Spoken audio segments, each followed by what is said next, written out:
but really could go either way here, I think. Okay, so yeah, 3k11 from Granada. Honestly, the survivors, they had a plan and they followed it. That was pretty. I thought they're gonna get surprised with the gen setup, but the way they got the Jake out of the timeout on ping was incredibly impressive. Yeah, I think most of those stages accumulated in the end game too. That was, I mean, if they hadn't gotten those stages in the end game, of course, it would have been a much better result. They got how many stages in the end game? Like 4, maybe, I want to say. Yeah, there was true. a lot of. I mean, 4 plus the fresh hook, of course. 3 extra stages on Meg. True, actually, I think we went into that end game with like, was it like, yeah, actually like 5 stages, I think. So that was kind of insane. Yeah, very well done by Grenout. Kind of pulling it back a little bit. I was expecting a lot more outs, but that's kind of what Freddy can do. He can teleport. You're all injured because of Sloppy Butcher, and that teleport is a lot faster than you realize sometimes, and very good mobility helps you get those downs. So well played to Grenout there. We're going to have to see Umbrella on the Survivor now. Team Long on the Killer. Probably Pig again, if I had to guess. I've been seeing him a lot this tourney. Yeah, I think Pig is... I think they only have 1 killer player. I'm not entirely sure, but I think they do. I mean, Pig seems incredibly switched on, so we're gonna see. But also that chase on the 4 lane from the Jake on ping, kind of crazy, honestly. I haven't seen Pig on the Survivor actually. I don't know if I missed a set or something, but yeah, I think he's only a killer player. Yeah, actually, you're right. He's very good. Yeah, a lot of teams do that so they can practice internally, because Invictus also does that, because their killer player almost never plays on Survivor just so they can practice the thing they want to practice for with their actual lineup in-house.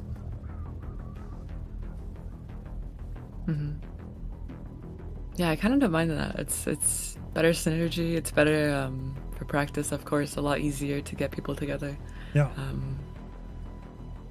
It really depends on preference and how willing you are to do external scrims, I guess. But internals always a lot more accessible, of course. And you have same ping. You don't have to get a cross ping external at least. True. Well, I know they were practicing for this quite extensively. There are like all the Asian teams are so like oftentimes there's a language barrier, but they're always so nice. So I love communicating with them. They're incredibly respectful. They are always just very happy to be here. Even though they have to play pretty late, that is also something to consider. I think right now, let me look it up. Yeah, it's like 1 a.m. right now for them. So pretty late, but on a Saturday gaming hours. You think that's a disadvantage at all, playing super late? You think they're tired at all? And that hurts them a little bit? Probably. I think so, for sure. I don't think you're like at your best performance at 1 a.m., but because of time zones, it's like hard to make this work. Especially today, scheduling the games was incredibly hard because like this person is busy for that time and then you kind of have to play a puzzle game. And we even moved our schedule entirely. We were supposed to already have played the first game, but yeah, sometimes you just gotta puzzle a little to make it work. I don't know, am I allowed to mention a different league? I've been watching Sacrificial Oceanic League. Oh, me too. Which is where Long plays a lot of the time, and other teams from OCE Asia, and they're always live at 4 in the morning, and I'm just like, you know what? I'm awake, might as well. I watched them earlier. So that's the story of content. I have a little bit of a hyperfixation with that league and like the area in general, because like it feels very fresh. They have different strategies, but they seem very crisp, and they're definitely here to game, as we saw in the last game. And Pig instantly finding the first chase, Swatter running to the top side. Interesting. With the balanced landing, I suppose. That's the play here. Yeah, he makes this pallet. Actually, I thought he was zoned for a second there, but actually makes this pallet, manages to drop it. And if we kick, I think we do make quite a bit of distance, but that fake pallet actually blocking off his access to the main building. Ooh. And a very unfortunate second fake pallet, but he does make it to this filler here. I think that hindered though, that's going to result in a hit, and he's heading towards the main building. Yeah, there is going to be the balanced landing coming through, like you said, but I think, are we leaving here? Yeah, honestly. Maybe. Swatter running to the middle with like the most bright outfit possible. He definitely wants to take that chase. And yeah, Pig is opting to control the gens for now. No sloppy on this. So we have pop eruption. Mm-hmm. Yeah, we said before the CT main is a bit of a death trap against the Freddy, but if you have balanced landing, you can kind of just get out of there for free, heading up the stairs.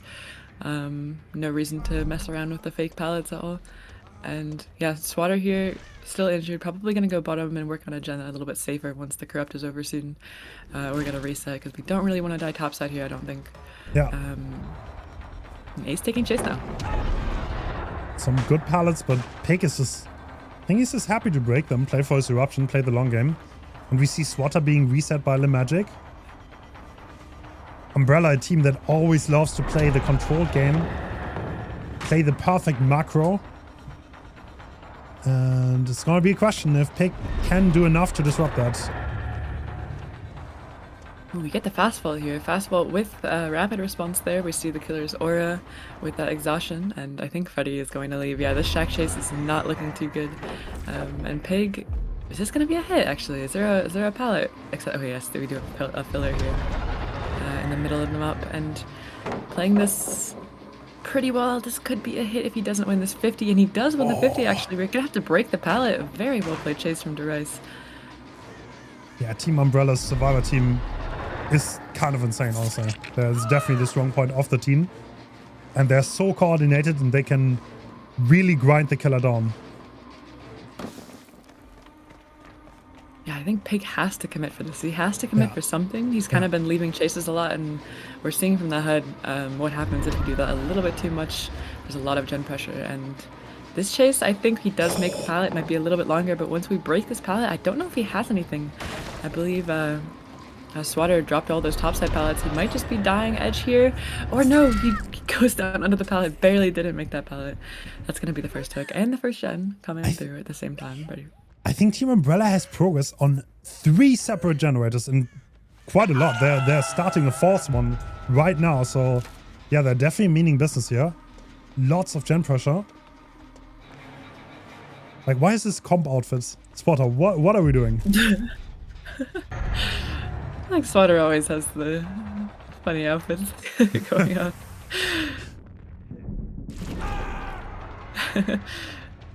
Ooh. Oh, great light by Light Hardwell. coming through doesn't get that hit. Yeah, very good by Hardwell. We're going back now. DeRice just on a gen. The tunnel out does not care. Yeah. Just on a generator. Like, it's very natural if you think like the chase you're on right now is not that good, that you want to leave it, you want to find a better chase. The problem is if the team is like really good, you might just never find that good chase. Okay, I say that, and this is a great chase. Yeah, and we're gonna have Pop and Eruption back in a second. I mean, Eruption's still on cooldown, but Pop refreshed now. We did not have a Pain Rose from that hook. We already used it. And in the meantime, look at that gen progress. Yeah, if they get all these gens done, then that's gonna be very, very hard for Pig. I wonder which gen Magic is doing. Is it the one by the main building? Yes, it is! Oh, that's pretty bad for the gen setups here. And DeRice now on the tunnel chase. How well can he do here? Yeah, he doesn't have an exhaustion perk to help him. No life, no BL, just Iron Will in the dream, you know? But we're gonna be playing main building, and is he actually leaving here? He's leaving to kick this gen. Maybe go back to the hook. He knows this gen can't pop, so he's hoping to get that eruption, I think, on that water tower generator.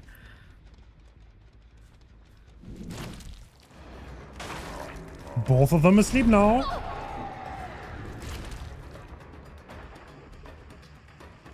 Yeah, and 11 not even dropping that pallet. We're dropping it now, but wasted a bit of extra time by greeting that there. And do we have to leave? Are we leaving our tunnel out now? I think we are. I think we've completely lost our Claudette here, who... Yeah. Okay, I say that. I got cast.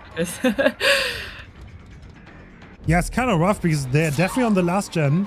I don't know if you have time for this, honestly. Time is definitely ticking against Pick here. He needs this down yesterday. Oh, okay. The short swing. Well, there is the down. I mean, if we manage to interrupt this gen, which I think we are going to be doubling up on it now, which means it probably won't pop. Or it probably will pop, excuse me, by the time that our Claudette has been hooked.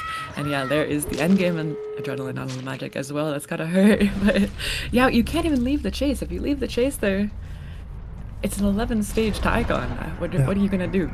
Like you can't really switch targets here. Yeah. Umbrella definitely very gen efficient this game. They played it down to the T. They had a great early game. Swatter seemingly taking the bait, and yeah, they just played it down. Great performance by Pick. He almost brought it back with some quick chases, but wasn't fast enough. So that's the first set going to Umbrella. Well played, well played. It seemed like Umbrella was completely in their comfort zone there. They just knew what they were doing the entire time. Didn't have any really hesitation about anything. Very, very powerful 3-stage. Very well done.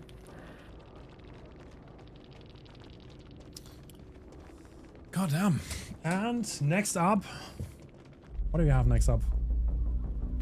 Chucky on the Dead Sands. Okay, that's a crazy set. We're gonna see how well the teams can adapt to this. Dead Sands a little bit similar to Wrecker's Yard, but more fresh, I guess. Not as overplayed. Has a lot of pallets though, so there's quite a lot you can do against Chucky. I have seen, I mean, Wrecker's just so many pallets. I think that's probably why we are shifting a little bit more over to Dead Sands. It's a little bit better RNG for the killer. Yeah. Wreckers tends to get a lot of low stages just because of high pallet density, at least for killers that can't really work around them, like Chucky, for example.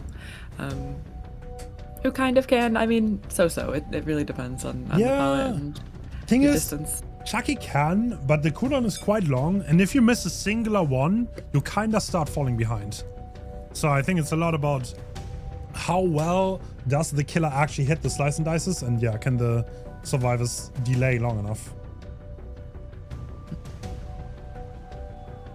Yeah, Wreckers feels a bit figured out, I think, by a lot of killers and teams. Yeah, it's kind of like same old, same old. I'm also kind of getting tired of it. A little bit. We're gonna see some... Actually, we have like another Dead Sands set later, Spirit. That's also gonna be interesting. We have a lot of Dead Sands sets, actually. We have 2 in that same matchup, I think. If there's a tiebreaker, at least. It's, I think, another Chucky as the Ascent versus Invictus tiebreaker, if I'm looking correctly. I don't know why, but it's like always the same map. Like on Sunday, we had so much Almond Lake Mine, and people ask, like, why do you put every killer on Almond Lake Mine? And you look, no, it's actually just like 3 killers, but they all get played on the same day twice. Yeah. And just a quick reminder, whoever loses this is sadly going out. So it's match point for Team Umbrella. If they win this set, they're gonna advance.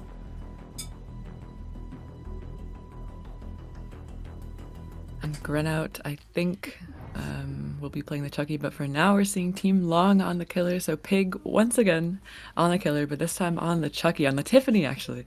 So we are going to be playing on the Dead Sands. I have never seen this set in my entire life, so Chucky on the Dead Sands is definitely a fun one. I think we'll have to see. We'll see. Yep, it does seem so. I mean, this is quite a rough start, honestly. The survivors managed to split almost perfectly. Grenout dropping the double pallets. Oh, actually wins the 50-50. Ooh. Straight Razor. We're getting mangled and hemorrhage on that M2. And taking as much distance as possible, and this is the problem with Chucky, right? You have a cooldown. That means the survivor can just send it to the other side of the map. And we're leaving, actually, just playing a little bit of hit and run here with that sloppy add-on. Switching on to Dustin, our new survivor. Oh, honestly, Pig seems pretty comfortable with the power there. Some great fakes coming out. And he is just happy to, yeah, switch targets, apply Eruption. And are we going to go for this? No, deciding to leave. Yeah, Yeah, pretty happy just switching targets here. And there's an injured survivor here. We're chasing Magic once again. I think we left him for just a second, but immediately back. And is this gonna be a down? oh no. Okay. Okay, going for the scamper is kind of crazy. That was very ambitious, but I mean, very well played by Magic. I don't think many people would have counterplayed it like that. And there's the down. Well played. All right, first down coming in. Actually, that's not. I think the hut is blocked. Yeah, all three are on gens. Wow, that's probably going to be quite a lot of progress. But with Pop Eruption having like different gens being progress, Pig could get a lot of pressure back here. This gen is 50, yeah. Yeah, the pain was hit Ace's chin here. He doesn't show up on the head, but we did see the heal come through onto Grunout, so a little bit of time spent doing that there. And Pig gonna be just committing to the other side of the map, trying to get the pop, I believe, onto a very high progress Shen, which is Ace's here.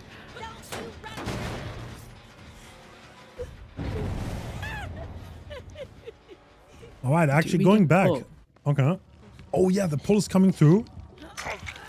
But Peg is pretty much right there, so what does he want to go? Okay, he's gonna hit the endurance, but can he get this in time? I think the endurance is too much. Yeah, that 10% movement speed from the base kit BT. The endurance itself was up, but the movement speed helped get him to the shack pellet. And are we just leaving here, actually? It looks like we might be leaving. Switching to this generator here, that is very high progress and getting an M2. I think that was a life coming through, but we still got the M2 through it. And applying Eruption as well. We're at 4 gens now. So the game has slowed down a little bit, but this gen is very high progress. Yeah, looks like Pig once again wants to pressure the map. Not really crazy fixate on the tunnel, but now, I mean, the Magic has been spotted again. Are we gonna go for him? Surely.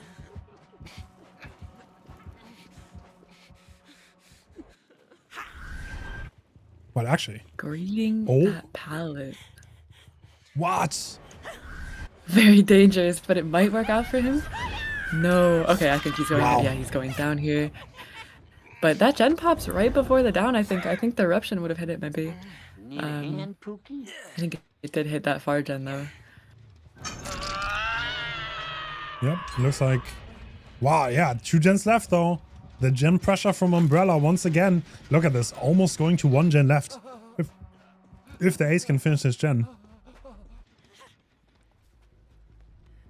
I feel like Pig needs to start getting worried because I think the sun out might be a little bit too late. Anybody there? I think Pig needs to get some tags here, and there's the first one coming through. To be fair, we need to get some extra tags across the survivors if we want to have a good win con here, and that Sloppy Butcher onto Lara is going to help a lot. Straight Razor, not Sloppy, but we are going to be heading on to the Felix chase, I think, downing him actually. And are we slugging for the tunnel out? It looks like we are actually going to be going for Magic. And now Umbrella with the gen pressure though is going to have to stop that gen efficiency really fast to clean up their team a little bit. There's so many injuries here and we're still on our tunnel out, I think. Yeah, absolutely. There was a lot of injuries coming out that Team Umbrella has to recover from. They also have to pick the slug up, so that's not going to be easy.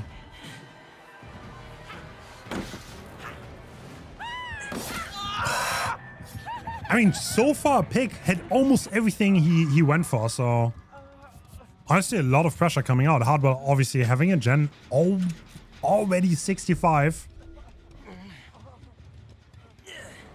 Wait, can they body block this? No, I think they were thinking about it for a second, but maybe a little bit too close, I think. And yeah, that gen that Lara was on is so close, and it looks like I think she repressed Alliance did. Yeah. Is that what happened there? Yeah, I'm pretty sure. Actually, so denying the pop eruption value on that generator. Excellent use of the third-person camera here by Pig, and he's gonna get that down pretty fast. Yeah, it's honestly not looking too bad. Yeah, we're gonna have a pop back again. But like, I think that gen that got repressed might get kicked now. What a drama True. queen. Pain Rest also. Oh, he's denying it. Okay, he intentionally didn't progress it far enough for the sparks to go away. This way, he's denying the pop. Oh, he's getting those tags though. Pig is playing very well here. Pig is so clean with it. Pig is so clean with these M2s. And yeah, Ace injured now. We're gonna go for a fresh stage here, I think. And the pain res from Lara, yeah, did hit that generator. And this is gonna be a down. I think that chucking M2 a little bit too close for comfort. And this might be a down next to the generator, actually. So they might not have too much gen progress. Pig kind of turning this game around, Yeah. despite the significant gen pressure from the survivors throughout the game. Yeah, with this pain west, I think that gen is almost zeroed, I think. I don't think they have any other pros. And then he's right back on them. So much pressure.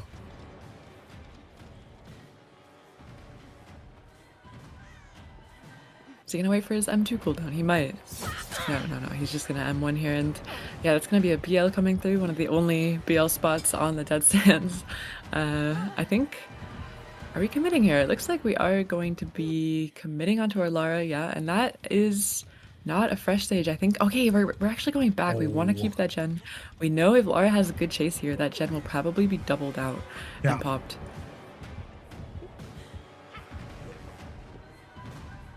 Oh my god, he's faking it so much. This is gonna be hit though.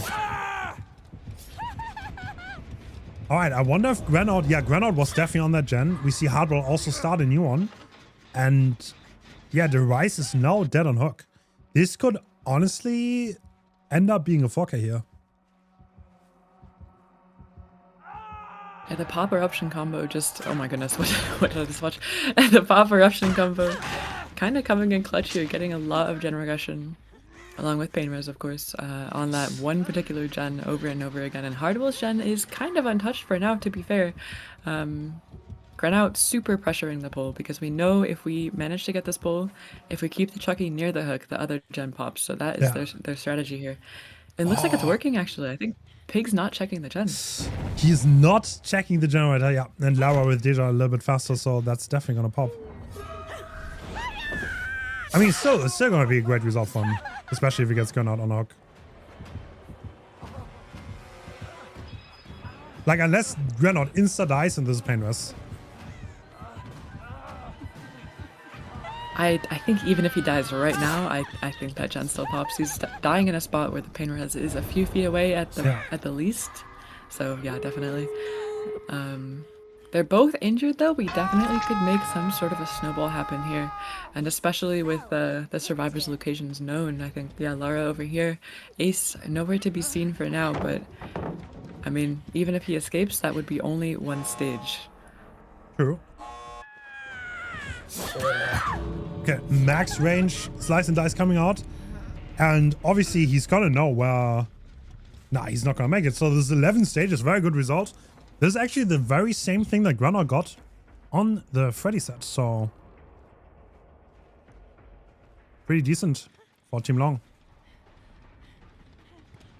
Yeah, I think Pig's gonna try and force Ace out here maybe. He might not, in which case the Lara can crawl a little bit closer to the gate, but I don't think Pig's going to allow any extra stages through the gate. Oh, okay, Pig is not Survivors quite are waiting sure. for it though.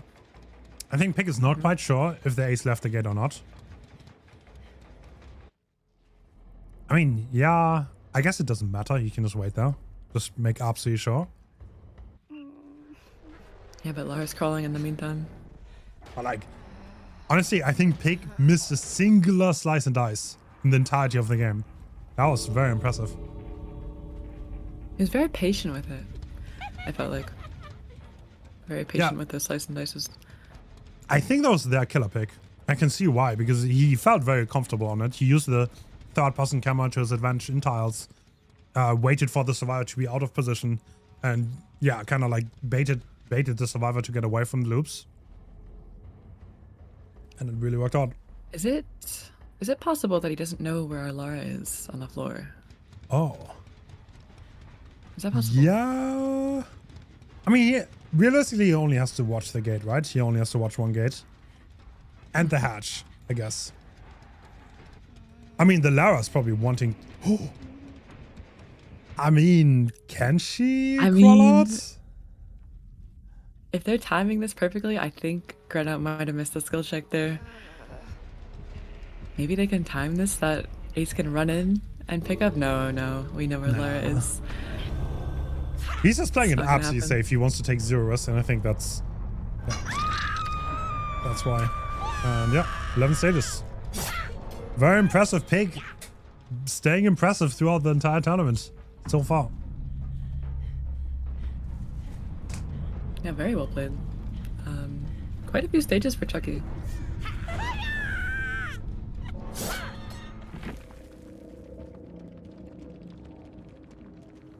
Alright, yeah, it's probably going to be on Grenout.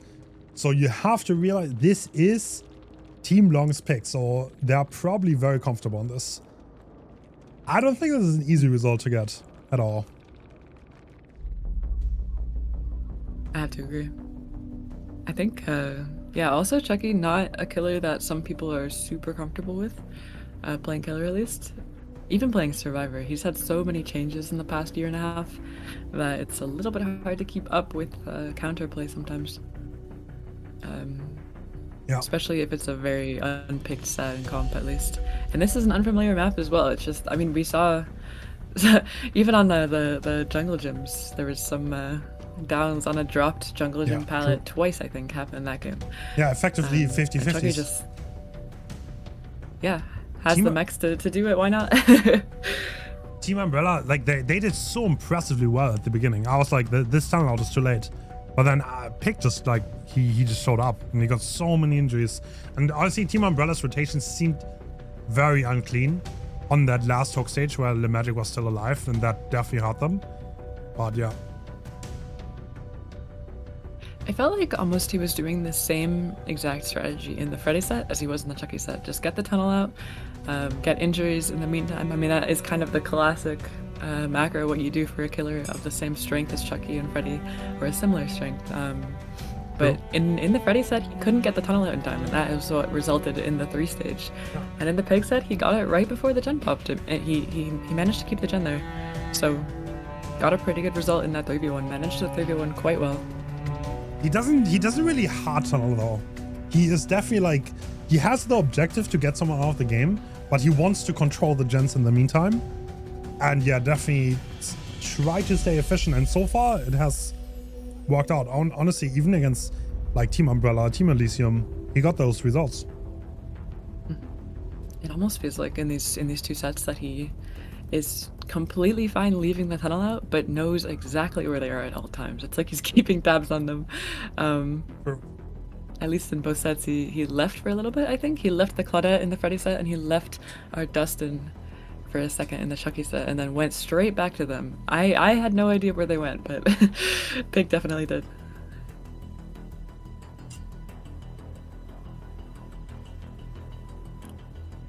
Yeah, his game sense is very, very, very good. I'm seeing in chat, nerf Pig. Is this what they mean? Probably. When they say that? Yeah.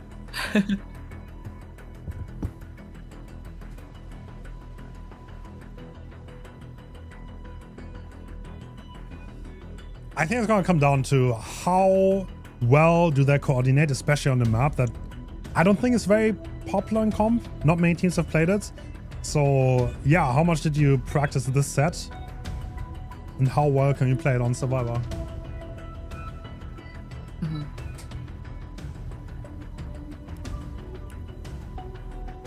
Yeah. And then if we do manage to win this set, we're going to be going to the tiebreaker. Plague on the Suffocation Pit that will be, which is a bit more of a classic set. Freddy on the CT1 also kind of becoming a classic. It's not completely a classic yet, I wouldn't say, but it's definitely getting there. And then, of course, Chucky is a little bit of an unfamiliar one. So I do like the shuffling of familiar and unfamiliar maps that we've got going on. Okay, okay, we're about to see it anyway. I was about to say, we have Swatter play the Chucky. Maybe he's a little bit of a Chucky specialist. I don't recall ever seeing Swatter on Killer, though.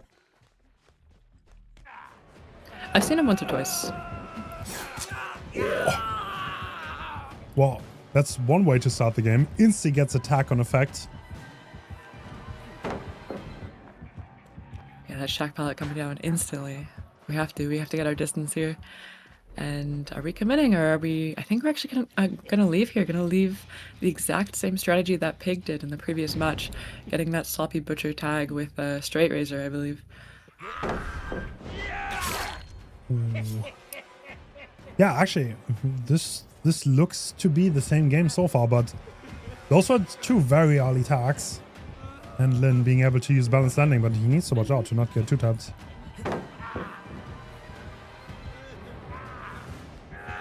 Chucky, you just can't hold those check spots like you would against any other killer. That check spot is somewhat safe against most killers, but against Chucky, he knows exactly where you're standing and he can play around it. It's such a interesting counterplay. You just kind of have to send it sometimes.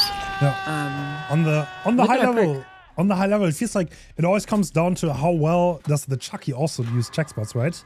Because they can also look around corners, and if they see where survivor's waiting, the survivor's more or less dead. Ooh. Okay, interesting park choices. We have pop and turn back the clock. So you cannot use turn back the clock on a regressing generator. So if you have a lot of Purist gens, this works out. But in this case, I don't think Swatter found a good target for it.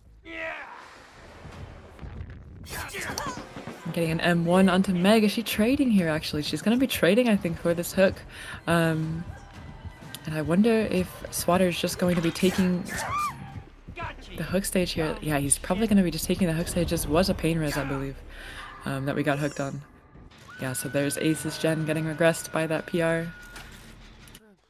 And Hanato might be in trouble here. He's sending it across the map. Got a lot of distance, though, to be fair. Yeah, I do think Swatter managed to get more injuries per minute. He has a lot of pressure going for him. And we're already back on the tunnel. Yeah, he's kind of stuck here. What's he gonna do?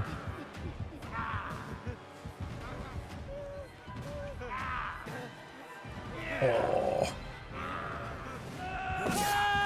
Okay. There was some great M2 fakes by Swatter, and Lin in the end goes down. 2 gens, but already someone dead on hook. Yeah, I believe in the last game we had a death hook survivor a little bit lower gens, so we're off to a little bit of a better start. And Meg's still injured, by the way. We have a hook stage on her as well, so that extra hook stage coming through might be pretty helpful for later. And we do have the turn back the clock on that generator there. Pop's still available as well. Maybe getting an M2 here on our ace, trying to.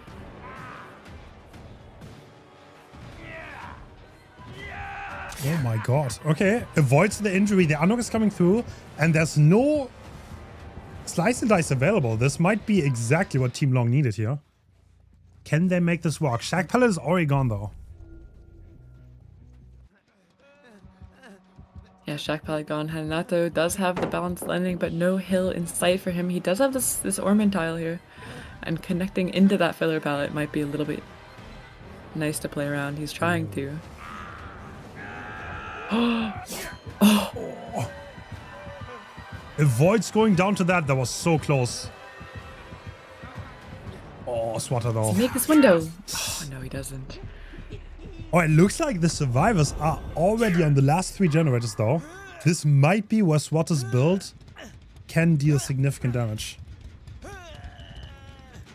Yeah, Meg's gen gonna pop for sure, but between Ace's and Jake's gen, we can turn back the clock one of them and pop the other, so some significant gen regression on those two gonna come through if we manage to find both gens. Yeah, I kinda am seeing the vision of this build. I can see how it would backfire, but I also can see why Swatter chose it for sure.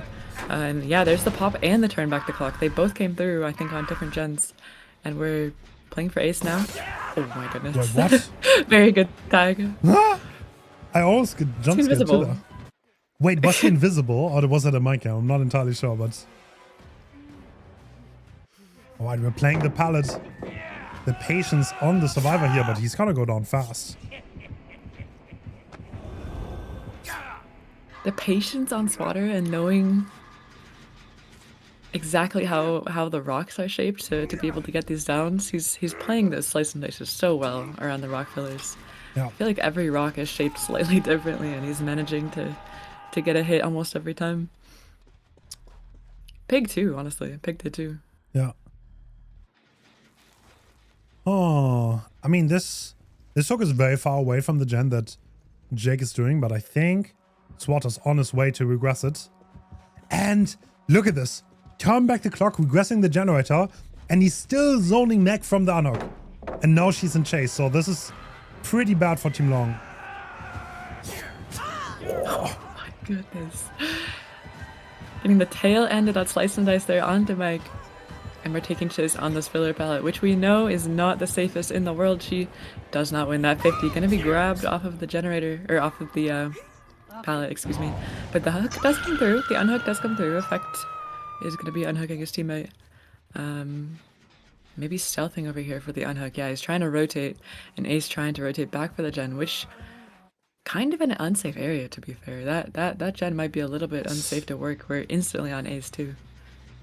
Haha, the regression on the fly. Yeah, turn back the clock, definitely doing massive damage at this point.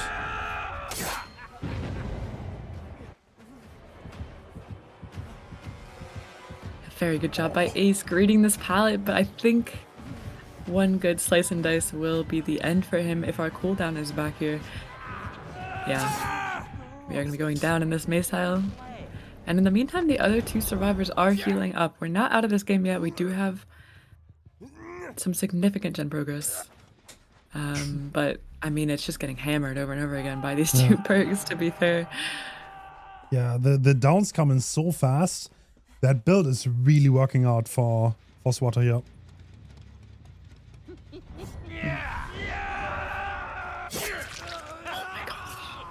These hits are insane. Very well played. And we're on our fresh hook now. Getting this down would be the last fresh that we need. And the last pain rest as well. But I think we're going to be leaving, actually going back to the hook, trying to deny Meg's unhook here. We don't know where she is. But we know this is a high progress gen that Ace is hooked next to. So pretty useful to camp this out, I think. Yeah. Oh, Team Long is kind of like, they're very behind at this point on the gens. The injuries came out a little bit too fast, and I think Swatter can just have the comfort of sitting next to this gens, yeah. Like, unless Effect does some miracle Iron Will play, which he is doing right now! What? No way he's running to the hook and just unhooking. What did I just watch? He just ran right up and got it. Alright, cool. They're back in the game.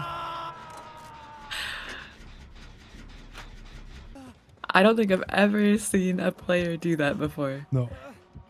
Same. You kind of have to, though, I guess. That was, I mean, honestly a wild thing, but this is exactly what they needed here to stay in that game. Oh, he doesn't make that wall, though. Sakuta going down, and now they have to rotate again. And turn back the clock is once again gonna be available. Sakuta, if he had lasted a little bit longer, that might have been the play of the century. Yeah. Hence. But no. What a bold play to go for, though. To just walk up and, like, analyze how the killer's looking. Wait, he's not looking behind himself. You just walk up and get down. I respect it.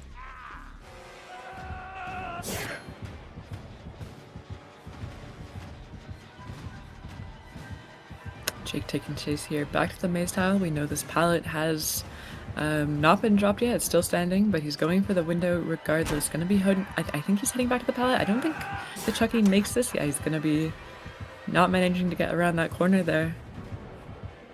However, he is catching up, but we are a 4.4 killer, so taking a little bit longer than normal to catch up to the Jake here. And our slice and dice is back. This could be a down. Yes, it is. And this is the 10th stage out of 11. It's looking like wraps for Team Long. We still have 2 gens remaining. Yep. And they would have to somehow get both of those done. Honestly, yeah, Swatter played this down quite well. Turn back the clock once again. It looks very valuable. Every time I've seen it in this tournament, it kind of came in handy. There are definitely some instances that I feel like Eruption could be better, but it's like using Pop versus Eruption, right? Like sometimes Pop is better, sometimes Eruption is better. It feels like that kind of scenario. Yeah. And I think in this game, for sure, it has worked out quite well for our survivors, or for our killer. But Yeah, now it we have to does. find Meg. It doesn't seem like a strong build because of the obvious anti-synergy between Pop and Thermatic Clock. But if you get value, it oftentimes comes down to it. And a swatter. Oh. He is going to close the hatch. And we see one last chase from the mech. Meg wants to chase on the part of the map that still has pallets. I respect it. And we're going to be taking the window here. Pretty good setup. Got a pallet into a window here. This is where 2 of our teammates have died, though, so it couldn't be the safest, perhaps. Today it's kind of like bait strong. It looks stronger than it is.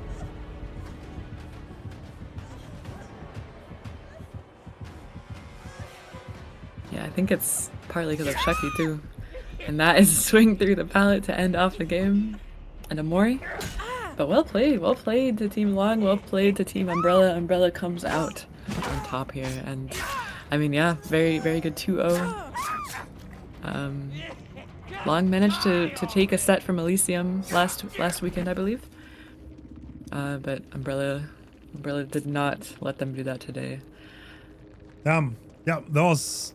I mean, it was a nice series. Umbrella still taking it quite decisively. So that's GG's. Huge thanks for Team Loong. We're gonna go real back real fast to set up the next match because we were done a little bit early. They play amazing. I loved seeing them. I hope we're gonna see them again at one point if I host another tournament.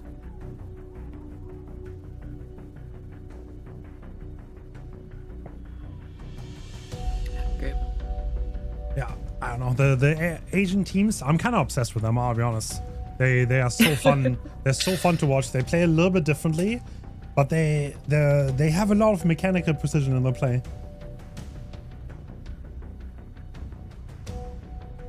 Yeah, just slightly different strategies here and there that set them apart a little bit. Like, I don't think I've ever seen any player from a team I'm familiar with do what Jake did in that previous match. That might be unheard of for me. True. And she just walking up to an unhook, like completely line of sight. He just walked up and got it. That's exactly what they needed too. Yeah. Injured? Did he have? He had Iron Roll, right? I'm pretty sure. Yeah, he had Iron Roll. He was injured and he just walked up.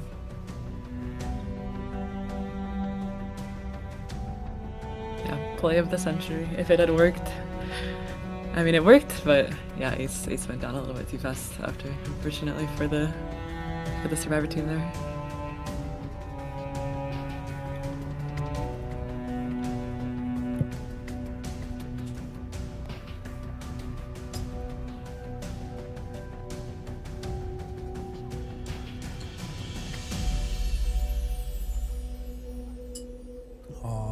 So the next team, they tied twice in another tournament. So I think that's still held up. We will need to wait a little bit.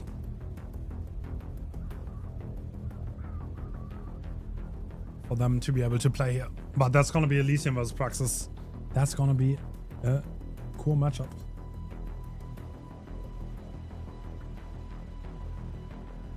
Two different tiebreakers they went through, it looks like. Yeah. Well, sometimes you tie. So the next series we're going to watch, by the way, is going to be the winner bracket. These teams have not lost yet. We have a losers and a winner bracket. And Team Umbrella already lost against Team Praxis. And Team Praxis is now going to go onto Elysium, which has won against Team Loong. That makes perfect sense, actually. Wow. Yeah, we have Loong versus Umbrella, which were the losers of the matchup we're about to watch from last weekend, right? Yeah. And I did watch those games last weekend. They were on Sunday, I believe. I did not cast that day, but fun games to watch. Fun games to watch for sure.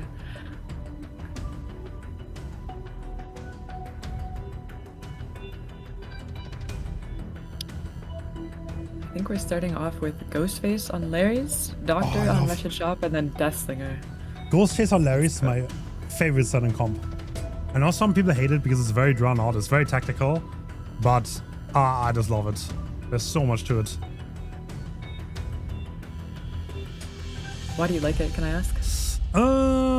I like playing it, first and foremost. That might be a little bit of a bias now, but it's definitely one of my favorites to play. And I think the Ghostface always has to bring a lot of finesse to the table and like somehow outsmart the survivors, which I just really appreciate, because it's kind of like, I don't know, it's kind of like what you would expect a Ghostface to be, because you just sneak around Larry's, you try to catch survivors off guard, expose them here, get attack there. And yeah, I kind of appreciate that kind of gameplay. Are you a P100 Ghostface? Yes. Or did you? Yes. I am too. Base. Let's go. I love Ghostface. Yeah. Yeah, the set, very interesting from killer perspective, also very interesting from survivor. One of the most unique macro sets in the game, I think. You have to play super slow. Even on other stealth sets like Dredge, you aren't going to be camping.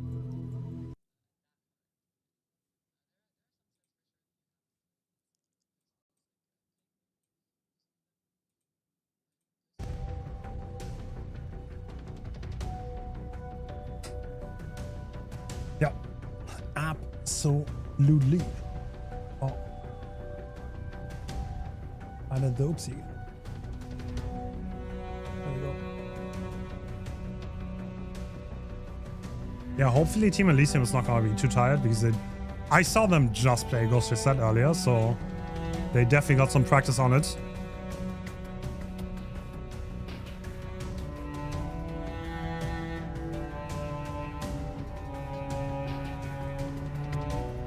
Elysium can handle it.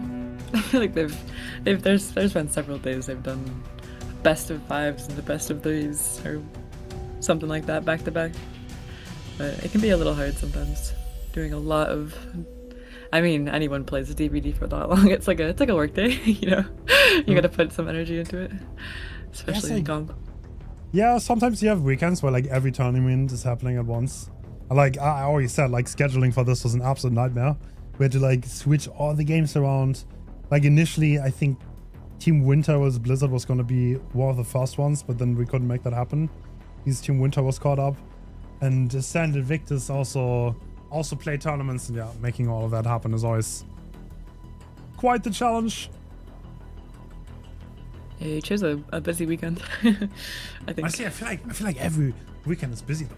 It's actually really hard to find a weekend where no other tournaments going on. Well, because every tournament's trying to find a weekend that no other tournament's going on, so you Kind gotta fill up the time fast, I guess. But yeah, usually this one is 3 weekends, but I mean, I guess we don't have the longest days, so like the first tournaments I hosted, we like did 12-hour days every time. This was like very exhausting and hard to keep up with.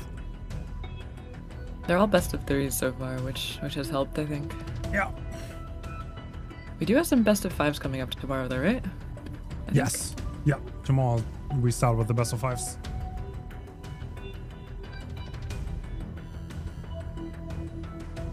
Indeed.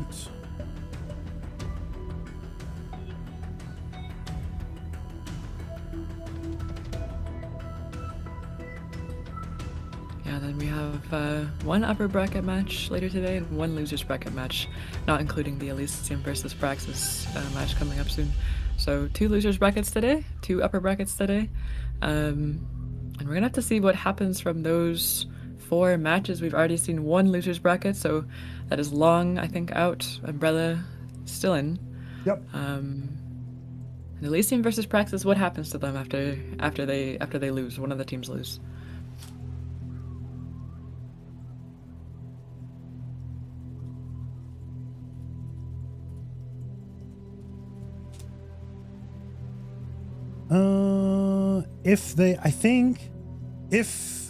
Okay, Team Umbrella will play against the loser of this match, if I'm not mistaken. I think, the way how it works. Yeah, it should, right? I think. I'm pretty sure they stay in the same bracket. So, yeah.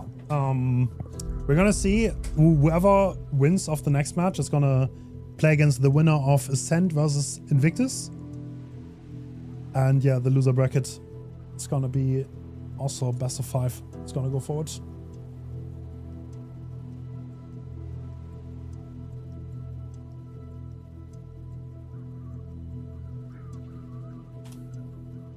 What map is Clown on, by the way? I see in the upper bracket we have Spirit, Clown, and Shucky. I can't tell what map that is. I think it's Grim Pantry, if I'm not mistaken. Okay. That's gonna be interesting.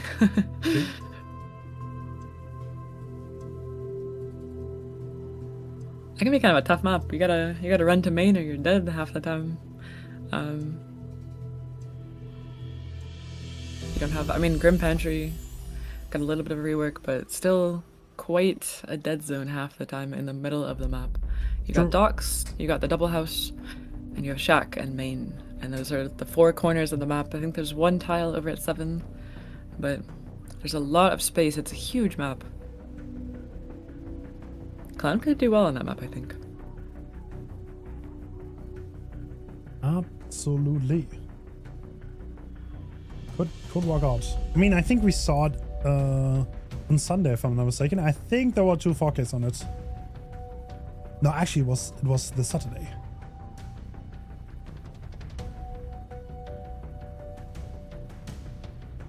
Kind of excited about the sets coming up, though. Ghostface oftentimes can be a really drawn-out game. It's a lot about the war of attrition, like getting through the Larry's pallets. Yeah.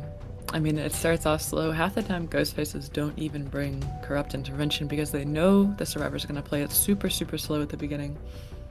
You kind of need to have eyes on the Ghostface a lot of the time. Some teams, though, I will say, I have seen some teams try a different strategy on Ghostface where they all just send it straight up the map. They figure if you send it up the map that fast, you can't really get stalked. You're going to run to the killer and get M1, and that's preferable to getting caught out. I saw it on, I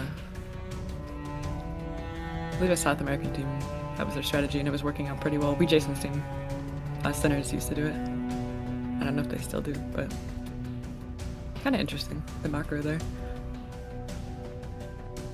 I love I'm watching not sure Sinners. which one is better. I think the meta is definitely to wait at some corner and try to spot him. I mean, maybe I'm wrong. Maybe people just send it up. That would be interesting to see. I can see a benefit to both. I think if you wait at corners, there's definitely a chance you can get caught out and stalked. But yeah, if you spawn bottom, you have to kind of plan out your corners. You go 11, you go 1, you go top main maybe, or somewhere in main, and the last person can go in a locker maybe add on. If you spawn bottom, or did I say top? I meant top. If you spawn bottom, you go 8 corner, 8 mid, 5 corner, and 5 mid. And try to position yourselves so that you can catch the Ghostface for your friends so they can't sneak up on them from behind. Very, very tactical set, very planned out, but can get really, really messy halfway through the game. Yeah, Ghostface Larry's kind of figured out, honestly. It's been played for such a long time. I still love seeing it though. And this is the first time we had it in this tournament. Have teams been banning it for the most part? Yes. I think the indoor sets almost always got banned from one side. So every pick and ban had one indoor, but we almost never saw it. We saw no Dredge, no Myers so far. This is the first Ghostface, and I think we had one pick.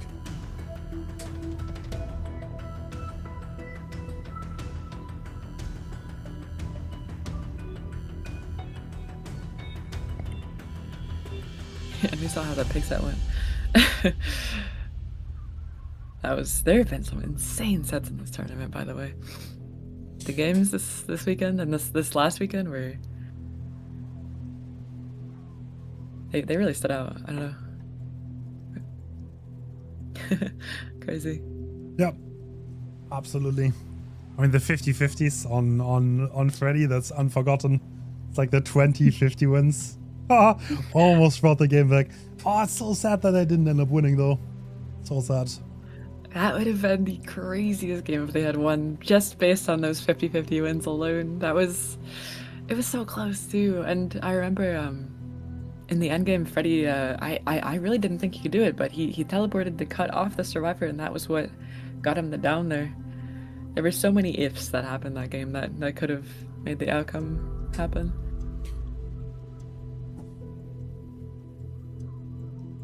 Crazy. Love those matches. Hopefully we're gonna have more of those. Like for every match I always wanted to at least go to the tiebreaker.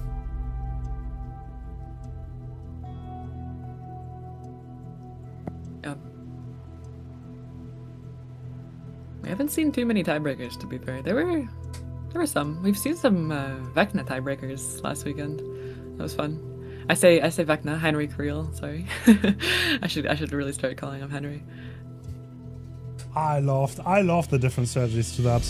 We saw like 3 different sets, and like every single killer player played differently. I love when there's like not a clearly defined meta. Like every team brings up their own things, and like they bring their own strategy to the table. Nightlight was definitely the most impressive one, and I don't know if the other teams took note of that. Yeah, he was like one of the last ones to play though, right? Kind of showed up at the end there. There was a 4K4 I saw, to be fair, where the 4K4 there was a DC. But they were shaping up to be quite a good result regardless, even without the DC. Some outs, some 4K1s. Just all over the place, it felt like, in terms of results.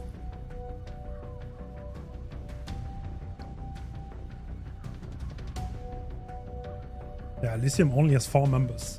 I think Elysium kind of running on empty fuel tanks when it comes to their players. Because Sile is unavailable and Xynox is unavailable. And I think they only have Obi, Xeno, and now they added iPick, which is a player that has formerly been in Elysium, and now for today, because they didn't have survivors, he is jumping back in for them. Does that mean we're possibly seeing the Obi survivor? Maybe. Possibly. He normally plays Gillian, but I don't think so. I think there are 4. They have Ivan, iPick, Pedro, and Xeno. These are gonna be the survivors, and then Obi plays his own killers, I think.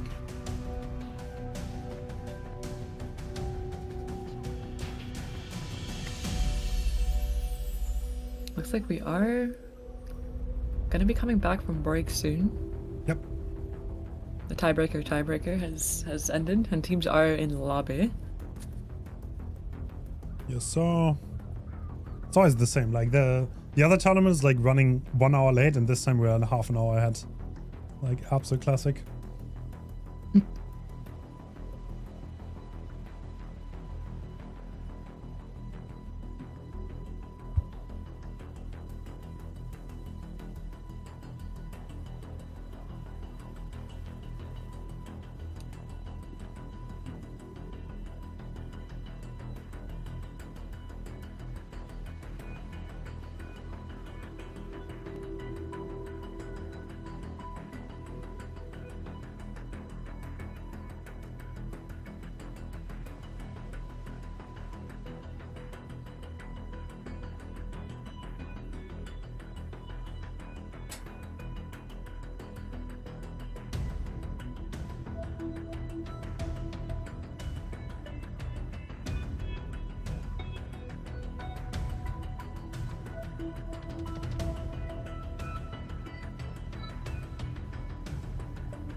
Oh, it looks like we're about to start. Yes, sir.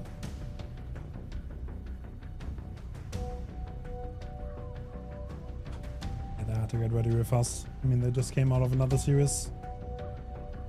But we have a little bit of catching up to do on the delay, and then we're gonna go right in. Yeah, it's gonna. I mean, this could be a potential final matchup, by the way. Praxis and Elysium are two very, very strong teams that I would expect both to go very far in this tournament, even the one that loses. Yeah, so many strong teams in this tournament so far. They're all showing up. It feels like every match is so close.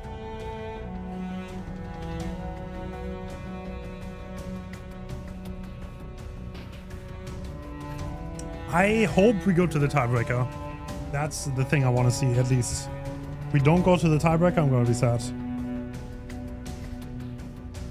Yeah, Deathslinger on the Suffocation Pit. Another classic, by the way. Very fun map. Suffo has such fun macro, I think. I love the bottleneck maps. It's so so interesting to see what the killers can do. It's a game sense heavy. Yeah.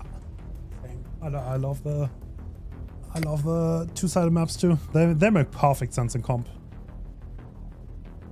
There's like a lot about teamwork, trying to get the tunnel out of the side to the other one. And yeah, a lot of fine things going on. The killer has to really watch out to spend that time perfectly and not lose any gens that they have to defend. Mm-hmm. Pretty classic sets. Ghostface, Doctor, Deathslinger. Could expect both teams to be very switched on them. Mm-hmm. Yeah, Deathslinger too is such an interesting killer. And we are starting. We're going into the first set, I believe, soon. Praxis versus Elysium. Ghostface, Doctor, and Slinger, like we see here. Interesting, no teams picked Billy or Huntress today. I see that in the bans. Yeah, nobody. Yeah, actually, you're right. So we try to go for the diversity a little bit when it comes to the killers, and the ones that get picked a lot in week 1 are less likely to be in the pick bans week 2. But there's some killers that absolutely nobody likes. In the Spring Invitational, we had a Trapper set where the Trapper had everything allowed and the Survivors had nothing. And literally every team banned it all the way through. Nobody liked our set. Yeah, I'm not surprised the teams here pick some classic sets. Also Trapper, yeah, Trapper. I mean, it's like, yeah, if you put like variety, a lot of the times the team ban it. The teams ban it. They're like the good old. Mm. Even though in the World Cup, we did have a Bubba set where the Survivors had no parks, and that was kind of cool too. And teams actually picked that one, so that was cool to see.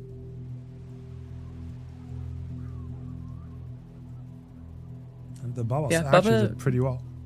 Usually balancing has very little perk options available, anyways. So no perks is not a crazy stretch there. I think maybe why. Sometimes you gotta have some goofy things.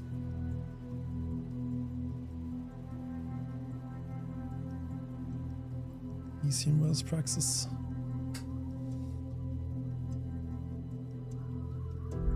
Hopefully Xeno... Okay, I don't know how well Xeno slept. That's definitely one deciding factor for this match. I think Team Praxis looks very strong right now, though. Very strong. I expect them to do very well here. Yeah, Elysium kind of flip-flops all of the time between... Sometimes I see some very sleepy Elysium roster. Yeah. Not do too well, and sometimes I see them wide awake, locked in.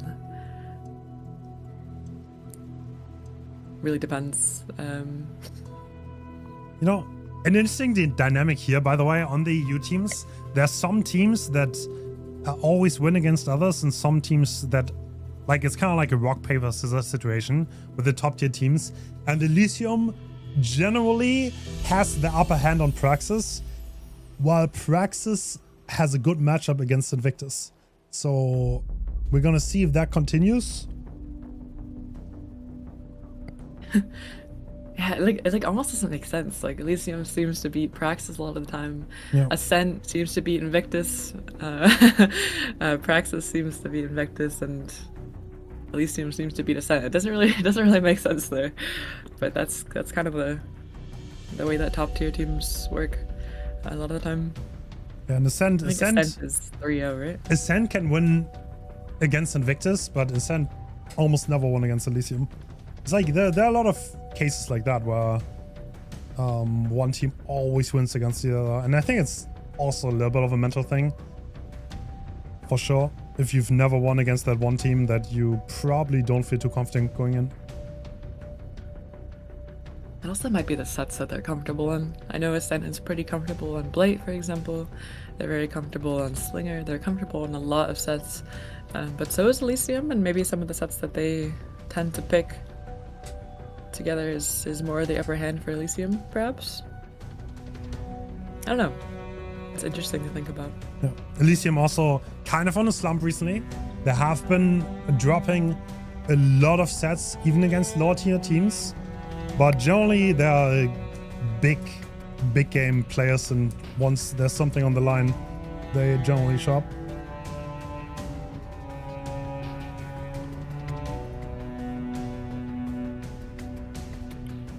Also, I've made 2 of these logos. I'm looking at the. Really? Wait, which ones do you make? The bracket here. I made Ascent and I made Winter. Oh, nice. So you're making the logos for their NA teams. That's cool. I mean, none of the EU teams have asked me, to be fair. Fair. Yeah. I made some other logos too, but I don't think they're in this tourney. Interesting. I've made some EU logos, but which ones? They're not in the tourney. I made Glory. I made Arcadia. Oh. I made. Well, I was about to say Ethereal, but I think they're NA. Who else? I made Odyssey, but that's NA as well. Have I made any other EU teams? Vortex? I think Vortex is EU, I'm pretty sure. Julia Law being dropped. I love art, man. What can I say?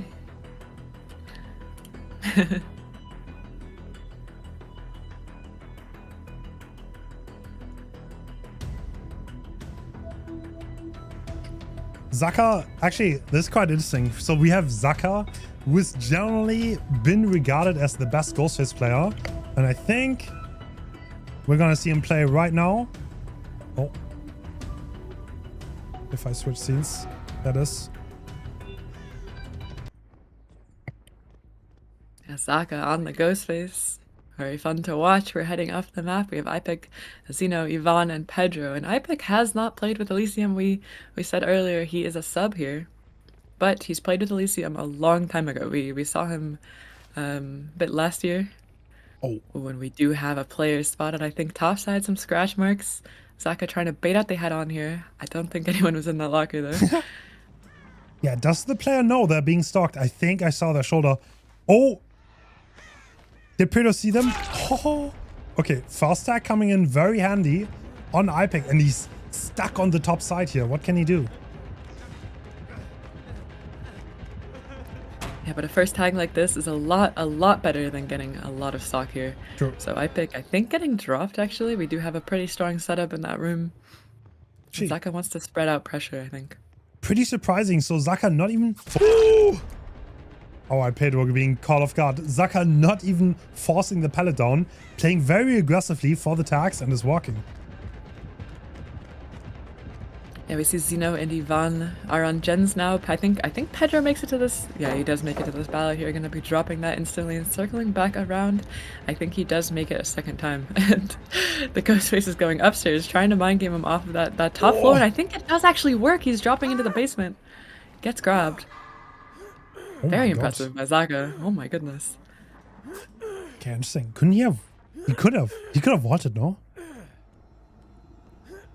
Well, Pedro deciding to leave, and that does not work out. But we have 2 gens being high progress here. And I don't know what Ipic is doing. He might also be doing a gen. Yeah, they doubled that. Okay. Oh, Zaka just venturing out here, playing very aggressive. Did he see the survivor on that loop? No, he does. I think Zaka might even be aware that that was a double generator. Getting a tag onto Ivan and going back to the hook. We have 2 survivors standing injured now and 1 survivor on the hook in the basement. So a lot of pressure coming out. And iPick has started a new generator. I think that's library that he's working on. He's stacking it actually with our other injured survivors. So 2 injured survivors on the library. They're not even choosing to heal. Anti-camp is turned off here. Yeah. So we do not get that information from the basement. Actually, the survivor, I think they see the bar, right? Can you actually, no, I'm pretty sure, I mean, it's a little bit of info for the survivors and Xeno wanting to trade the hook. The spit. What is the spit? I like it. I think we're taking the trade, yeah. Just taking the hook in the basement. A very strong position, I think. True. For Zaka. Alright, another gen being done. Everyone ninja though. And I think there's still a lot of gens on the top side. Yeah, it's a 4 gen on the top side. Team Elysium will have to get some resets going because they don't have much pressure on this so far. Yeah, Zaka knows there is 0 progress on the generator's top side, and our survivors now have to heal up somehow without being found. It's gonna be a little bit difficult. Zaka's very much aware. Yeah, they're all waiting. They're all just waiting, and I mean, this is looking pretty good for Zaka. We have the clock just ticking down on Xeno's hook timer, while our survivors are basically doing nothing. They're trying to meet up to reset. Yeah, the efficiency doesn't seem to be there on Team Elysium's side. They're still walking. Now they're starting the reset. So, by the way, the anti... Oh! That is a huge fight. Oh, this is so much pressure for Zaka here. So we can see... Oh yeah, you're I right. mean, Right. Xeno can call out the anti-camp bar. He can call out if Zaka's around the main. But... yeah, I don't know. What are you going to do here? You can reset. There's still 0% on the gens. 99ing the resets here at the bottom side. So now Zaka knows that they have reset at the bottom side. We know where the survivors are roughly. And we know they're going to be heading up the map. They're both just sending it, by the way. Yeah. Zero fear. But they kind of have to. They can't really play slow here because Xeno's still on the clock. Getting into the 3v1 here would be pretty bad for the survivors. We kind of need to unhook him. Or we need to split gens here and get as much pressure for that death as possible. I think iPick is probably hovering this unhook now. And he probably wants to... oh, I was about to say, if he gets that exposed, that's huge. But iPick is going to get the trade here. And 15 seconds endurance. No way! Oh Xeno with the my. cracker! No, he doesn't even get a hook for this. He just brought it back. And they're out. They're out of the basement for free. That I could never have expected that. That was almost as unexpected as the Jake Park on the Dead Science match. Sneaking in. And we do see some scratch marks here over at 3. We're gonna be sending it bottom. I don't think he wants to commit to the bottom scratch marks, but there's a second pair of scratch marks actually heading top. Yep, I think there are two really good pallets up there, so Pedro probably being able to to play up there. No, it's actually Ivan. Yeah, Pedro's right here. And he has this pallet and the one in the room, so... but Zaka definitely wants to find the resets here. Ideally, he needs Xeno. He needs someone out of the game. Oh my god! Oh my gosh, dropping the pallet on the wrong side, getting the hit through the pallet, and that might be the momentum that Zaka needs here. Dude, big trouble for Team Elysium. he won it and then he lost it straight after. Well, Yeah, that's kind of overfarmed with that cracker save. That's a classic Xeno moment if I've ever seen one. But look at the gen press. Is that the same gen? Yeah, I think that's okay, this is the main gen that they have press on. The pain rush might just be enough though. Are they gonna complete it? Yep, they will. They're dying for that gen progress, and now it's looking like a high stage game here. This is going to be kind of hard to get outs. We're in a 3v1. And a 3-gen. And yeah, Epic's gen just got Pain Res as well. We have Pop, Eruption, Pain Res, and Sloppy. Or not Pop, excuse me, just Eruption, Pain Res, Sloppy. But that's probably enough gen regression to keep these gens for quite a while. Yeah, absolutely. Yeah, 3-1. I mean, quite a few pallets gone too. And Epic being found here. Is he going to be able to do anything on this? He's doing a pretty good job. Yeah, true. He does make it back to this pallet here in the room at 12. I think that's the room at 12. And we're going to be heading towards this other room. We know this pallet never got dropped. I think he's getting hit through the window. He wants to take as much distance as he can, so a very good tag there. Getting a lot of distance bottom side. We see Yvonne starting a new gen now. Oh, that's a crazy rotation by Zaka to make it hard for the survivors to call it out. Is he going to catch someone off guard? Ivan called slacking, gets grabbed. No shots. The nod is coming out. What is happening? We're going to be going basement now. That's so tough. That's so rough. We saw earlier how bad the basement hook is for the survivors here. The Ghostface has a 3-gen right around it too. He has no reason to leave here. The gens are so close. Look at the distance here. What? That's a disgusting 3-gen.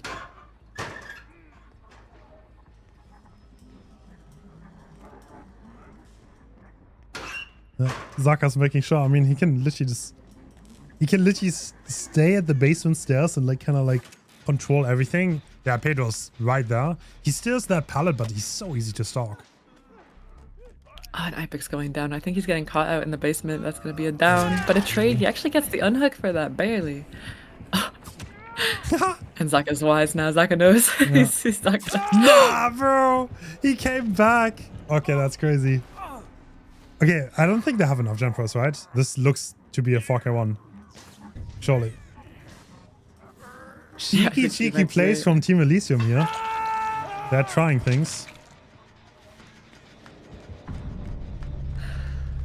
Oh my god. That is definitely one way to say it. They are That's like- trying things. I mean, some of it worked, to be fair. True. That's the goofiest Ghostface set I've ever seen, I think.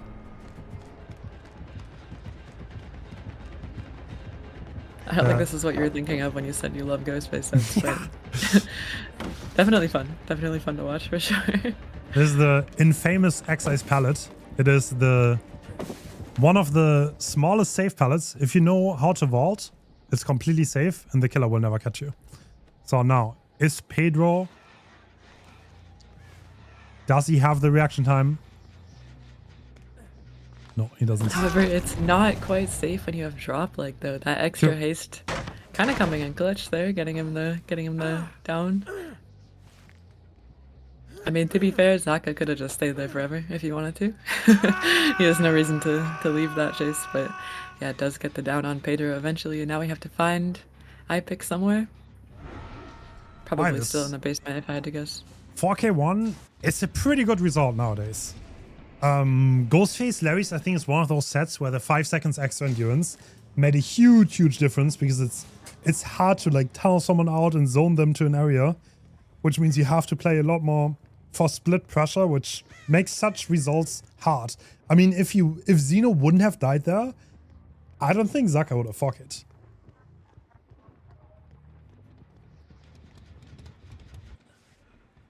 That kind of all came back at once, right? That was such a tragic... Like, what even happened? I don't know what the comms were like, but that was kind of goofy. Elysium putting on a show, at least. True. I mean, do you get the Mori? Get the photo? The Ghostface camera no longer invisible on the Mori, thank goodness. I think they patched that bug recently. And yeah, I mean, 4K1, pretty tough, like you said, pretty tough result to match, to beat, but definitely tieable if some mistakes are made.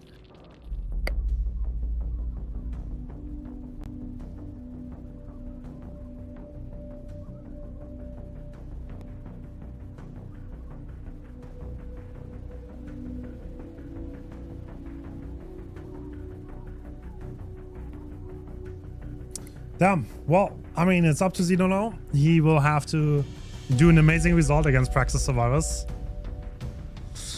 I don't know. I mean, it's not impossible. There are a lot of 4Ks. You can even see a 4K2 on Larry's Ghost. It's not impossible. You have to come out of the gate swinging though. Get some early expose maybe, get that fast hook going, and just create chaos on the survivor side.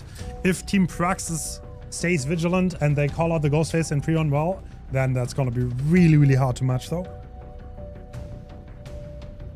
Tags matter a lot on pretty much every set in comp, but I think they seem to matter the most on sets like Ghostface.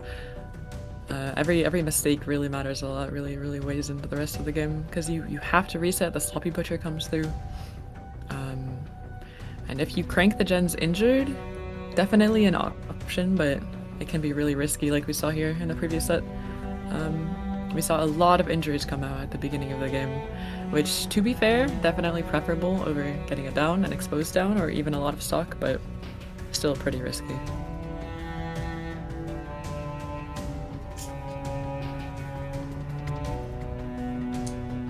I think like almost everyone on Team Praxis have been on Team Elysium, by the way. It's also another fun fact.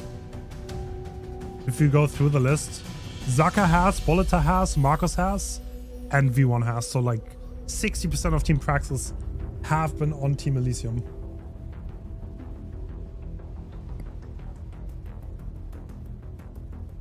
Yeah. And some of them on Elysium have been teammates with Zaka too. There's a lot of rotating rosters in EU. I mean, recently.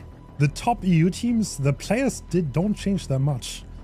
Yes, there are different teams. Oftentimes there's like shakeups, but someone like Zaka, Zeno, they have been around for so long. Even like Pedro, Ivan, Ipic, like the entire Team Elysium has been playing comp for like multiple years. Zaka, Marcos, Bolita, Marco, yeah, they're all been here for like 3-4 years.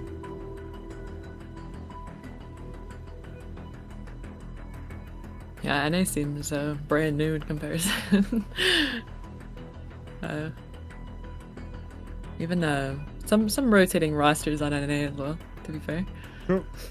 But yeah, you don't see that much fresh blood in comp. A lot of them are returning players. And like top tier players, yeah, there's not that much new blood. Maybe we need to host a little bit more beginner tourneys. Get some new people into it. Yeah, when you first start out in comp, it's kind of hard to climb your way up. It's hard to, you have to have someone willing to teach you, someone willing to take you in and help you learn a little bit, and that's a little bit hard to find sometimes.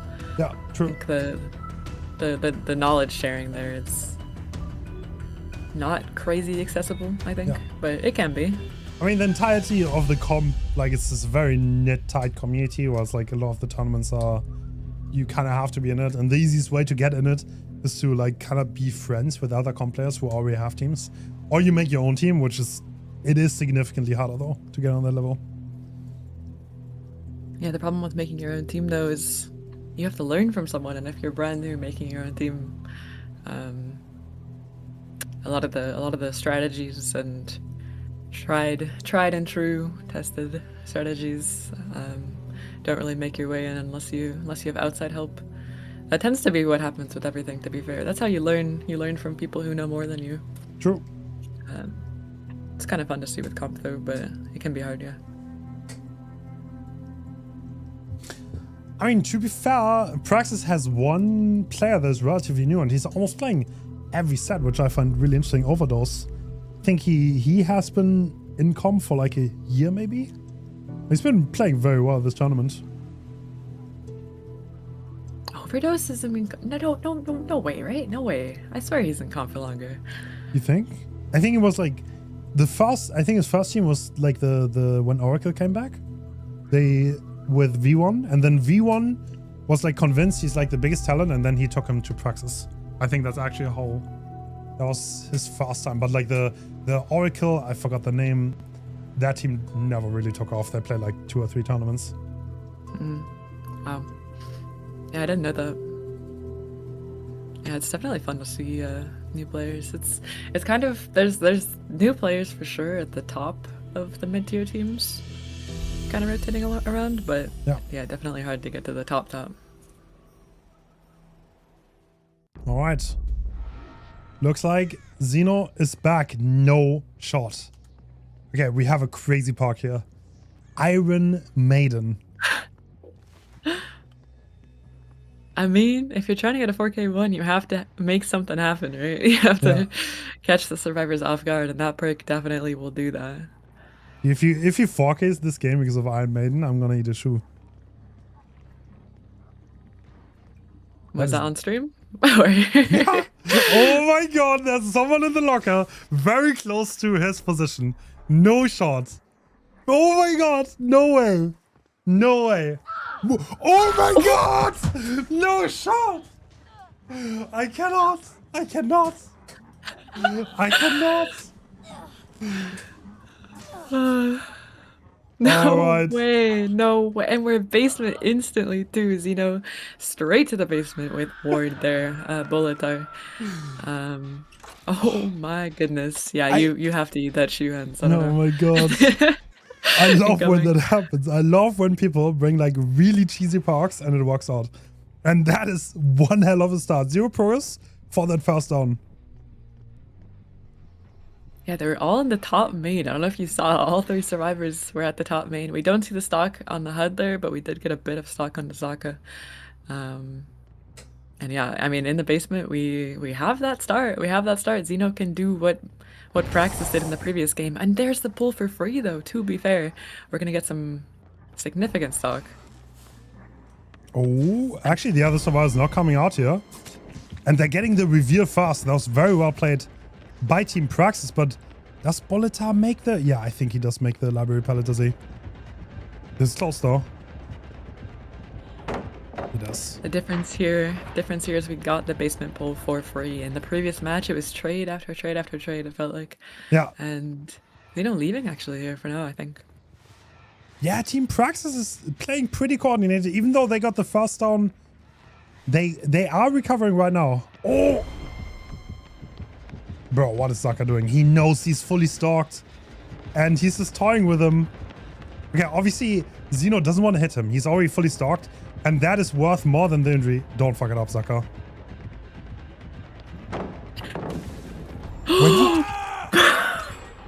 He miscounted. He miscounted the cooldown. Oh my goodness. There's no way, Hens.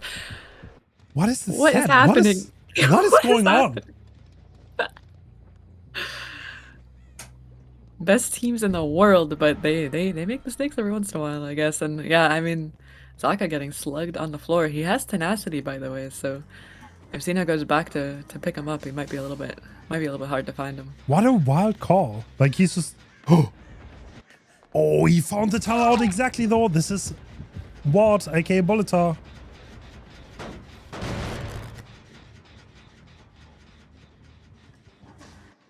I mean, nah. Yeah, I mean, Ward is gonna go all the way to the bottom side. The slack has been picked. I don't know how much pressure he has. Xeno needs a little bit more here if he wants a 4K. This might be the pressure. Do we get that? No, we don't get that. Okay. Very good job by Marcos. That hit would have been super important for Elysium if Xeno got that. We are going to be heading back to the bottom. We know Saka got picked up, but we do find Robin, actually. Ward here. Oh, this pad is gone. Does he even make it back to the other one? Yes, he does. Barely.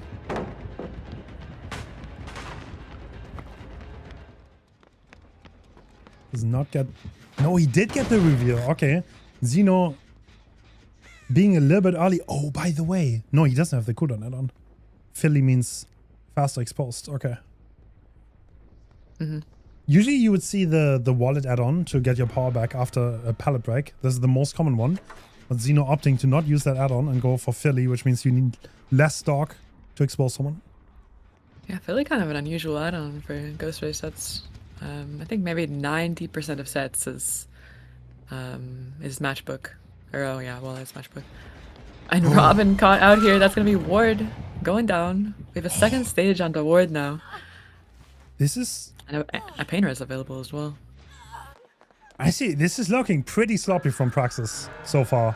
We have one injury. The gen purse is not crazy. They're walking 3 different gens, but they're all half. And now Xeno has more chances to interrupt them. and create chaos. And he's using it. He's not staying around at all. Yeah.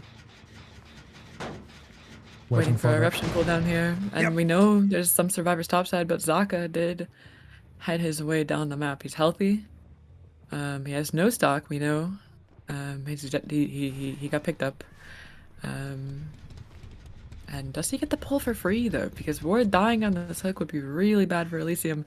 He doesn't actually. Does he even make that hook? It's so far. I don't think he was gonna make this. Is he? He's trying. Does he? This is a huge throw if he doesn't get this unhook. No, he doesn't. He does not. And we see V1 run from the top, but Xeno might be able to expose this. Wait. Wait, what? Where's Xeno? Buddy, what are we doing? Buddy, where are we going? Do we need Google Maps? No, he gave the pull for free. That would have been the 4K that he needed, I think, if he got Ward there and Zaka as a slug next to the hook. But Zaka picked up Ward in chase now. If Ward can last here, that could be all the gens popped. That could be the result that we need here. This is a god palette. Oh my god, the game just turned on its head by Xeno not Wait, what? Oh, body block coming through. Okay.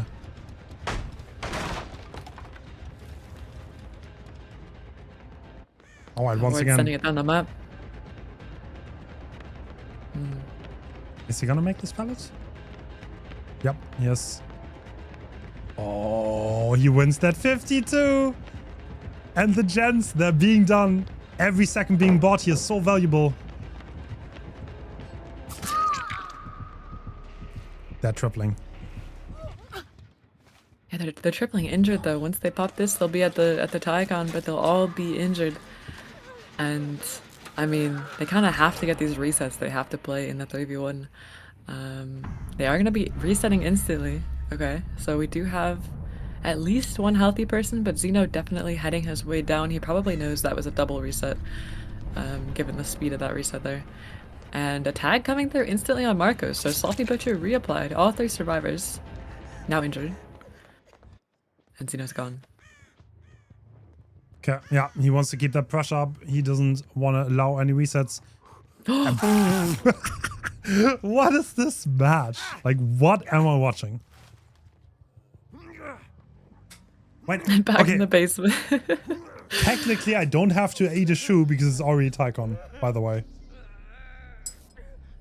So I'm fine. Okay. I swear you said you're gonna eat a shoe if they get Iron Maiden value at all, no? Did I miss you? Maybe. We're gonna have to watch the VOD back on that one. But I think I would rather you not eat a shoe, to be fair. I'm not trying to that seems a little bit unhealthy. But okay, so both of them reset. Now they're trying to look where the Ghostface is. Okay, V1 taking the tag.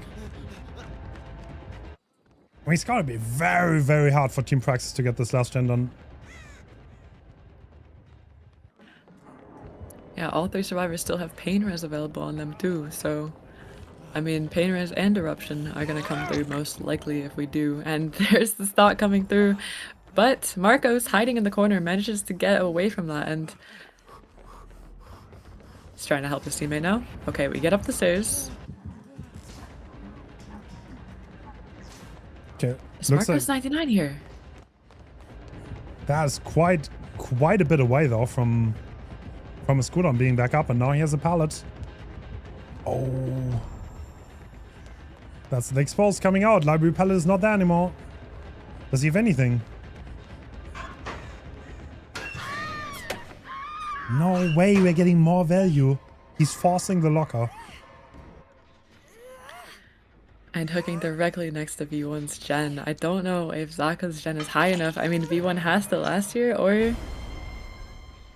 I don't know. I mean, Xeno has to make some sort of mistake here, I think, for Praxis to pop the last gen. It's looking like it might be a tie, Hens.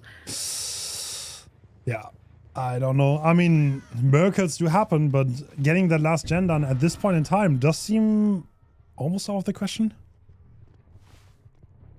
mean, the gens are a little bit split. So if the survivors pre-run properly and they have a tiny bit of a chase, it's not completely over.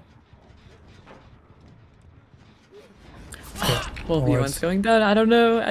It's looking like worse and worse. I don't know. I mean, Zaka has to get this pull. He does. Okay, he's getting the pull. I have a But now- sneaky suspicion Praxis is not a Larry specialist map. Team, sorry.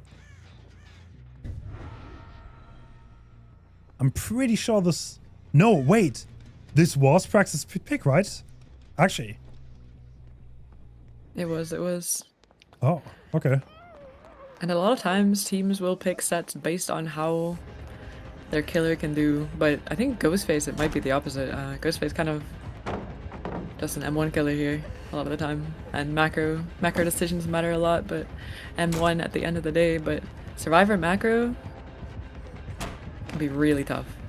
True. This is a down, I think. Yes. Once You again. do get the pickup though.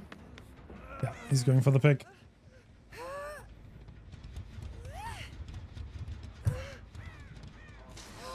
I have so much respect for that Iron Maiden though. Like equipping that in the lobby, that I don't know, how often does that actually happen? That was like so scripted.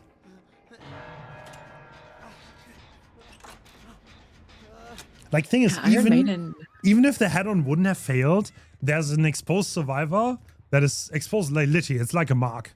Like they get a little bit of distance, yeah, but they're exposed for 1 minute. So I can definitely see it. Iron Maiden lasts so long. It's like one of those perks that you see maybe like, I don't know, once every like 6 months or something like that. Comp from some random team pick, and you never expect it every time, but it always seems to get value every time because it's so unexpected. Yeah. Has to be said though, I think Xeno could have definitely won this. Like if he denied that unhook on Ward Bolitar, then he could have definitely fucked this on high gens. Yeah, we had a slug next to the hook, excuse me. Zaka went down directly next to Ward's hook there. And so much pressure when you get a slug next to a hook, especially in a Ghostface set when everyone is busy or injured. Yeah. Yeah, this late into the game, there are barely any pellets left. And it's so hard for the survivors to buy any kind of time. V1 getting picked up now by Zaka. And yeah, in the 2v1, it's gonna be incredibly difficult. And the gens are at 0, it looks like. Zaka's gen probably a little bit higher on progress, but we are gonna be checking that gen first. No, it's actually next to 0, I think. Damn. Xeno is looking like an evil mastermind today. No, bro. No. Okay, bro. All right.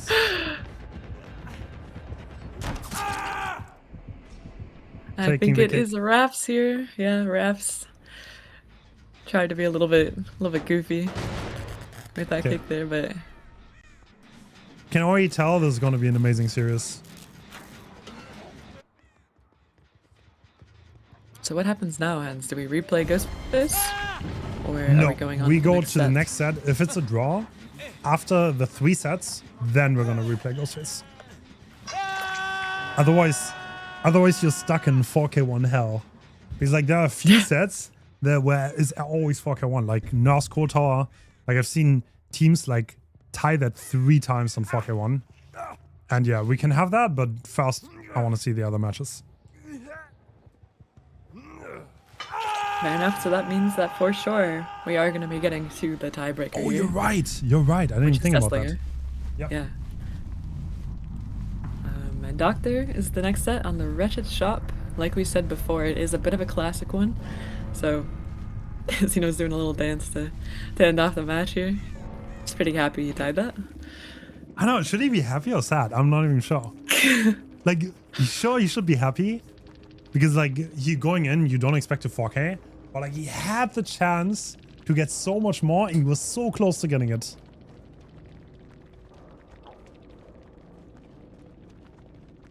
So close.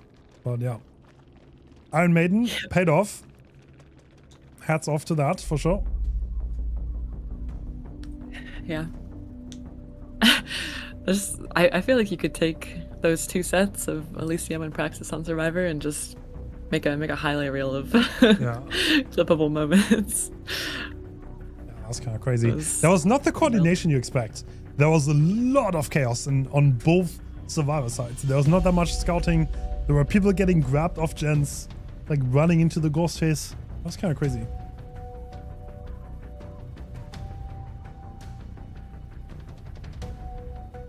Yeah, usually I feel like Praxis versus Elysium matches gonna be outs most of the time, and tying a 4K1 a little bit wild to me.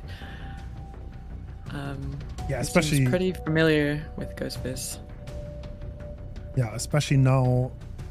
I feel like the 5 seconds extra endurance hurt Ghostface so much that like 4King after that does seem a little bit crazy, but oh well. Happened twice.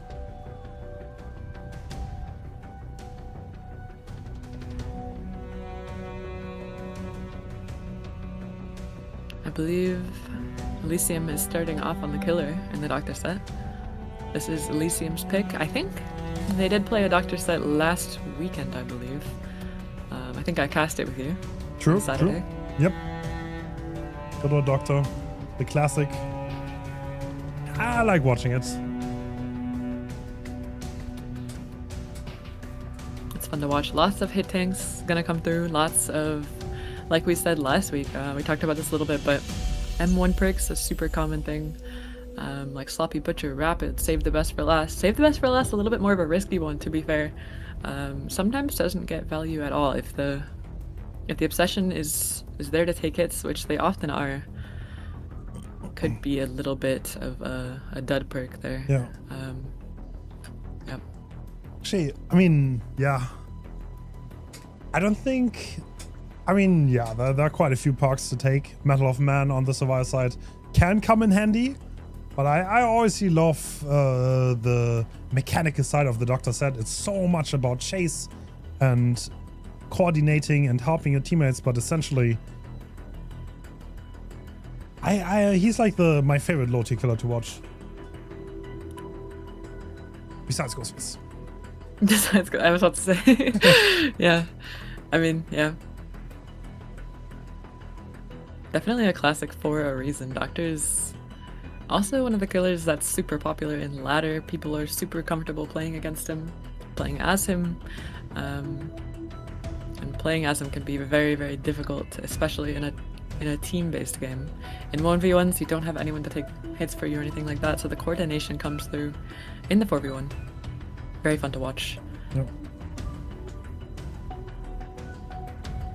Hence the Sloppy Butchers, hence the Rapid, hence the Save the Best for Last, just all of those perks to stop the hit tanks and the coordination and slow down the game as much as possible, because if you bring hook perks like Bane Res or Pop or something like that, you might not get too much value. You're not going to get too many hooks a lot of the time, so it can be tough.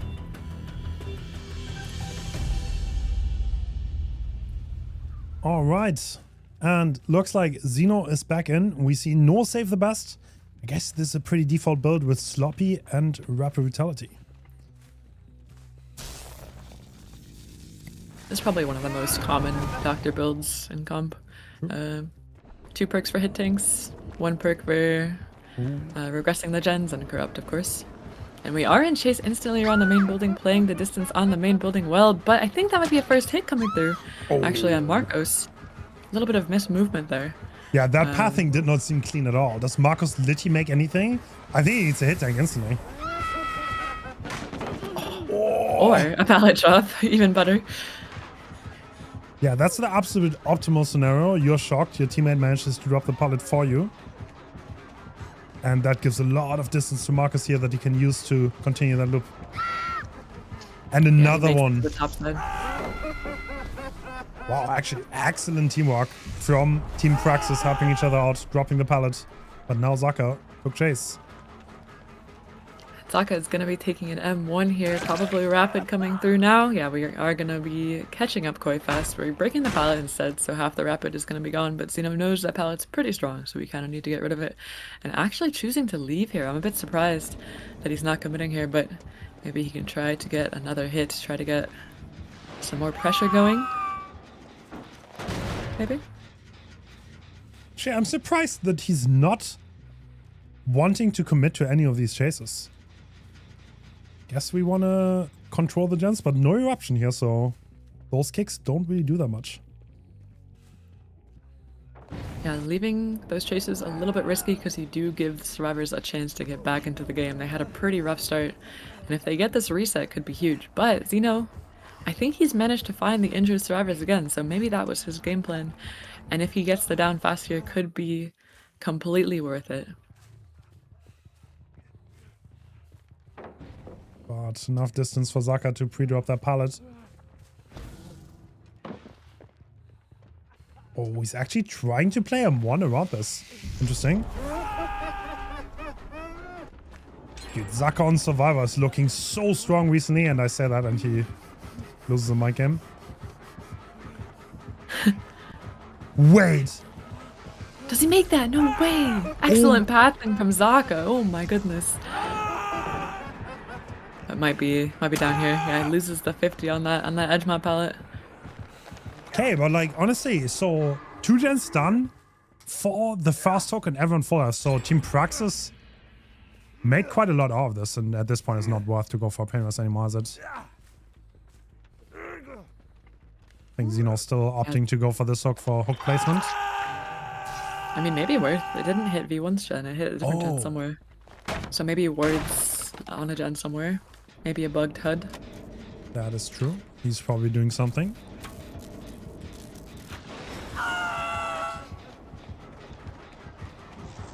Bolitar shocked into tier 3. Can't work on a gen anymore, but we are in chase with Marcos here. And Marcos, I think, got enough distance that Xeno wants to leave here, go back to the hook, yeah. Wants to get maybe some extra pressure from a tunnel out or an extra hit onto the healthy survivor here, which is Bolitar, who's topside. He's heading around this filler pallet. I think he has a container here. Yes, he does. Okay, looks like not opting to go for the tunnel out, going for the fresh chase.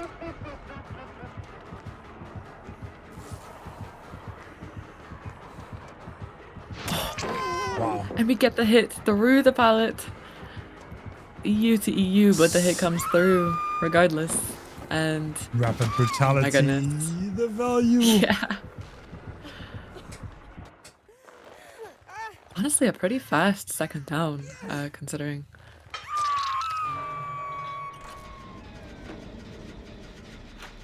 True. That double tap, that hit through the pallet made a big difference. Now Marcus is already rotating. We still have 3 gens left to go. Oh.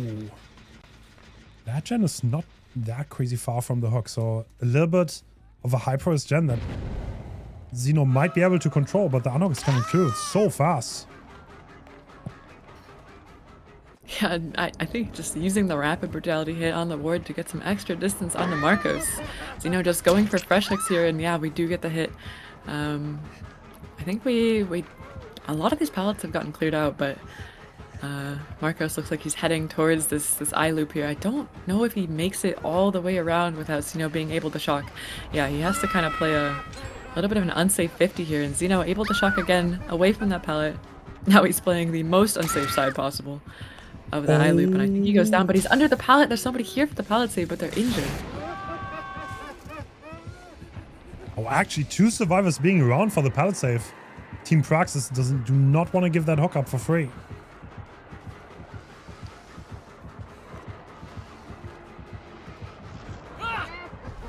That's a fast injury though. Is this really worth it for them? Actually, they're still playing for this. Interesting.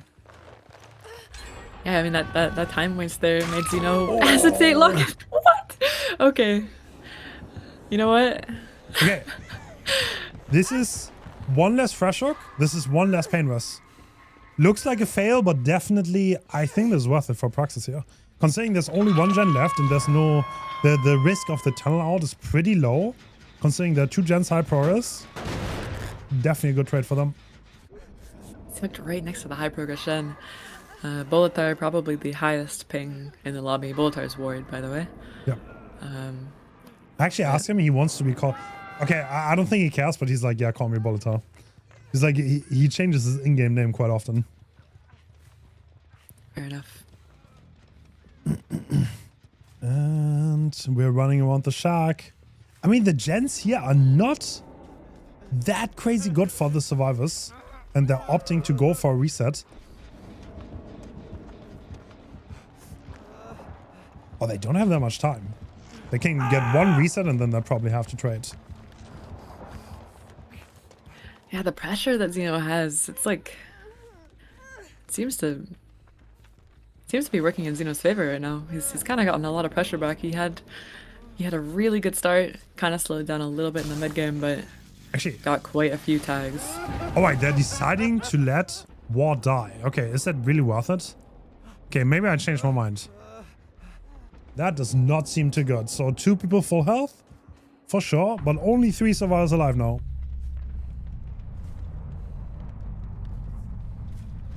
Yeah, the survivor doesn't have too much. We have a rock pallet here that we're trying to loop this car to make it back to, and I think Xeno can shock him off of it. But Marcos with some good pathing going around. Ooh, edge map actually chooses to go edge map. That means he is going to be getting hit, actually. And sending it straight to the edge map pallet. This is dead, trouble, actually. honestly. This chase was so fast. He still has Rav Brutality to carry a little bit further into the gens, and this is still a pain rush. Okay, Xeno might be on his way to get a really good result. He could even 4K this. Yeah, this gen's so high, he has to go interrupt it, which means that the pull is most likely free. So V1 kind of playing in Xeno's face because he knows Xeno has to leave. And I wonder if they're going to heal after they unhook or if they're going to double, because Zaka is in quite a bit of danger here. He has Shack, which is not too bad, and a container behind it. Also not bad. But does he last long here? If he can last long, they definitely have time to double. It looks like that's what they're trying to do, but V1 has to snap out of it. Barely. You, Zaka's so switched on.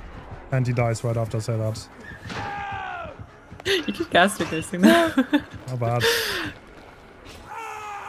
Yeah, well, Marcus is on that gen, but look at that pros. It's only, what, 45%? This is the basement hook. V1 is in the area to get the sunhawk, but if he gets shocked, I think he's looking for a lock, isn't he? I think even if he does get shocked, he can loop this area long enough True. for Marcos to pop the gen, and that's the idea. Yeah, actually. So it doesn't really matter if he gets found here. True. The setup is good enough.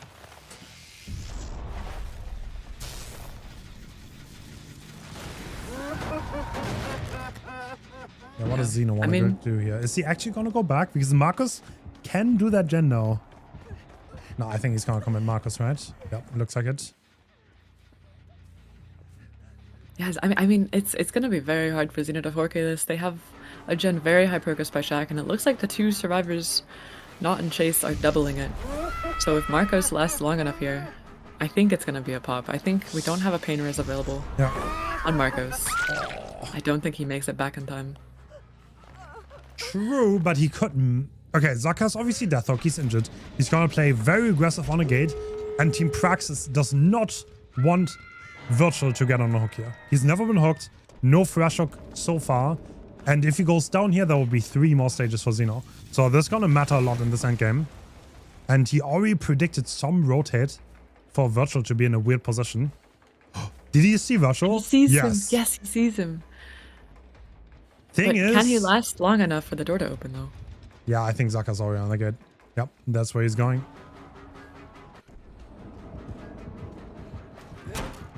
Yeah, he has Shack. He has Shack pallet. Dropping that instantly. I don't think there's any way that Xeno can possibly 2-tap this fast enough for Zaka. Yeah, that gate's just open. He just takes this hit and leaves, but I mean, regardless though, still a pretty good result, right? Yeah, not bad. We are looking at... That is 8 stages, 3 fresh. Yeah, this is the solid doctor result. Nothing wrong with it. But I think there was room for a little bit more.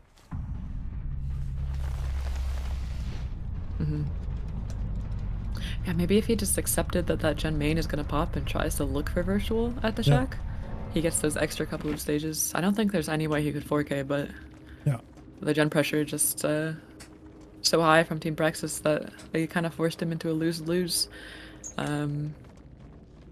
Yeah, I mean, pretty good result though still for Xeno. 8-3, not bad at all.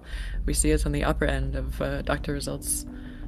And Team Elysium on the Doctor set is going to be a force to be reckoned with. They're all very comfortable on this set, I think. Yeah, absolutely. Great chases, and chasing them is not easy. But Zaka is also a force to be reckoned with. Doing very well recently, so...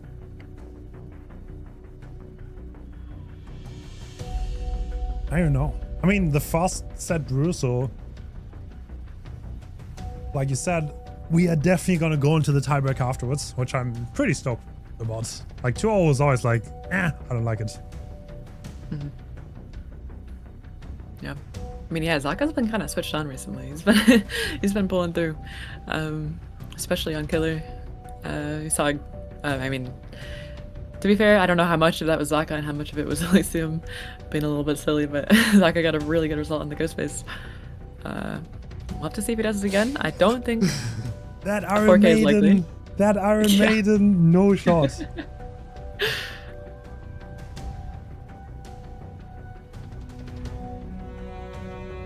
That was a crazy, crazy series. Yeah, I think we didn't even see it like through the game. It just instantly made Silly and Zynox are not here today. I know that. So Elysium does not have the optimal survivor roster. But yeah, they still have a very capable roster. There's no question about it for our top tier players.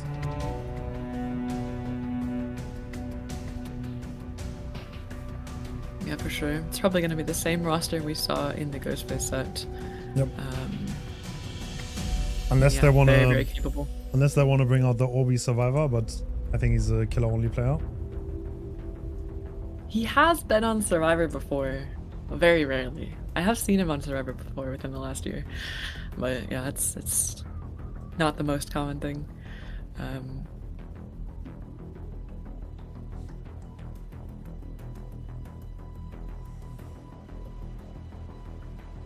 It's not bad, not bad at all on Serve.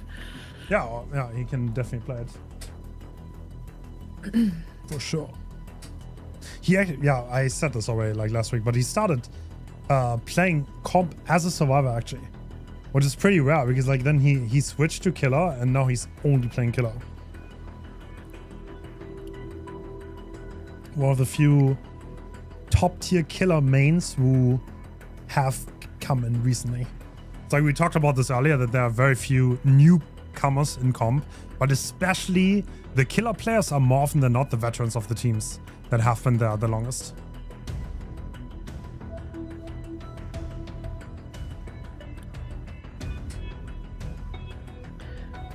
Have you seen Praxis and Elysium on Slinger recently? No. As well. Neither. I think it's Obi as Slinger for Team Elysium. I don't know if I've seen Xeno too often. Yeah, I think so. I think Obi plays him. I could be wrong. Yeah. But not a very common set for Elysium, I don't think. Praxis maybe a little bit more common. We'll see though.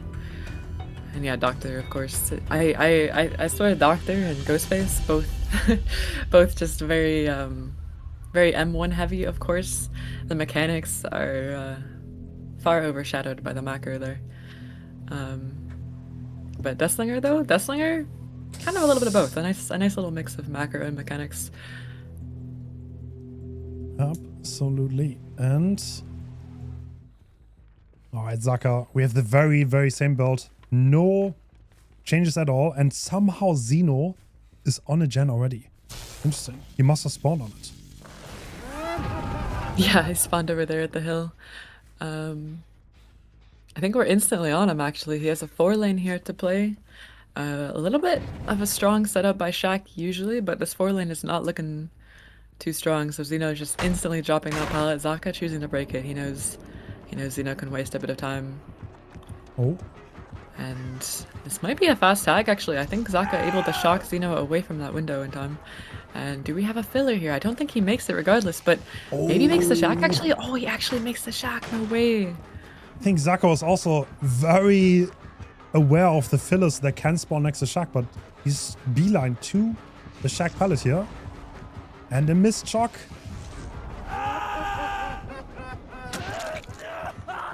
Zeno kind of slowed down a little bit, tried to drop that pallet, it looks like, and could not. So takes the time. And going topside, this is the corrupted area, so our survivors are bottom, and they've already popped the jet hands. No way. Yeah, that was very fast. Bit of an unlucky corrupt spawn, I have to say, because the survivors seemingly spawned in that area for Zaka. And can Zeno stay alive here any longer? The hit tank is coming through.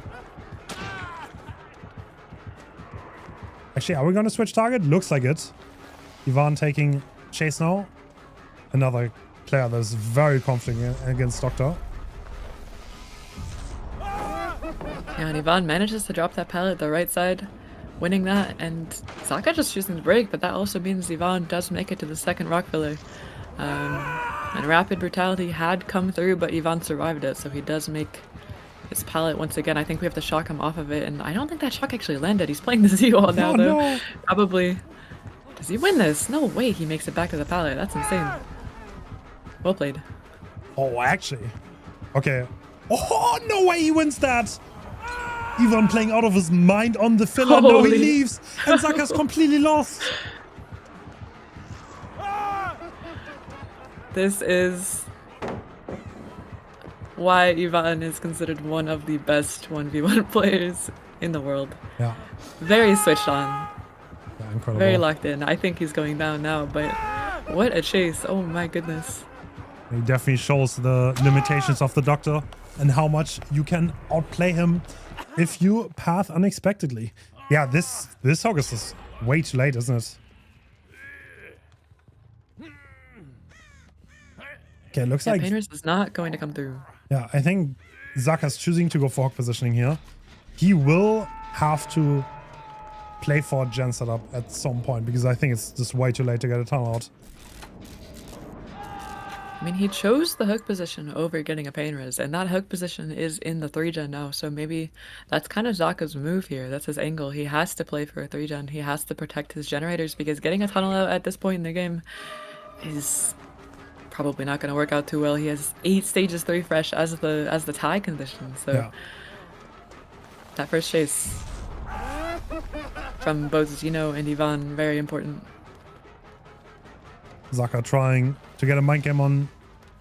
Wait, no, he lost him. They're both on the other side of the map. The pathing is insane by Ivan here. This pallet has already been dropped, but he's playing the rock filler instead of the 4 lane. So yeah, Zeno here to take a hit, and he's the obsession just in case of save the best for last. Of course we don't have it, but always nice to put the obsession as the hit tanker there. Yeah. And we're switching targets now. Yeah, we see the last 2 gens are about to be completed, by the way, so this chase looking like it's a tiny bit late.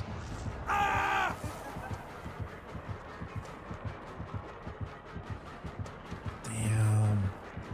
I mean, the survivors there is playing it well. Like, there's no question about it. He's making it so hard for Zaka. This looks like a completely different team than the team that played Ghostface. Just... It's like Elysium is so... Chases. This is like a roster with an emergency sub, by the way. Obviously, Ibeck didn't have that much impact on the game. It was mostly Ivan and Zeno, but what a show of class. And the hit talking is coming through. This would be a 1 stage. What? Yeah, 1 stage. Wow. Okay, so Zeno slept well today. This is gonna be really hard for Praxis. Really, really hard. Holy, well played, well played. Oh my goodness, that was very fun to watch, especially from the survivor perspective. So shout out to Alma for watching the serve perspective there. That was fun. Oh my god. I don't know what to say. Yeah, well, going into the Deathslinger set, Zaka will have to have a mental reset. We see he's faced some demons he couldn't overcome. And yeah, I mean, he's a top tier player. Like, top tier players are like, they're used to this. Sometimes you lose, sometimes you win. But for me, that would definitely be hard.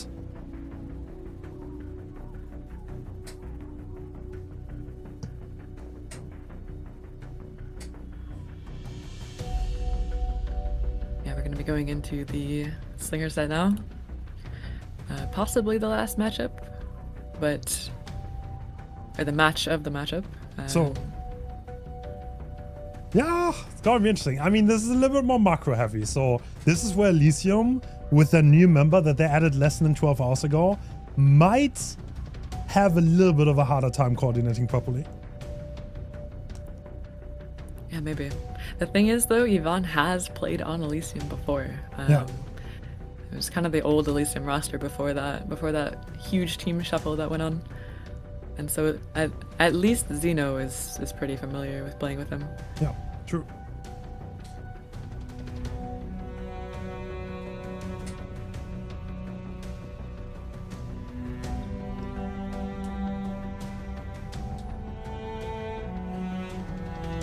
And yeah, like we said earlier, this is a bottleneck map.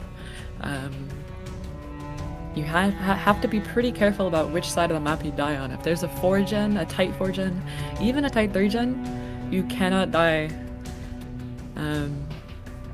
in that area. I mean, technically, if you do die in that area, Deathslinger is not one of the killers that can super easily stop you from going to the other side of the map after you're unhooked. But if you're hooked in basement or something like that, it can be really tricky. Yeah. But we'll have to see. There's definitely some room for error on the Slinger set, especially depending on death spots, depending on the gen spread. And Steffo can have, on the very rare occasion, some nasty 5 gens too. True. Like understanding that and like not dying on that side is key, and that's what these teams are also gonna be capable of doing. But yeah, adjusting to the RNG instantly, seeing where you have the pallets and having a good start of the game is crucial.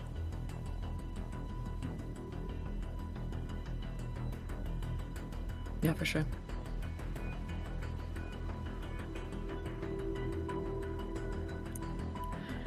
Deathslinger are also one of the killers very hard to solo save against too, right?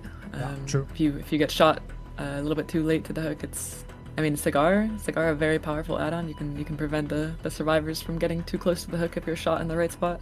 Yeah. Strong zoning tool that can deny survivors, or they maybe are not able to switch the sides as well. Yeah, the start is going to be the important point. I don't know. We will probably see the survivors play a little bit passively at the start, but they will want to cross the map at some point. But I've seen some teams literally try to hide out the corrupt recently on these maps, so I don't know if we're going to see that here. Probably not, but maybe. Elysium doesn't strike me as the team to hide out corrupt. Yeah, no. Xeno is definitely gonna be Xeno. You will see Xeno on the killer POV within 20 seconds of the game starting. That's how Elysium plays.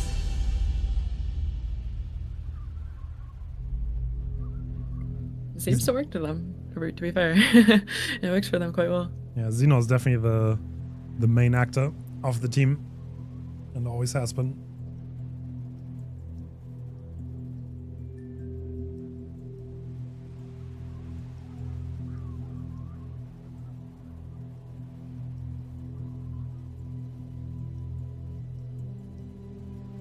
I believe we'll see Elysium on the killer first. Is that correct? I think we just... Or no, sorry. Team Praxis, right? not killer. Yeah, Yeah, because Zaka just played Doctor. That's right. The reason you switch who starts first is for fairness reasons, by the way. Because starting on killer... I mean, depends on the set what's the big advantage, but generally starting killer second and being able to know what you have to achieve is a pretty sizable advantage. Yeah, usually the team who picks the set starts off on the killer. Yeah. That's often how it works. So, I mean, Tiebreaker is Tiebreaker, to be fair. We don't really have a clear pick there, but that also means that Elysium picked Doctor and Praxis picked Ghostface. And we are starting off breaking the main door instantly. And Zaka is heading down the map. Already, I see 3-gen bottom, a mid-map gen, and probably a 3-gen top there. So a 3-1-3 split. Very standard, nothing out of the ordinary here. And yeah, Zaka already looking. Is someone wanting to cross early here? And looks like iPick is very far in the back. Ivan is also far in the back. At this point, the spot has been made. Pedro is also far in the back. Probably Xeno right next to the killer. Yeah, there he is. Or are we crossing? Yeah, there is no waiting out corrupt here for Team Elysium. They are sending it. I think we're on Xeno here, right? These are Xeno scratch marks. Xeno taking fast chase pretty early on. No gen pros to be had from the survivor side at all. And this is gonna be a cigar tag. So Xeno is gonna be zoned on this side. And it's gonna be hard for him to get any distance here. Instant reload.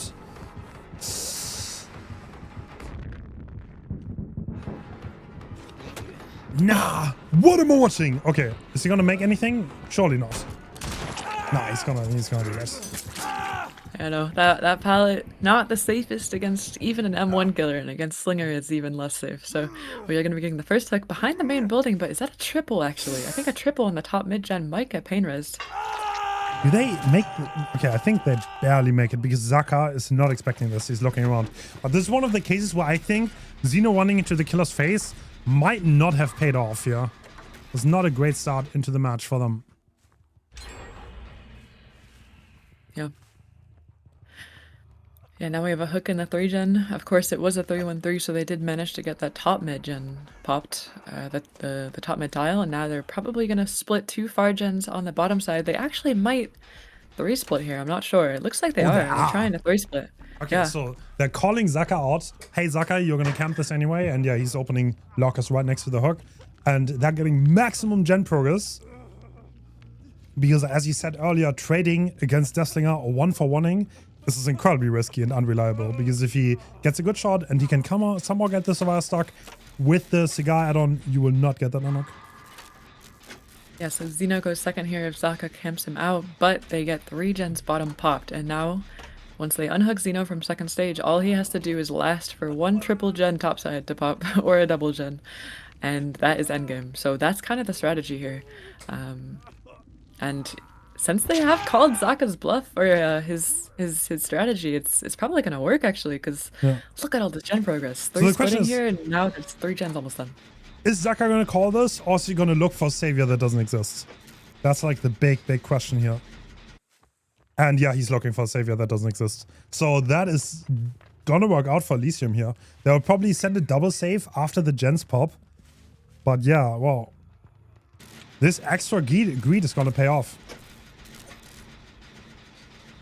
This is the gamble of comp DBD. Is there a savior, or are they just letting them go second? And this is why letting the survivor go second, such a huge play here. Look, yeah, they're at 1 gen now. It's been like 2 minutes into the game and they're already at 1 gen. Okay, Ivan is actually gonna deny the info on the 3rd gen.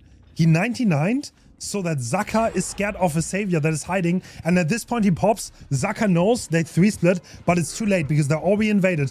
And now, are they gonna get the double save? Where's the teammate? Pedro and iPick. He is blocking. Can he shoot and block this? Oh my god, iPick cannot go through. Is Xeno gonna die? Yes, he's dead! Huge play by Zaka, blocking the hook. This backfired horribly. Oh, and now they have a 3-gen topside in the 3v1. Pedro injured in the 3-gen as well. So if he goes down here, he's dead in the 3-gen. And okay, Zaka misses though. Very, very good greed there by Pedro, HZ, or Adam.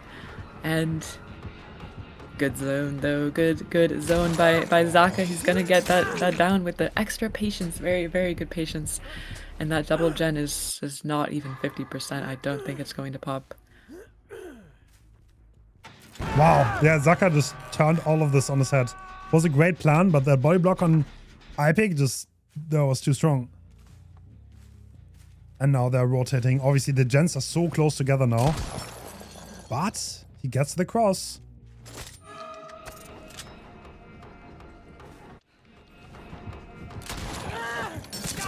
Yes, the trade super early, and he's trading on a pain rest hook in the 3-gen, so I mean, Zaka's most definitely gonna just take this, right? Yeah, he wants to get the gen regression, and now he can just go to Ivan, interrupt the gen. We know Ivan's on the gen because we heard him scream, did not get off the gen in time, and Pedro has to hover for the pull, try and get a fast pull here. And Ivan kind of has to survive this somehow because we know the other 2 survivors are not doing anything. They have to unhook, they have to reset. There's no shot they double the gen in time. Ivan is in such a bad spot. But they're trying. They're gonna try. Van, this is such a nasty survivor to chase. One of the best 1v1 players in the world. And he's just looping the rock. Okay, well. He's looping the rock into infinity.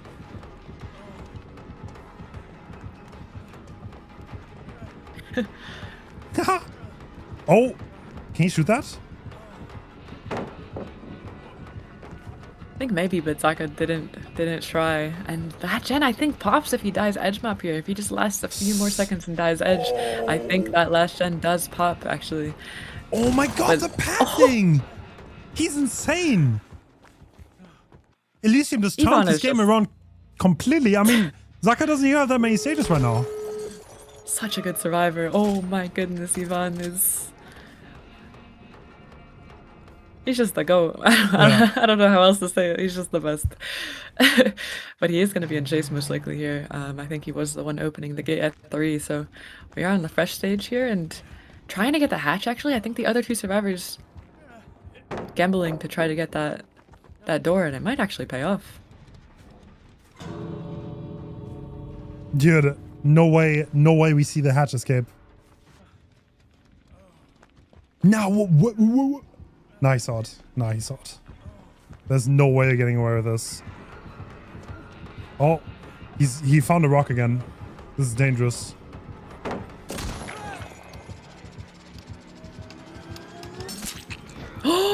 Does he get the hatch? Wait. He needs to reload. No way.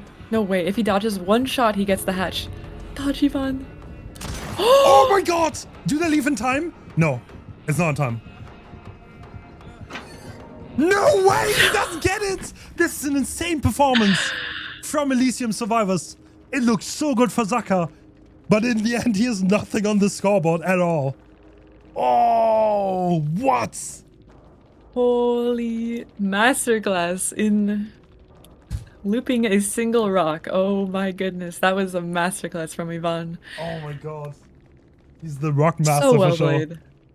The rock master, yeah. So well played. Oh my goodness. And yeah, 5 stage out of that. It seemed so bad for a second when Zaka managed to body block the hook using the rock and the main building debris. Yeah.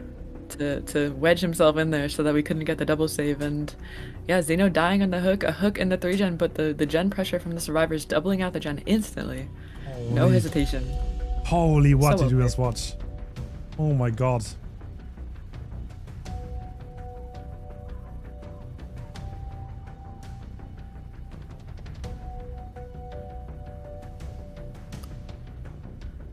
Yeah, Elysium played that so well. Oh my goodness. So many brilliant plays in one game.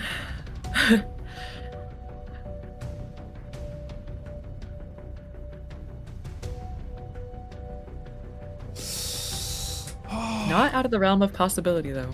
5 stages. I mean, Slinger is not the strongest killer. He's definitely very, very loopable, very jukeable. True. If you miss 1 or 2 shots, it's so much distance from the survivor. Being a 4.4 killer and The thing is, tough. I would expect Xeno to never shoot and like zone everything because he knows he doesn't have to do that much. He can play it safe here and he can afford to play it safe. Yeah, if he does, then I think he's experienced enough to bring this home. But like Team Praxis is obviously a really good survivor roster, so anything works. We saw it. What Ivan did on that rock can happen. Yeah. One pallet green, one pallet standoff, and can turn the game. And that gamble from Elysium, just gambling that Zaka would camp the hook and 3 splitting bottom gen. So much pressure for the survivors. They entered the 3v1 at 1 gen in a 3 gen, and I mean, yeah, managed to only give away 2 stages after that. So very impressive gameplay. I'm kind of biased. I do kind of want to go back to Ghostface. I would not mind if we get a miracle here and then we have to replay Ghostface. Ooh, but a 4 stage though. Even if they tie, I think it's a win for Elysium because Elysium's already up 1-0. Yeah, you're right. So it'd be 2 ties and a win for Elysium. They have to get 4 stages here, or 5-2. Oh, that's really hard, yeah.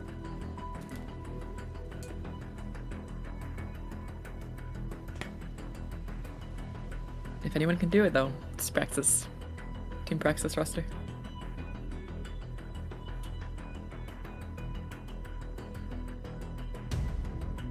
Yeah, absolutely. There's some amazing survivors on that roster. They have been playing very well, especially on survivors. I would expect them to go for flashlight saves and pallet saves here.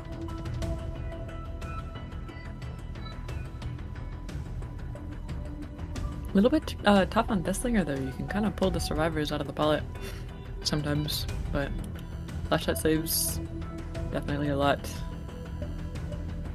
I mean, you have to worry about them for sure. Yeah, maybe.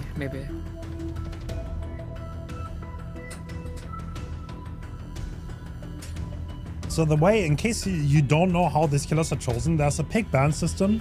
There's like a certain amount of killers that they can choose from, and then both teams can ban one, then they can pick one, and then they ban until there's a tiebreaker left that they're both comfortable with. That's how it generally works, and that's how we arrive on the killers we're playing today. So this is the tiebreaker killer, and you would expect both teams to be relatively good on it, but nobody picked it directly, so they're not going to be experts on it.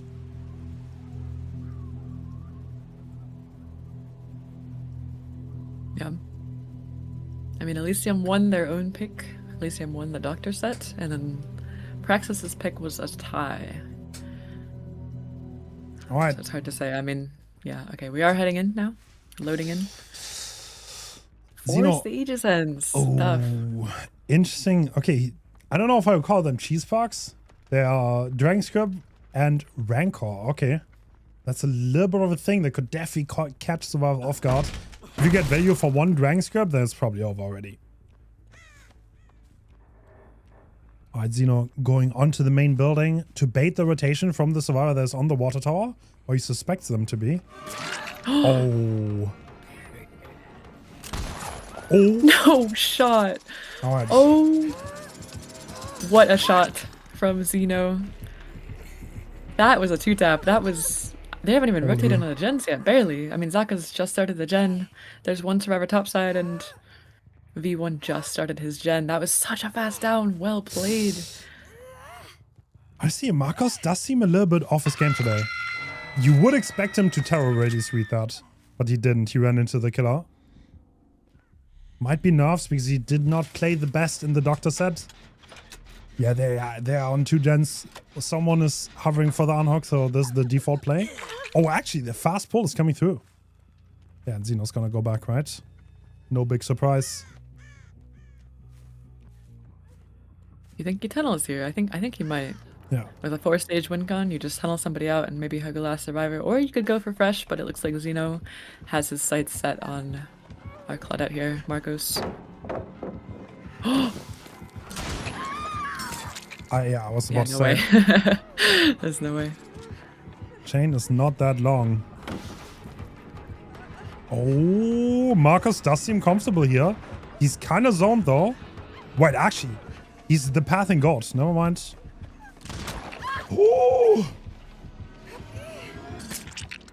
Oh, okay. I mean, yeah, Xeno, is he gonna leave now? I think he is, yep. Choosing to interrupt these generators.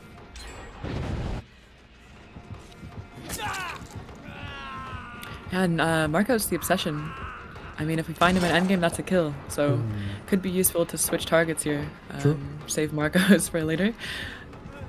And especially if V1 got tagged pretty fast like that. What is going on in Chuck, by the way? What just happened? I think Zaka blinded him on the vault, but he got the tag, and now there are 3 survivors injured. I mean, they got 2 gens though. Nothing's impossible, but with Virtual being stuck behind the shack, no shack pallet, it's gonna be hard for him to get away here. And they have no gen pressure at the moment as we are healing. We see Ward healing up Marcos, I believe. And Zaka was in the mend state, has to mend, so...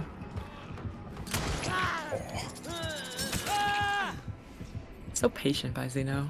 Yeah. Doesn't shoot until he has to. He knows he doesn't have to do that much, and this is the second hook already. I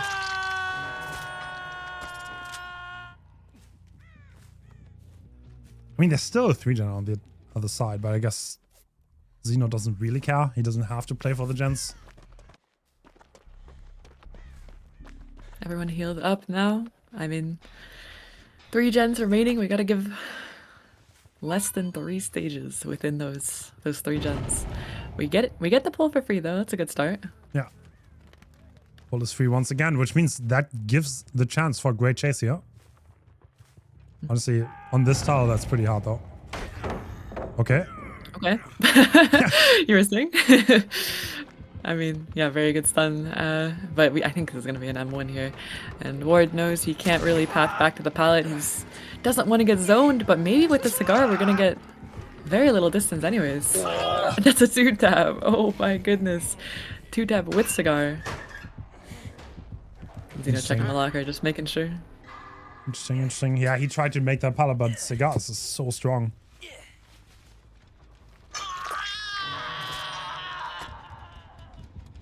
I mean, it is not over yet, but it's gonna be really hard.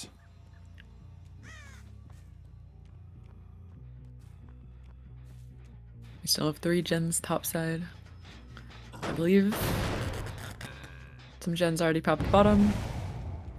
And we're getting the unhook now, so going straight back to the hook. Not really any reason. I mean, are we gonna go for a fresh hook here, actually? We're looking at around the gens. I mean, if we find Zaka, it would be the 4th fresh here. We still haven't used too many pain res. Only 1 pain res has been used, by the way. So some decent gen slowdown here available for us. Yeah, we kind of need Volatile to do a miracle here. Xeno faking him out. I mean, does he have anything here? Oh, yeah, nah, what is he gonna do, really?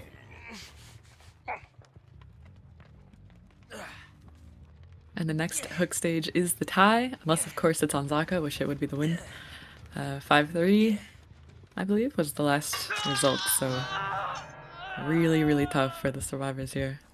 And if they tie, they lose, by the way. Praxis loses, because they did win the Doctor set. So, I mean, yeah, really, really hard. You can't give away any more stages. It's going to be really, really tough.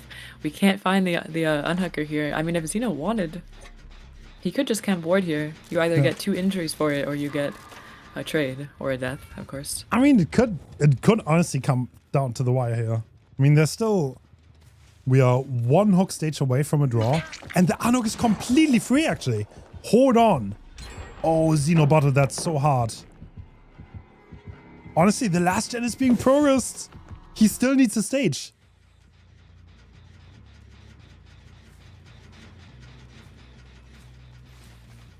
Okay. Oh, Xeno. Is he doing it? Is he throwing to get the draw? Dragon's Grip, by the way, I believe, still on cooldown. I wonder if the exposed survivor playing a little bit safe here. We don't see any survivors around this area quite yet. Yeah, it looks like they're playing a little bit safe for a second. Doubling this bottom side generator, and Marcos is taking chase now. Some crazy dodges coming through on that mid-map. Oh my god. I mean, the thing is, Marcos... Yeah, he kind of wants to get injured here. He's the obsession, Rancor's in play, so it's gonna be all on him here. Oh, he had a Dren! Rancor also giving him a lot of vision. Wait a second. The door's being opened. Behind main, I think Bolita's already on it. He needs to dodge the shot. He needs to dodge the shot. No, he got shot. That's it. They were so close. Oh they were my- so close. Xeno's not taking any chances. That's going to be the Mori coming through. No flashlight save, no cracker save. Because that is ranked where... Where's oh the my team? goodness. Where They was were the so team? close. Not being there for the body blocks. If they had 1 body block, that would have been over. Wasn't someone was full out, right? Yeah, they were. I think they were just a little bit too far behind them. Just didn't catch up in time. Oh my goodness, that was very, very close. A lot closer than I would have thought. Especially given that beginning chase was very fast, and Wow. they kind of brought it back a lot. That came down to the wire. We have a little bit of a break coming up. Because once again, I think Ascent is still in the tournament. So we're gonna have to wait a little bit. Oh my god. These were exciting sets though. Holy. Yeah, Ghostface, a tie, Doctor might have been some of the craziest chases I've seen from Elysium Survivor End. I think like the drone got Marcus so much distance that Virtual just never caught up again. But like if he dodges one shot there, then yeah, that's it. Then they win. Wow. Yeah. They were stacking that bottom gen, I think that's why they were so far behind. And they had to wait for Marcos to get hit there, because Rancor. Yeah, so close. Alright. Alright, Julia, thank you so much for coming out and casting with me. You're gonna be back tomorrow, right? I believe I'm casting one set tomorrow. It's gonna be the first set in the morning. So I'm just here in the early sets. And I think you have you have a caster coming in a second. Yes. I think Tofu, if I'm not mistaken. Thank you so much Tofu. for casting. That was very fun. Thank you, Hens. I will be off. Thank you, chat. Thank you, everyone, for watching. I hope you have fun in the next set. I will. Bye. Bye. Alright, that was Julia. Thank you so much for casting, Julia. That was fun. And I think we have Tofu, right? Let me quickly check. Not that I'm not mistaken. Oh my god. What a bet. Oh my god. Can we just recap how insane that was? We had the Ghost Face, the Iron Maiden value 10 seconds into the game, then Xeno just running off into Oblivion and giving the free unhook, then they somehow make it back to a draw, then Ivan popping off. Oh, what the hell? What the hell was that? What a crazy set that was. What a crazy set that was.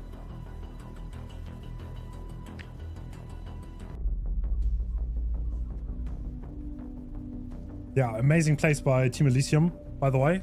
Xeno did sleep well today. Amazing to see. It's double elim. Yeah, Team Praxis not out. I'm pretty sure Team Praxis has to play against...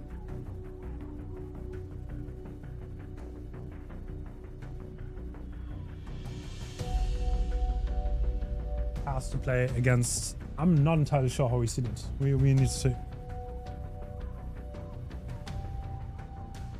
Against? Yeah, I'll keep you on your toes. You're gonna see tomorrow, okay? Little bit of a plot twist. You gotta see tomorrow. Duh.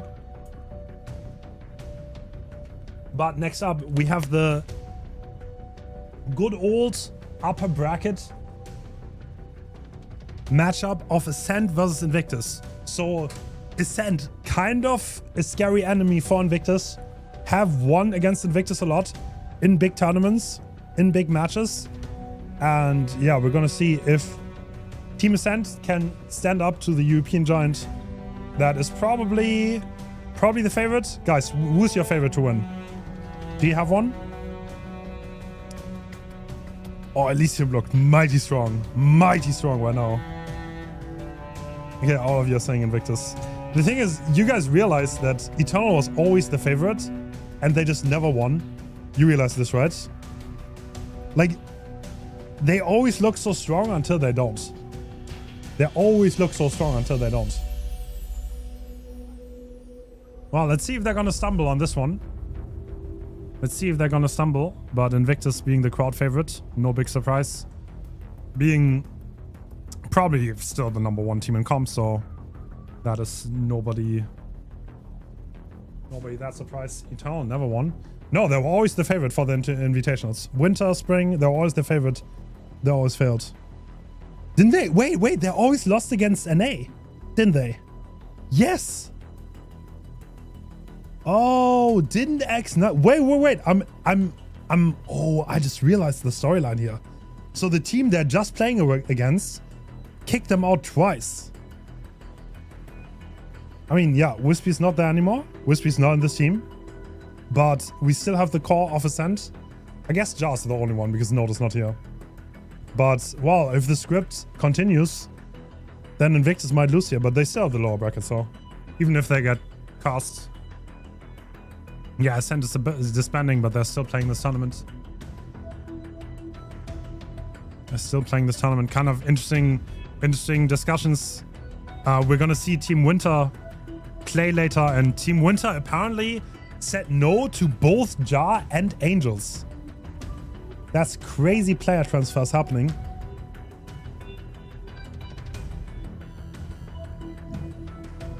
Maybe they didn't offer enough. I don't know how much a comp player is worth. I'm not sure about the market conditions. But yeah. Will Wispy be allowed? If I think Wispy behaves well, then I have no problem, but this is way too early. Way too early. Way too early. But I don't want to discuss bans, if that's okay. I do that at my own discretion.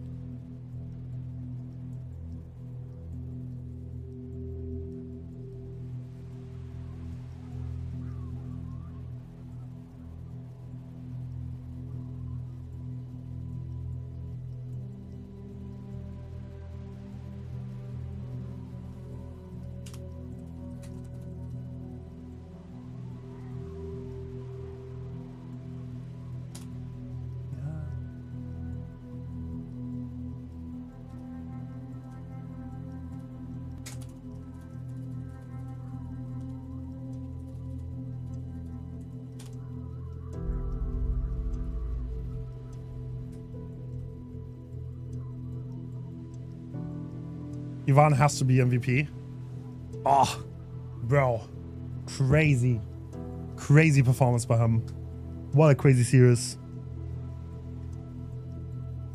Why did Wispy got banned? You know, people always ask that. I don't wanna get into it. Did very nasty things that I don't stand for, that I don't respect, that I don't tolerate. And yeah, that's, if you do that, then you're gonna get banned. And if you don't apologize afterwards, then you're gonna get banned even longer. So unlucky.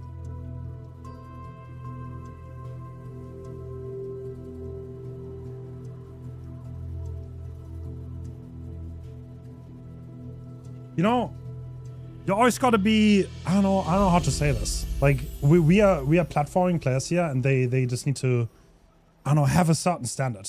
That's very important. Does that make sense?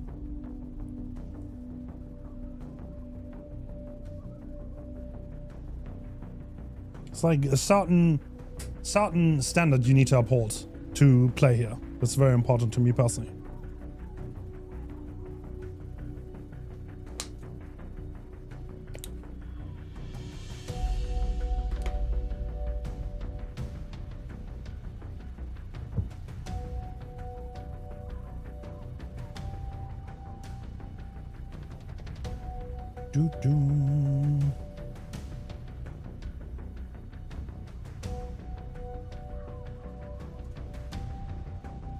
Tofu can hop in whenever, by the way, if he wants to. Is Tofu streaming? I don't think he's catching my Discord message. Dan needs your hands. He was very grumpy. This is how he is.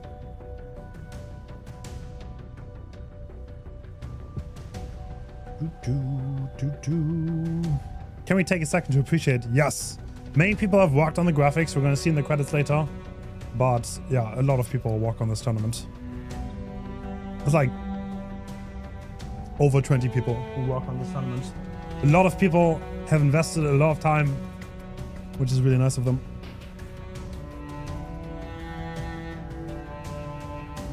That's what they always said, Doro.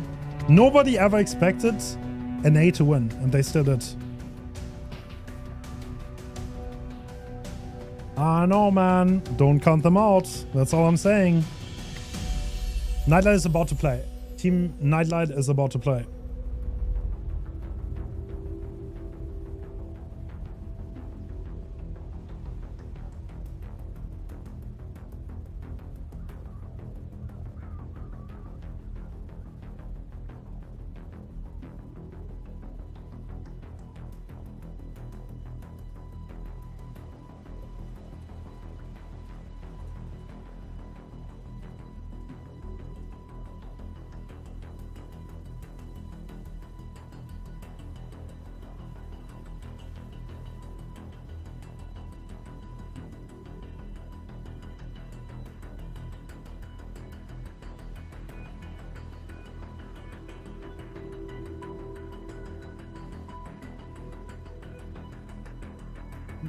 Would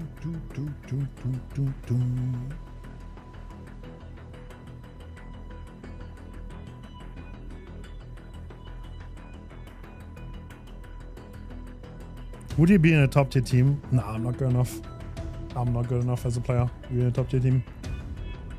I also don't care enough. You need like, if you want to be a top tier comp player, in case you didn't know this, like the top tier teams, they practice like multiple times a week. And like they play tournaments on the weekends. The time investment is kind of insane if you want to be a top tier comp player. Because you scrim and on the weekend you have permanent tournaments. So like if I would have to guess, like 20 hours a week. And I did that like in 2021, I did that for a little bit and it was cool, but I don't think I uploaded a single YouTube video while I did that. And that was kind of like unsustainable because like it's so much time you have to invest, and I have so much respect for people who invest that kind of time to be top tier, because it's not really worth that much. You don't really get that much for being a top tier comp player. Everyone just does it because they want to. They care about the game and they do it for the love of the game, which is respectable, but like I just don't have it in me anymore to do these kind of things. Don't have it in me.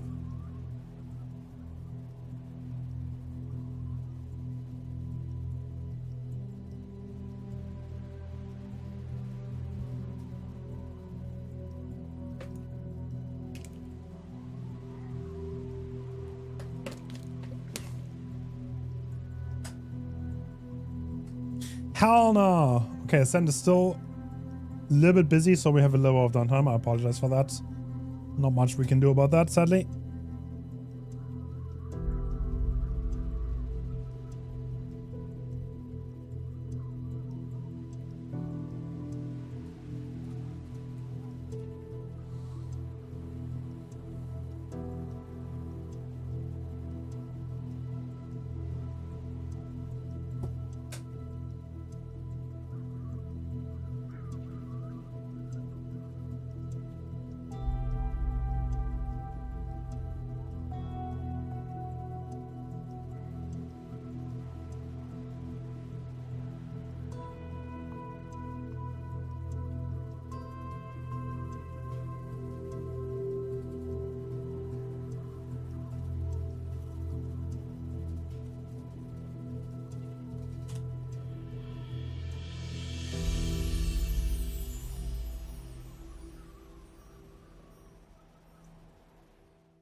Does Tofu want to hop on and talk?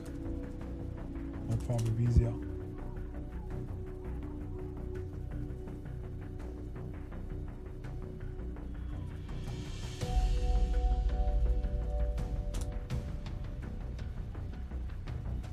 I'm going to keep gassing them up. Champions of the Fog.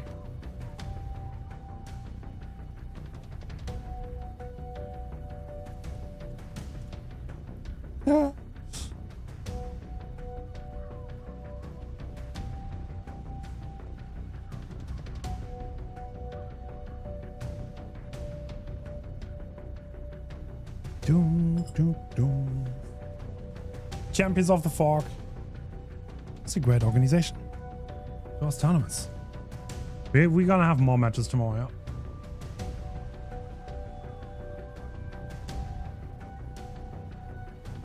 yeah.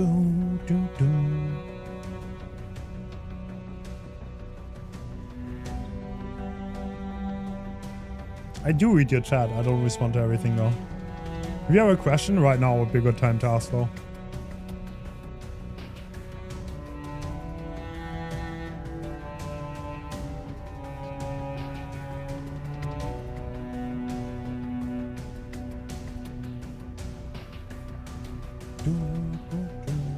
Yo. Hello, Mr. Hens. How's it going? Hi. Oh my god, Tofu. Was it a crazy match? Bro, after that Ghostface set, I was really concerned that we were going to see, like, maybe the sloppiest games I've ever seen in my life from those two teams. Like, that was, the Ghostface set was so scuffed, bro. That was so incredibly scuffed. I mean, it was coming, though. Yeah. I literally said, there's no way we're going to get Iron Maiden value. 10 seconds later, Iron Maiden value happened. Dude, same. I was literally sitting there talking about it. I was like, Iron Man is so weird. Like, why? For like hiding in lockers, I guess. Like, why? And literally, as I was saying it, the camera panned to Bulletar in a locker, and I was like, wait a minute. And dude, I was losing it. It was so insane. And also, Xeno walking away, like when he downed Zaka under, I think it was Bulletar's hook, when he was like death hook and about to die. And Xeno just walked away from it. I was losing it, bro. I was literally just screaming. I didn't even know how to commentate it. I was just yelling. Like, I could not believe he walked away from it and let them unhook. I feel like he had that, and it was such a weird decision. Yeah. Dude, honestly, Xeno let 3 unhooks happen all day today. I don't know what was up with that. But, like, also the Death Stinger stabbed. Dude, they almost had it. If V1 was there for the body block, it was so over. Yep. Or if he just dodged that one shot. Like, if one shot would have missed and he had to reload, it would have been done. Yeah. Oh. Yeah, that was so insanely close. I could not believe it. That was crazy, bro. That was such a good set. I mean, Avant, bro. Like, yeah. Avant needs a raise. Like, that motherfucker is insane. Yeah. Like, absolutely crazy on that rock. Yeah, Marcos was not on this game today, though. Marcos was, I don't know what happened. He kind of like, it felt like he was just like a little bit shaky on all of his chases. He kept like trying to pre-drop and like just kind of like doing it at really awkward times that kind of allowed him just to get like 2 taps. Yeah, Marcos was very off his game. Yeah, which is very odd because, I mean, to be fair, like I was saying this to my chat the whole time I was casting, but like they did just come out of that like basically best of 7, right? They just came out of like 7 sets. It would not surprise me if they were a bit fatigued, right? Like it does kind of make sense. But yeah, I mean, to be fair, Yvonne didn't seem fatigued at all. Like, he played absurd. I mean, Xeno played fantastic as well. Yeah, I think Marcos was going to be the only one that seemed a little bit off his game, but it was still enough for him to win. So, like, you know, hats off to him. I can't believe Praxis is going to losers bracket. That's crazy. Like, I mean, obviously, Elysium's a crazy team, but, like, Praxis has looked so good this tourney. Like, they looked literally unbeatable in, like, every other previous round. So, them being in losers bracket's crazy now, man. I don't know. Yeah, I expected Praxis to. Honestly, my prediction was Praxis was the team to win this today. But like, I mean, Xeno just woke up well and he's playing. So. Yeah, I feel like Elysium is one of those weird firecracker teams where like they can win literally anything. Like I feel like if you look at like a record of, you know, how many times they win-lose, I feel like they don't win like the majority of the tournaments, right? But I feel like they literally can just win anything at any time. Like they're just so potentially insane, you know? True. But yeah, in my head, I kind of had like the winners bracket finals being like Praxis and probably like Invictus, and then maybe even Practice going past them to like the grand finals, maybe. So like I'm very surprised to see them getting losers bracket this quick. But again, I mean, really not that crazy. All these top 4 teams are nuts. Like, for instance, what do you think about the upcoming like Ascent Invictus? Like, what do you think about that matchup? Honestly, one thing I noticed, I think Eternal got thrown out by X9 twice. Okay, these are not the teams, obviously, but like in the previous 2 invitationals, Eternal kind of got jinxed by an A, so I don't know if that's going to happen again. I think Invictus is definitely the favorite. Like, there's no doubt in my mind. If they can show up here and play, then I think it's their game. But yeah, Ascent always has that little bit of a surprise factor. They can also play really well. Yeah, I said this a bunch earlier, and like I say this kind of stuff, and I'm always like, okay, I'm gonna say this, but I'm not sure if I can say it confidently. I'm curious if you would agree. If you were like forced to make like a power rankings, would you agree with saying like Invictus 1, Praxis 2, Elysium 3, Ascent 4? Like, is that like a safe top 4? Like, I feel like that's what I was saying earlier. Yeah, and I feel like it's hard because obviously any of those teams can beat any of those other teams. Like they're all very close, but. Going into this tournament, I did the seeding like a few, like let's say like 2 months before. I had Invictus 1, Elysium 2, but Elysium played pretty badly leading up to the tournament. Then I had Praxis, then I had Ascent. So yeah, but like Praxis has been on a major run. Elysium was very shaky going up to it, which adds to the surprise, I guess, because they also played with a sub. Like iPick literally got added 12 hours ago to the roster. Oh, really? He wasn't even original on the roster? Yeah, he wasn't. Oh, that's crazy. Because Zynox and Silhe both were busy, and Elysium doesn't have that many players. So, yeah. Damn, I thought he was just like one of the players that was on the roster, but just like was mostly just a sub. But yeah, I didn't know he just got added. That's crazy then. Wow, he did really good for like filling in last minute then. That's very impressive, actually. I mean, he's an OG comp player. He was also previously on Elysium like 2 years ago, so he definitely knows what's up. But yeah, still. The fact that they showed up here and played so well, impressive. Yeah, very, very insane. Honestly, I was super impressed by them, and I'll be curious to see how they do in the finals here. And also, Ascent versus Invictus will be wild too, because I'm told that Ascent actually has a pretty good like track record against Invictus in terms of like again, Invictus possibly the #1 team in the world, right? Like probably if you ask most people, but like it seems like Ascent is one of the teams that can manage to squeak out wins against them, like decent, like not like often. Obviously, I think Invictus probably has a winning record against probably everybody, but like. I think Ascent is definitely capable of upsetting them and has done it quite a few times. So I think it will be spicy to see. Bro, for the record, I know he's kind of like a friend of mine, but Angels played insane on Killer last week too. True. His Killer play was so impressive. So right. Okay, I'll tell you something. I don't think it's gonna be Angels killing first. Really? Yeah. No. Wait, what are even the picks again? I gotta go look. I think the first one is when I'm. Yeah, we're gonna see Spirit first, and take a guess who's gonna play Spirit. What do you think? Spirit on Ascent's roster, huh? It's kind of crazy because they don't have a second killer player, but well, I guess they do because it's gonna be Jar on Spirit. I've never seen Jar play a killer in a competitive setting though, so that's gonna be interesting.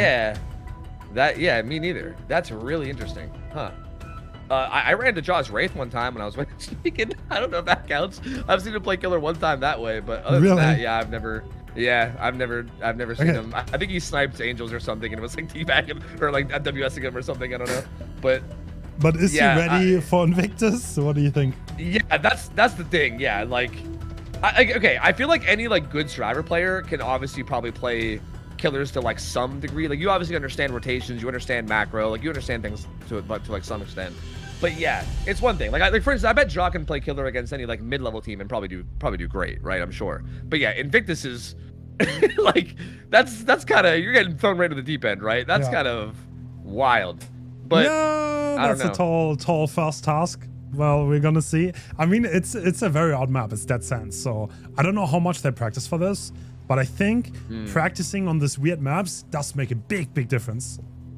Oh yeah, for sure. I think so many of the sets over the years have just been like the same maps. Like everyone's used to Cool Tower, everyone's used to like Wrecker's Yard, everyone's used to Suffo, right? Like it's so like second nature how to play those maps that like you don't really need to like actually think about the map or prepare. I do think a lot of these like, you know, Ormond Lake Mine picks and, you know, like I think stuff like that definitely can throw some of these like really old school experienced teams off their game. Yeah. And yeah, that'll be interesting to see. Do you know? So wait, did Ascent pick this? Yes. Or did it? Really? This is that's even more interesting then. Like that means that they're like confident enough in Jaw's Spirit that they're like taking it over an Angel's Killer. So that's, they're definitely cooking something here. That's cool to see. I know they were not very happy with the killer pool. I know they because like Angels was not comfortable on a lot of those killers. But yeah, that's just luck of the draw, honestly. I mean, they just don't have that deep of a killer roster because like Angels only plays like half of the killers usually. So yeah, they will have to adapt to that. And yeah, maybe Jar's gonna pull out a record performance. Yeah, I mean, he definitely could. I mean, I don't know. Like, we'll see.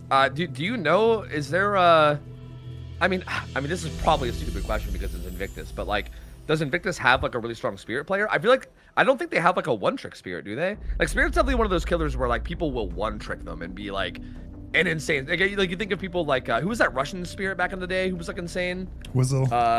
Whizzle. Yeah, you think of people like Whizzle, yeah, who are just like they are a Spirit god. You know what I mean? And you're like, oh. So I feel like you think of that a lot of times when you think of Spirit players. I don't think Invictus has something like that, right? Like, who is it just gonna be Nightlight?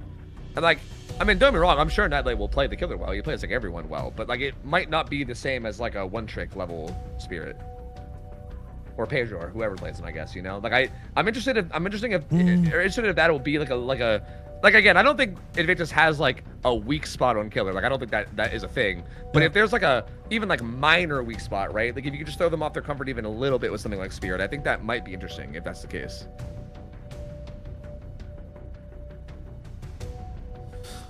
Absolutely. I mean, I don't think Pedro's like the crazy Spirit player. That Sands is a pretty hard map too. The footsteps are hard to hear, so that might even increase the skill expression even more. So that could also play into Ascent's favor. They're definitely they can make things happen. It's gonna be That'll be interesting to see. We also have Chucky and Clown, obviously. Yeah, I mean, Clown is also like, that's a huge Invictus pick, right? Like I know like even before like the team was made with like Pedro playing killer, I know Nightlight back in the day was like an insane Clown, and I always heard how good he was on that killer. And then obviously they made this team where Pedro's now playing killer, and to the point where literally he gave up playing Clown to Pedro, which means obviously Pedro is insane at that killer too. Like it just sounds like that's a really good pick for them in like every capacity. So Yep. yeah, that's gonna be tough, I think, for Ascent for sure. Like I would almost argue that I feel like they kind of need to win the Spirit set, because I would not want to go into that Clown set feeling like you have to win it. Like that feels like a really, really tough spot to be in.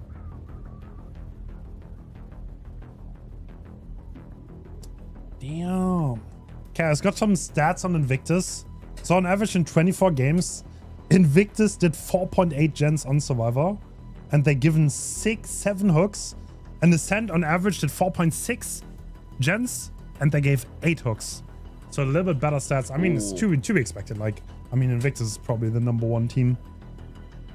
Yeah, true. Like it's, yeah, again, it's hard to be compared to Invictus. That's pretty rough, man. That is pretty rough. I mean, they both have been playing insanely good though. Like just from watching the matches in the past, like both of these teams have been very much on their game. Like, I don't know.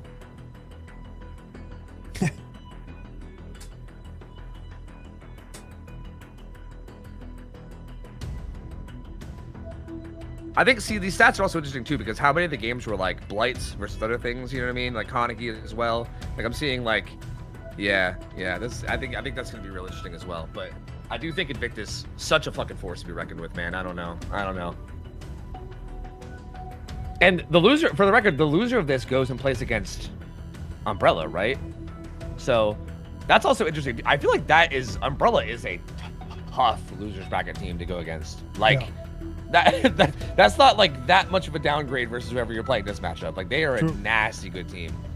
So also, you know, I'm curious, what were your thoughts? I didn't get to see, because obviously that was like kind of a long time ago at this point. What were your thoughts on that? I mean, it's kind of sad to see Long go, right? They were like a really fun team to watch, considering the fact that, you know, less familiar with them over here and everything, and Pig was so impressive. But that set was interesting. I'm curious if you have any thoughts on it. Which one do you mean specifically? Just like the whole best of 3 with like Long and dude, I think Long and Umbrella. Honestly, Pick is so clean on killer. It's actually insane. Yeah. Like, yep, he really is. Yeah. I mean, Umbrella is like one of the best Survivor teams. Like they play so coordinated, and like catching them off guard and making them uncoordinated is really hard. So he had some tall order, but like on Chucky, it felt like he hit almost everything he could possibly hit. Yeah, it was very impressive. I think something I noticed, and I don't know how true this is. It's just something I think I noticed, is that it felt to me like Umbrella felt a lot more comfortable on ping, and like playing on their ping and trying to survive on ping, right? I think they had more of those, like, you know, pre-drop every pallet, play your distance, and like, you know, like just like circle around it. If you're gonna get hit, just buy an extra 5 seconds before the hit, and then, you know, hold W and do that again, right? Like I felt like every hit just felt like it got delayed by so much by playing as perfectly safe as possible. Whereas I feel like maybe Long is not quite as used to that, because it felt like they were playing a little bit more greedy on like not like very greedy, but like a little bit more, right? It felt like they were a little bit less comfortable with like playing around that extreme ping that I feel like players like Umbrella are probably used to doing, since they've been doing it for years, right? They're like the classic comp team that's been around forever. And I don't know. I mean, you might even know better than me. I don't know how much the like teams in Asia are used to playing on high ping, right? Like I think up until recently, I think they only played tournaments like with each other, right? So they might not be super used to the idea of playing with like 10 gazillion ping all the time, you know? Yeah, no. They seem pretty comfortable on ping. I know there's some like Asian tournaments now, so there's like international play in the Asian region, especially between like Thailand, Australia, China, these kind of things. And yeah, I've been following a region actually. I watched some of their games. They're like surprisingly good. They always play, I don't think they play on such high ping though, but yeah, I mean, did you see the 4-lane chase on the Freddy game? That was crazy though. Like so clean. Yeah, that was that was so good. I was real impressed with that. Yeah, you're not wrong. Yeah, there was a lot of plays like that where they did seem real comfortable. Yeah, for sure. It was mostly like the Chucky set. Like I feel like on the Chucky sets where I really noticed it. I feel like like again, Pig is so good on Killer, but I feel like the survivors like recognized it, and I feel like they like almost played like they knew they weren't gonna be able to dodge a dash, so they literally just like played to like giga pre-drop everything and just bought like, I feel like every hit got delayed by like maybe like 5 or 8 seconds, right? Every time, which obviously like over a long period of time adds up. And I feel like on the other side, it just feels like that didn't happen. Like I feel like Swatter was able to get his hits like almost instantly, and I feel like that was one of the big difference makers. It seems like that like ended up playing a role there. So I don't know. It's just something I noticed towards like the second set. You are right though that I think in the Freddy set, they definitely did look like really comfortable. So yeah, maybe it was just like one rough game, and maybe I'm overthinking it. Hard to say, but either way, I'm still sad to see Long go, man. I really want to see more of them. Yeah, Like true. that was honestly, such a fun team to see. okay, this might sound like a crazy idea. I kind of want to host like an Asian tournament. Like actually just like invite all the Asian teams, see who's the best. I mean, yeah, like why not? Like I mean, you know, I guess you don't necessarily have to be from there, right? I mean, they can all just play on their servers and you can just spectate. Like I mean, yeah, that actually sounds like a cool idea. Like I think that sounds cool. I'd be totally down for that. Just to see like the different play styles and how they play. Yeah, exactly. Yeah. Do you know, do they still do like different rule sets and everything? Like I'm assuming they probably do, right? I remember your showcase a long time ago of like Japan versus Western and how different like the rules were, like the win conditions and everything. Do you know if it's still like that? Actually, I'm pretty sure they adapted a lot to the Western style. At least some tournaments. I think the Japanese ones might still be on the OG, but even those have like adapted our rule set a little bit more, I think. Yeah, it seems like because like it seemed like there's more interest to play in these Western tournaments. So I'm assuming because of that, they probably are like, yeah, well, we might as well like practice it and learn it ourselves too, you know? So yeah, that makes sense. Because yeah, that I think it'd be cool to see both, to be honest with you. I think it'd be cool to see them play with like their unique rule sets that we're not used to, but I think it would also be cool to see them play a tourney with our rule sets, but just filled with a bunch of teams from Asia, right? Like no Invictus, no Praxis, you know, like full just teams from Asia and see how they all play. I think that would be really, really interesting. Guys, I know you guys are really mad because we don't have gameplay, and I'm so sorry about that. But that's totally out of our control because there's like schedules and stuff, and yeah, that's just how it is. So yeah, I was talking about this earlier on my stream, and if you don't mind me just, you know, yapping a little bit about it, like sure. Unfortunately, no one in the comp scene actually gets paid for this, right? Like there's like small prize pools for tournaments, so the players do make a little bit, but like no one's like paying their bills off comp DVD, unfortunately, right? Like I mean, it'd be cool if we were, but unfortunately no one is. So like tournaments kind of have to be scheduled around people's real lives, right? Which usually ends up being everything on the weekends. Like it's hard to schedule things on anything other than the weekend because otherwise people just won't be around because they have real lives and stuff. So yeah, unfortunately you get days like this where there's a lot of different events happening on the same day, and sometimes those events go behind schedule. There's just nothing really you can do about it. You know what I mean? People have real lives, and like this is just something we're doing all as like a passion project. And yeah, like it does suck. The downtime is pretty unfortunate, but yeah, like at the end of the day, it's kind of out of our hands. It's just kind of how it has to be. Yes, happens. It's like if you host an event at scale, something is always gonna like not go on time. This is how this. Yeah. And again, everything being on the weekend too, right? Like all the other events going on and everything. Yeah, there's just a lot. So yeah, it happens.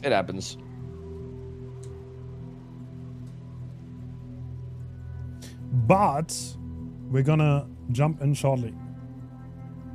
Yeah, it seems like we're ready soon, for the record. Yeah. Like, I think it's going to be going soon.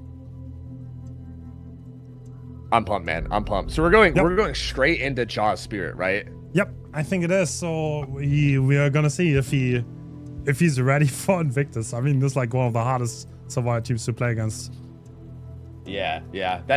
I'm so interested in this matchup. Like, I feel like he might, like, pop off. Like, if he pops up and get a huge result, that's going to be so hype. But then also, if he, like, does badly and the result's not good, I'm like, I guess I wouldn't even be that surprised because again, it's like Invictus, right? Like I don't know. This is gonna be such an interesting game. I have no idea how to like predict how this is gonna go.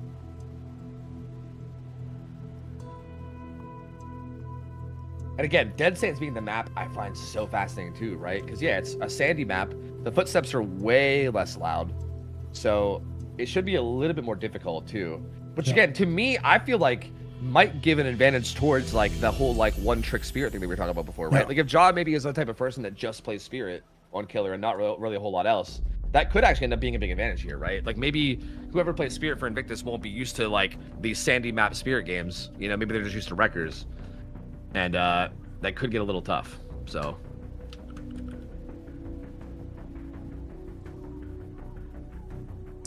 Could be. What result do you expect here? Like 6 to 8 stages, maybe? Yeah, the thing is it's interesting because like Spirit's usually played on Wrecker's Yard, right? And Dead Sands is literally just the eerie version of Wrecker's Yard. Like it's like the same map almost, but sandy. So yeah, I mean, I guess you maybe expect. I mean, it's a little bit bigger, I think, right? It seems a little bit bigger, but I guess I don't know. I guess it's hard to like expect it to be much better than Wrecker's Yard. I feel like it's maybe the same thing as Wrecker's Yard, but a little bit harder. So like, yeah, I would say against a team like Invictus, yeah, I would not be surprised if it's like 6 stages. I think anything above 6 is probably like very solid, but anything below 6 is probably like rough. That'd be my prediction. But again, this is a brand new set I've never seen before, so that's just based off of me just thinking about it in my head, you know?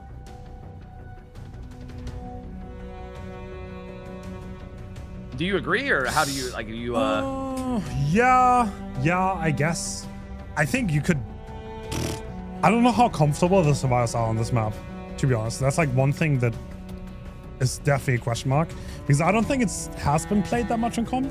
It's a little bit like Wrecker's Yard, obviously. It's not the craziest thing, but some of the tiles are different. And yeah, I think a lot of will depend on how fast can the first down happen, really.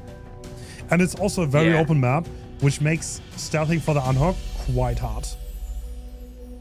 Yeah, that's true too. Yeah, it is very, very open. There's like there's a guaranteed hill spawn, mid bottom map too.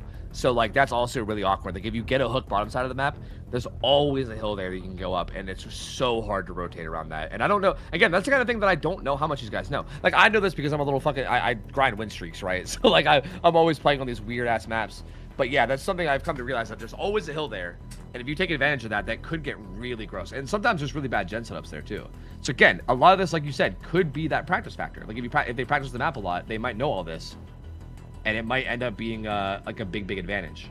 But I don't actually know.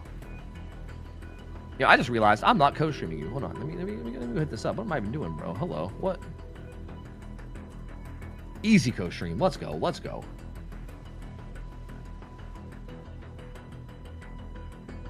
Speaking of, this is totally off topic, but while we're waiting anyway, thoughts on Ascent coming for your world record win streak?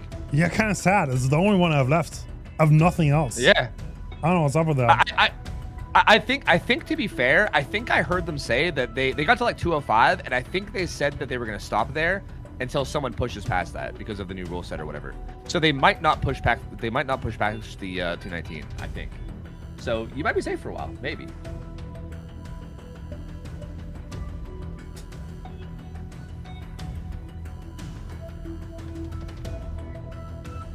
But yeah, I was thinking about it too. I was like, damn, bro, they can't be taking Hens' streak away from him. It's been there for so long, but that's been the world record for like years and years now. Yeah, for like 5 years almost, right? I think that was like 2021, 2022. Kind of crazy how long that so long ago. Held up. Yep. It goes to show how impressive it was too. Like it's so hard, man. So many people are like trying now too. Like we just saw Invictus lose at like 197 recently on their stream. Like it is hard, bro. And you guys did that. Like I know your rule set was slightly different, but you guys did that like before like Shoulder the Burden existed and all these crazy perks. Like that was genuinely such an impressive streak. I don't know.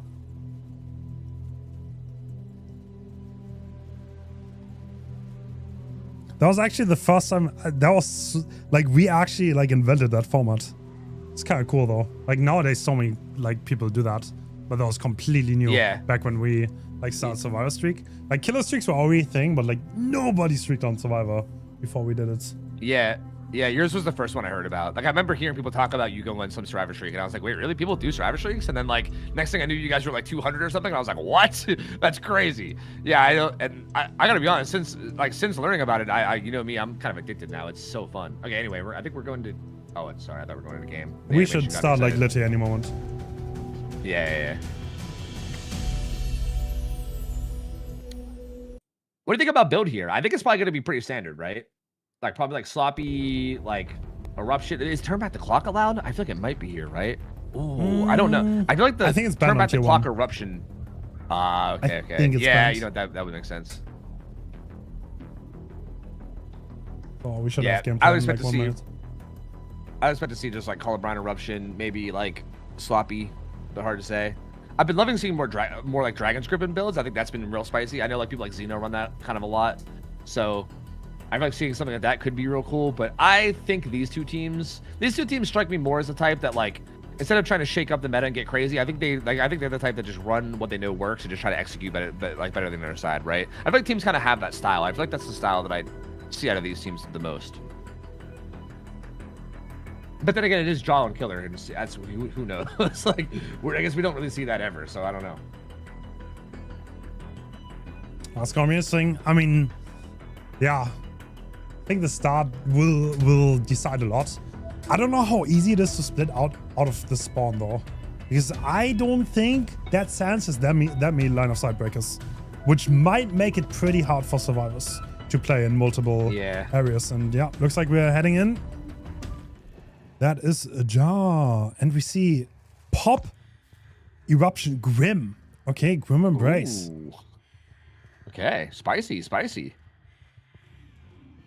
All right, pretty. Again, you look at the roster of Ascent, or sorry, not Ascent, of Invictus, and you're just like, oh god, bro, what a team, man. Yeah. We find Spitz in the corner. These double pallets are so strong too. Oh, the short phase, is that a hit? Wow, that's a very fast first hit. Yeah, that was really good patience on that ball there, not swing. And yeah, look and look at the Jets. It looks like Kexo just got on a gen. There's like not that much progress at all to speak of. And this is where again Spirit becomes super deadly once you get injured. That was good pathing from Spitz, to be fair. Sure. But only goes so far. Down he goes. No BL spot can be found, unfortunately. So there's only a few on this map, and there wasn't anywhere near him. So that's going to be a pretty quick first down. I mean, we were talking about how the first down is going to matter a lot. This was pretty quick, man. This was pretty quick.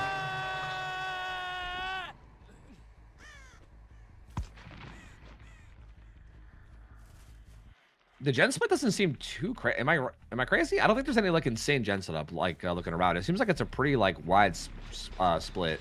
True. Grim's gonna start to interrupt though. Interesting. Yeah, that's a. Oh, that's a Friano though. He is going for that pop. Do you think they have TP this?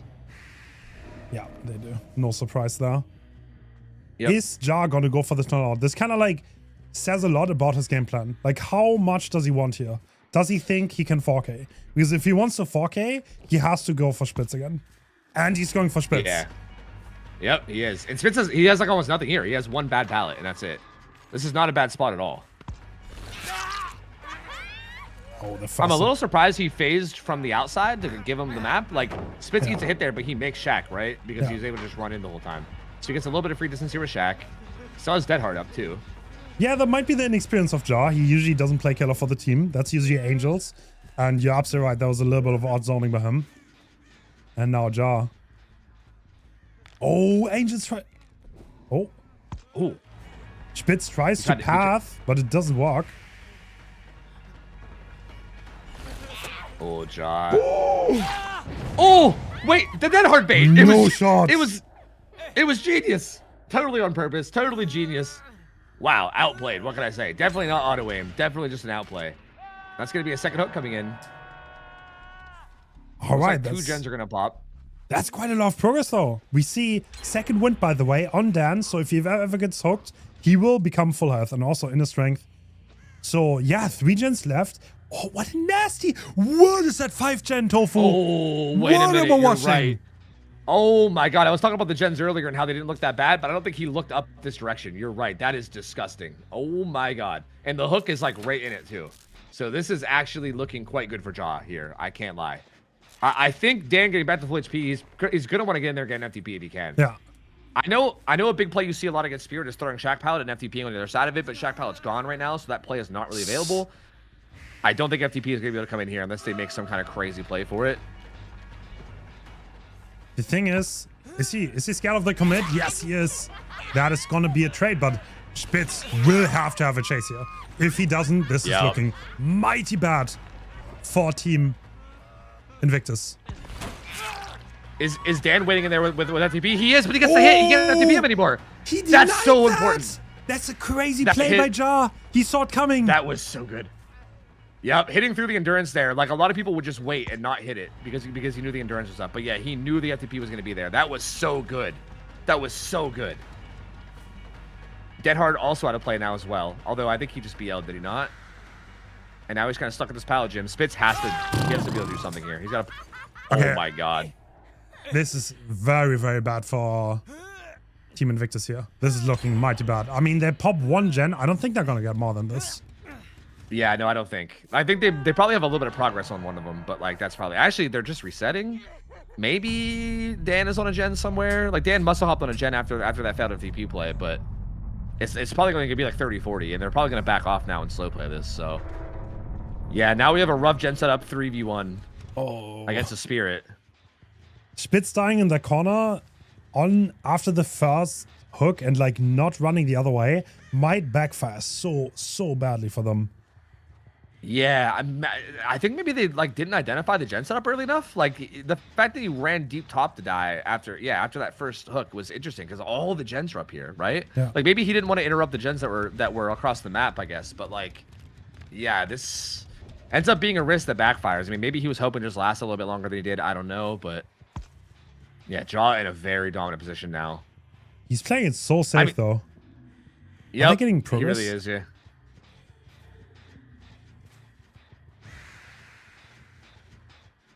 He doesn't even want to kick that. Interesting. Yeah. You got to think though, like if there's a team that can do something great in this 3v1, I mean, Invictus has got to be it, right? Yeah, Invictus are known to be the kings of 3v1, so... Yeah, so while this is a good spot, you definitely needs follow-up, right? Like, if you can find it, they're doing such a good job of stealthing him out right now. Like, this is actually crazy. They're getting so much, like, Kexo still working his gen, they're getting so much free progress. Nightlight just not getting found here. Oh my god. With this dumbass outfit on Robin, too, somehow not getting found. Big, bright Scoops Ahoy outfit. Is Robin that good for like engine noises? Is that why they play it?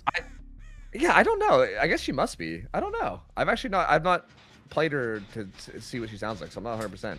But yeah, it must be something like that, right? I feel like that's a very strange pick otherwise. Dan does get found, throws both the double pallets, has live too.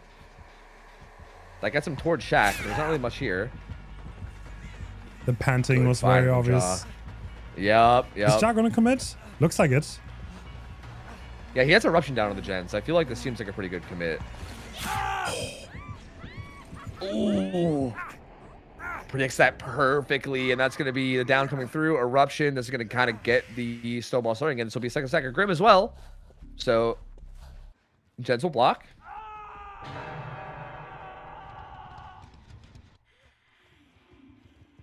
And did they all dip into stealth? I think they might have. I think we're immediately going back into like mega slow play here. It feels like Invictus wants to like slow play this a lot. Oh, Josh looking in the right direction though. I think there was someone stealthing in this area.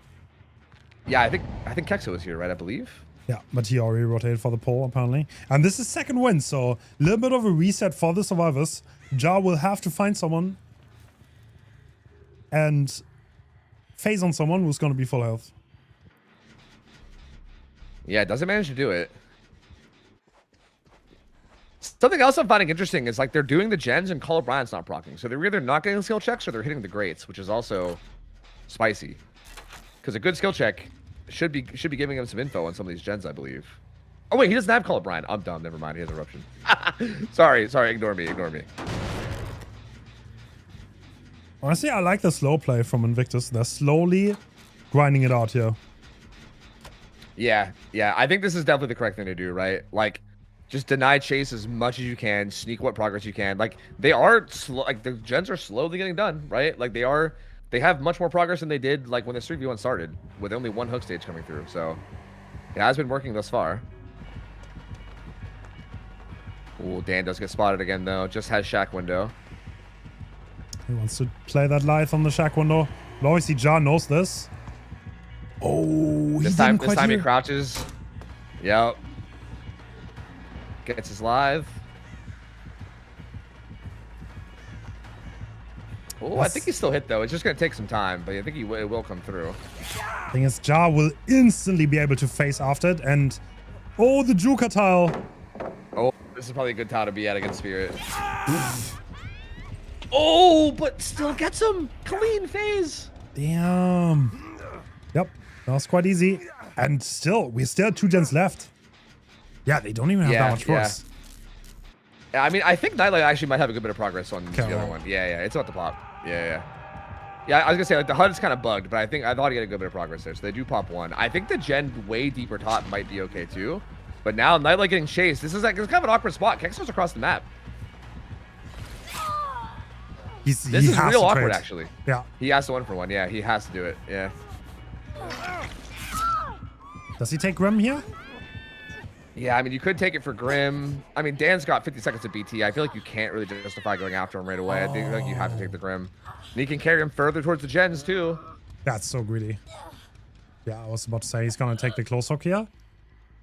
Okay, can you assume here as killer that they're 100% going to heal like Dan? But, I mean, I guess you can see Dan's doing a totem. He can heal himself, I guess. Maybe you can assume that with things like inner strength in play. I was gonna say, if Ja like ventures in and looks for them, or whether he just like protects the gens. But honestly, I think like phasing in and looking for them would probably be the. Oh, Kexo's not though. I mean, Dan has inner strength. He can heal himself, so I guess that's a big risk if you don't find it. And Pop coming through. And that's what happens. Yep, he heals himself, and Kexo gets the unhook for free. So again, Invictus still doing really well here, right? Like, considering the tough spot they're in, they're basically doing everything right that they can.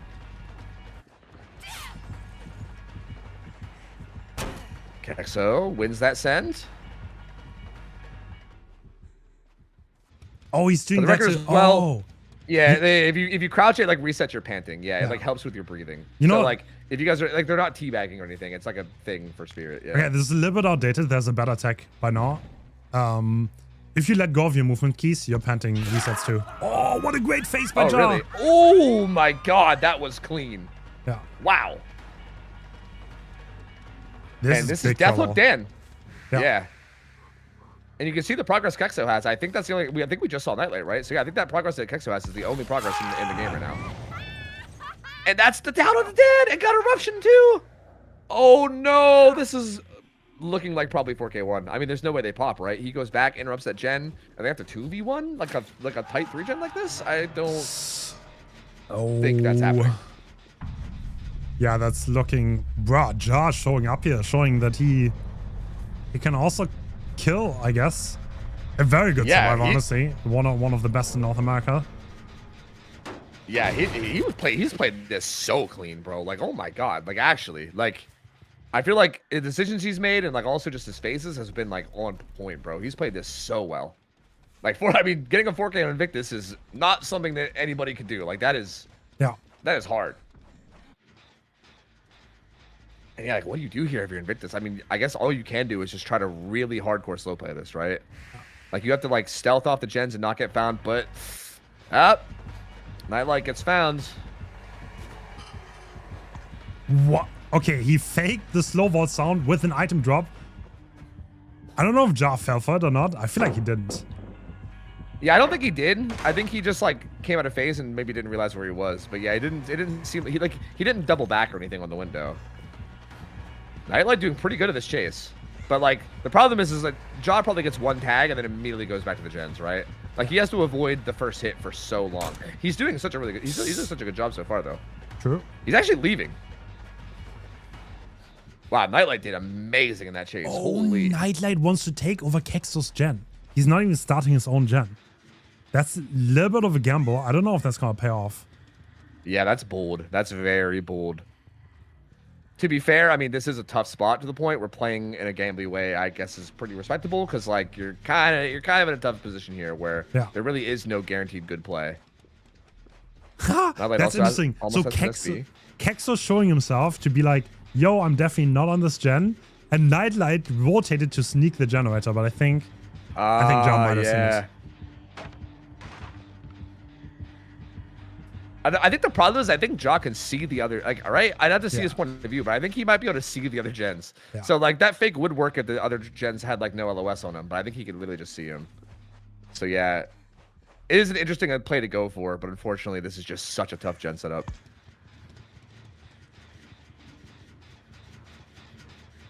Okay, Nightlight continues stealthing this. Does get found again.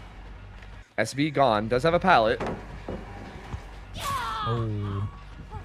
And yep, there's the hit. I feel like as soon as one hit comes in, it's like almost done so now. Because he can bail from this now, and then like, what do? They have to either. Oh, I guess he can also commit. I guess this is fine too. Ooh. Close. Breaks that. You could even afford sending another one. Again, the gens are so low that you could afford to go for quite a bit here before you have to turn around. Oh, Nightlight just winning everything though.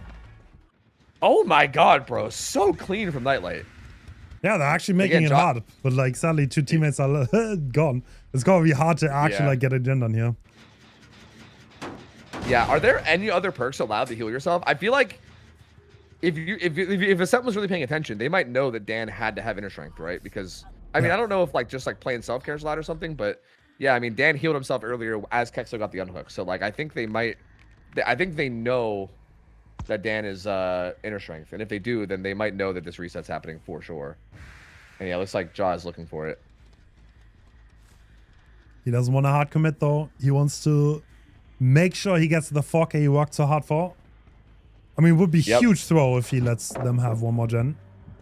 Oh yeah, I respect the safe play. Like I feel like it would be devastating to actually like end up like if they got out somehow here, that would be devastating. Another fast hit though. He's coming in another phase. The tree circle? What is this pathing and why is it working? I do not understand. Nightlight is just doing stuff and it's somehow working out. Kexo's gen's only at like 40% though. It needs so much more time. Pallet Gem's still here. Oh wow. That's gonna be a down. And Kexo's not even on the gen anymore. He knows there's no shot. Yep, and this feels like the slow bleed out that's happening here, right? Like now we look around, maybe Kexo can sneak in for the pickup. That's only if he doesn't get. Oh Jesus! Barely doesn't get found. But is he's heading back already, isn't he? Yep, he's heading back. I guess he just wanted to see the gen progress. I think he saw the gen progress wasn't high enough that he had to worry about it. So he said, "All right, that's fine. I'll go take the hook then."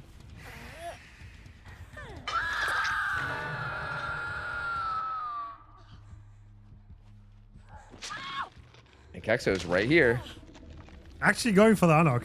Dude, Invictus wants to try to get that last gen by any means, but like, I guess gen kick limit is your only realistic choice. But like, even then, it's like so hard. They're so close together. Yeah, like you have to just not get hit like for so long in every chase. Like you need every chase to be flawless. I mean, it is possible though. Like in theory, if you can just keep juking him in chase and like avoid hits over and over and over again, I guess in theory it is possible. So you might as well try. Like I respect the effort. Look at how low that gen is, man. Like, oh no.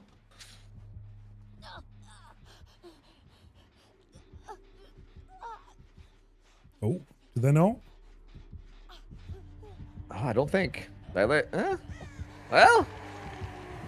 Oh, now they popped his SB. Oh. Nope, yeah, he gets spotted. Yep, nope, that's gonna be it. Bruh. That's gonna be it for sure. Wait, he's too scared to pick. But the gen is not that high. It really isn't. Yeah, it's like 50. Yeah, he'll probably realize soon and be like, oh, okay, whatever. Or he'll just commit and try to find Kexo. I mean, either way, it's a win-win situation here for him. Yeah, he's just gonna go back and get the kill. He knows he can. Yep. At this point, hatch doesn't matter, right? Because the gens didn't pop, so. Exactly. So, damn, 4K won from Jaw. That's crazy. I mean, we said going into this, I was like, yeah, I guess I would expect it to be like, you know, somewhere around like 6 stages, maybe a little bit higher than that would be like above average. You know, anything below would be not very great. I mean, this is way above. 4K won here is a phenomenal result, I would say, to go into this set with. Yeah. Okay. Do you still think Invictus is favorite? You take it? Like, I feel like, I mean, on paper, yes. I mean, they still have to be, right? Like, I want to believe in Ascent, right? Like, I got friends on Ascent. I love the team. Like, I want to believe in them. I still feel like in the overall best of 3, it's like hard to count Invictus out of anything, man. They're so good. Like, but I don't know. I mean, this definitely seems like Ascent has a better chance. I mean, who knows? You know? I don't get ahead of ourselves yet, though. I mean, this set's not over. I mean, they could still tie it. I mean, winning it's going to be hard. Where a 4K2 is a very hard win con to reach, but a tie could absolutely still happen.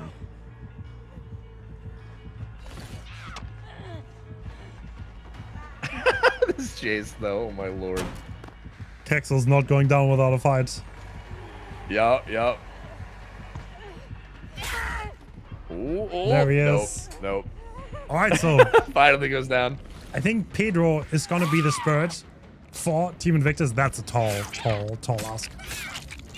Yeah. This is definitely a lot, right? For sure. Like, a map like this is definitely not good for Spirit too. Like, I think that's another thing that is even more impressive about Jaw's Spirit play here. It's that, again, it's important to remember that this map does kind of suck for Spirit in terms of like sounds. Like, these sandy maps, like the footstep sounds and everything, are not as loud as other maps. It is a little bit harder to hear things. So I feel like I'm curious how much that's going to play a role on the other side. Like, I'm curious if Pedro will struggle at all. Maybe Pedro is honestly just, he's one of those just like gifted players. I wouldn't be surprised if it just doesn't affect him at all. You know what I mean? I see. He's also one of those players that just can pull out a 4K3. He's like, if you're given an advantage, he oftentimes takes, like, he plays greedy and takes even bigger advantages. Yep. Yeah. I absolutely think that, like, Ascent is like one little slip up away from even like losing this set, even with their 4K1 result. So yeah, that's like kind of the scary factor here that they need to definitely keep an eye on and make sure that they like run a tight ship and not, you know, overdo it and, you know, end up throwing, because that would be very, very tragic. I feel like this is a good opportunity for them to get out to a 1-0 lead here. And if they do that, again, that's so massive, bro. Like, getting out to a 1-0 lead here would be huge, especially going into Clown. I said this earlier, but Clown set too, like, that's such an Invictus set, dude. Like, that is like peak Invictus right there. I would not want to go into that Clown set with anything other than a win.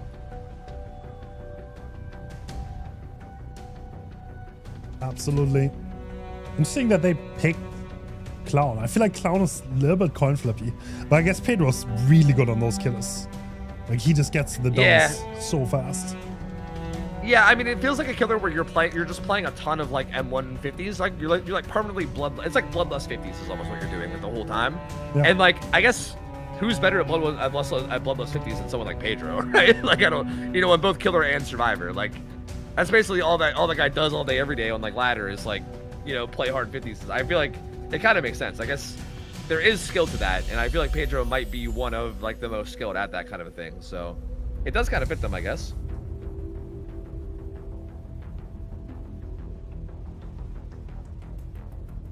What map is Clown on, by the way? I missed it in the preview section. I think it's Grim Pantry, if I'm not mistaken. Didn't we have a Clown set like on Saturday last week? I think it was Grim Pantry. Oh, maybe we did. Yeah, maybe we did. Oh yeah, you're right. I think we did. I think it was the first day. Yeah. Yeah, you're right. Grim Pantry. That's interesting. I think Grim Pantry is a very interesting map to see being played more. I like it. I do feel like it has like a very definitive like death spot that you can always go. That's good. But also, like, I feel like it's kind of hard to guarantee death spots against Clown. Clown is so deadly now. Like, I feel like people like maybe underestimate how insane that killer is. Like, it's so hard to get anywhere against him. Like, he's just constantly so fast. Like, if you just like lose a 50 in like a bad death spot, like, how do you, it's so hard to like take your distance somewhere good, right? Yeah. Because you can take your distance a little bit, but then he just speeds after you with like Bloodlust 3 speed. It's so hard to actually do anything good. So yeah, I don't know, man. It'll be scary in the hands of someone like Pedro. And the fact that they're on cross ping too makes it even scarier as well.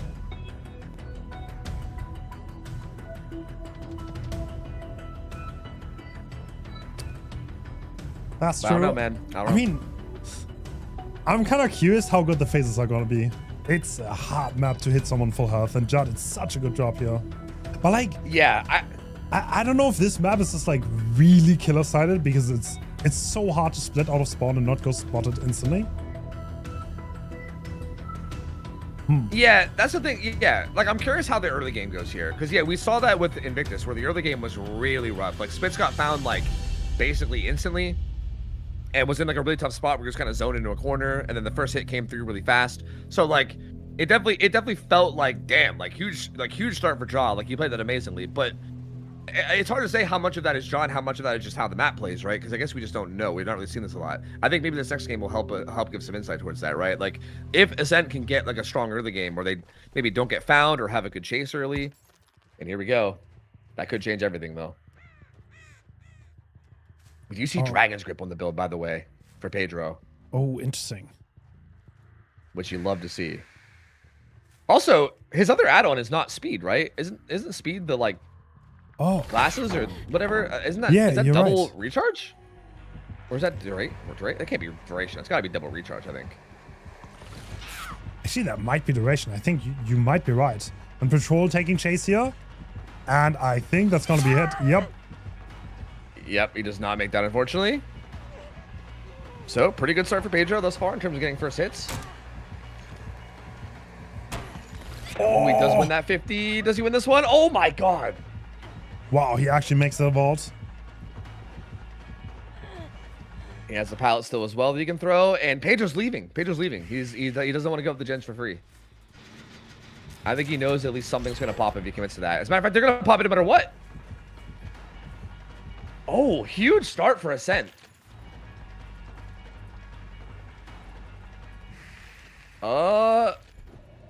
What's Pedro do? He's trying to find the other gem with progress. I think he will locate it here. But they had to have left, right? Oh, yeah. Here's where Dragon's Grip could get spicy. Who was on that? I think Zaphis, maybe? Or Angels?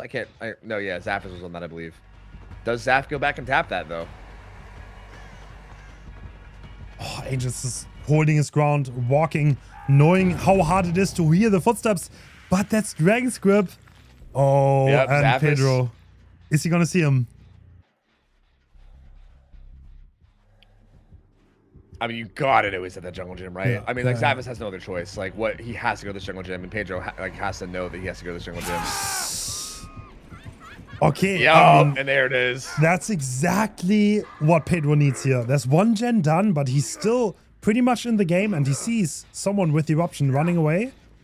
Yeah, that's not a bad gen setup too. Yeah, this is a very good recovery down. Like, he definitely needed this. Like, the fact that no one was even injured there at all, like, if he didn't get this Dragon's Grip down, this could have started to snowball out of control really badly, but we're kind of getting back in it now.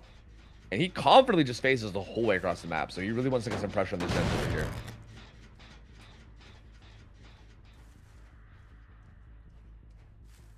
Puts down Eruption and Pop, is going to immediately go back.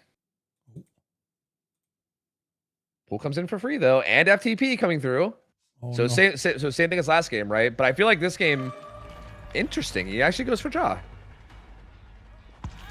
I was going to say, I wonder how much of a choice you really have this game between, like, going for the tunnel or not. But Pedro seems to think that getting Jaw down's enough. I mean, to be fair, he does get another rehook, gets more pop.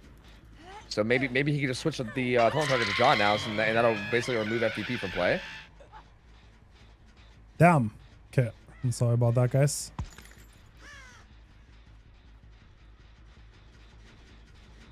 Is everything good on your end? You okay? Yeah. No, all good. I was lost connection for like a tiny moment.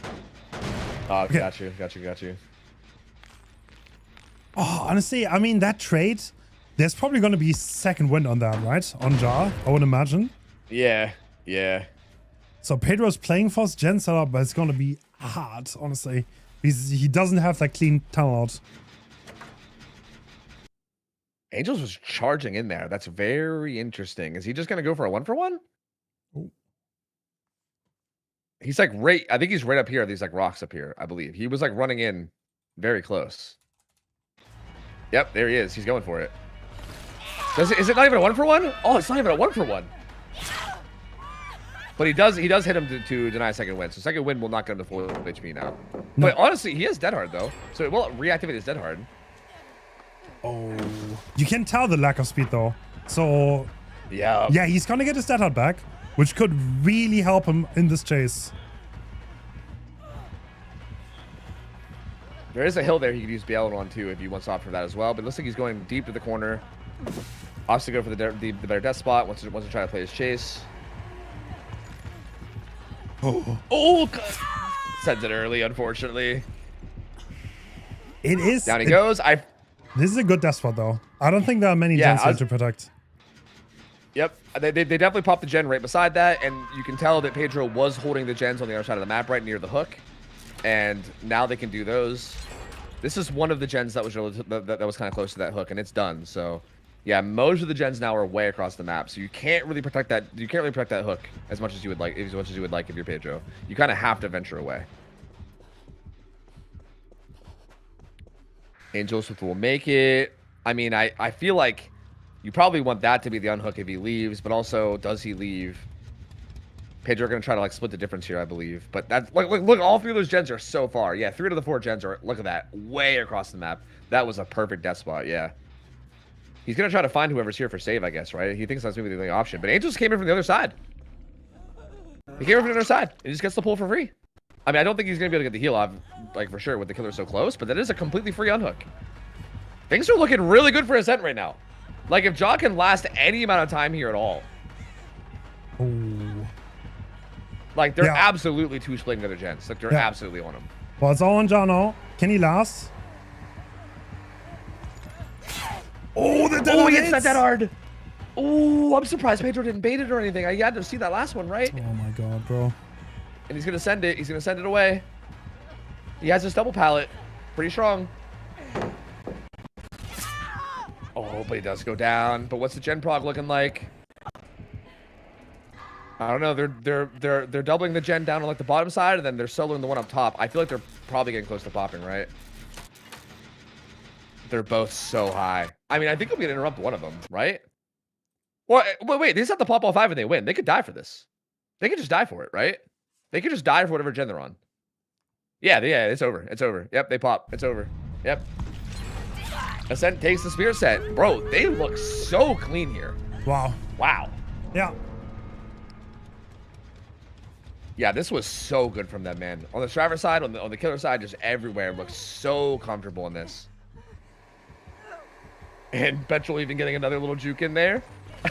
Pedro trying to hit him with the drive-through deck. Yeah, you keep going. It'll happen eventually. Nope.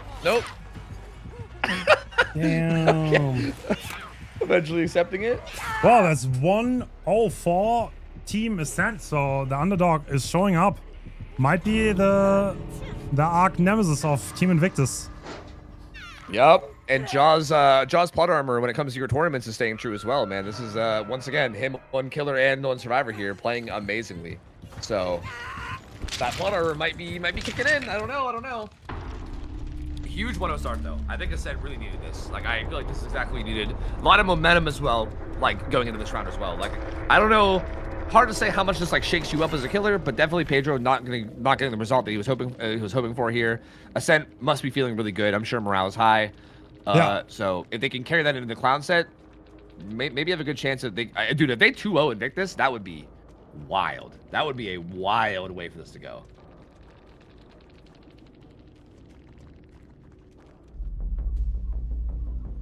All right, we're going to clown now. I think it'll be Pedro again on clown once again. So it'll be clown grim pantry. What's the expected, like I don't even know. What's like the expected result of this? Like I honestly don't even know. I feel like this could like snowball into a 4K, but I feel like the map is like so big.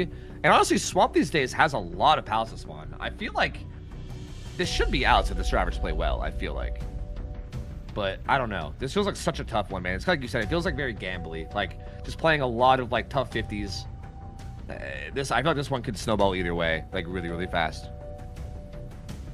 Yeah, I mean, I think 4King is really hard. If the survivors play well, they die in the right spots, and there's no chaos, then I think you're probably gonna look at like 7 or 8 stages, but anything can happen. Like we said that on Spread, right? Anything can happen realistically. Yep. So yeah, you never know. I don't know. We'll see, man. We'll see. I think Ascent looking really good to start though.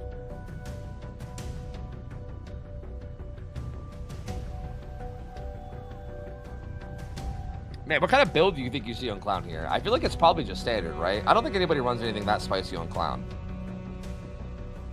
Like, I feel like it's probably not worth it to run like a Chase perk, because Chase is already incredible. I feel like you probably just stack slowdown and call it a day and try to play around that crazy gen stuff that spawns bottom, most likely.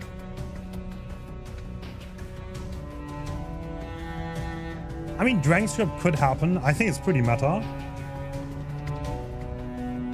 Other than that... True, I have been loving seeing that. I mean, we just saw value out of it last game in that spear game. I mean, they buffed it to like, ever since they buffed it to like, it like lasts like 60 seconds now or something, right? Like it's kind of crazy. It's quite a bit. Especially these dangerous M1 killers. I don't know, man. I don't know.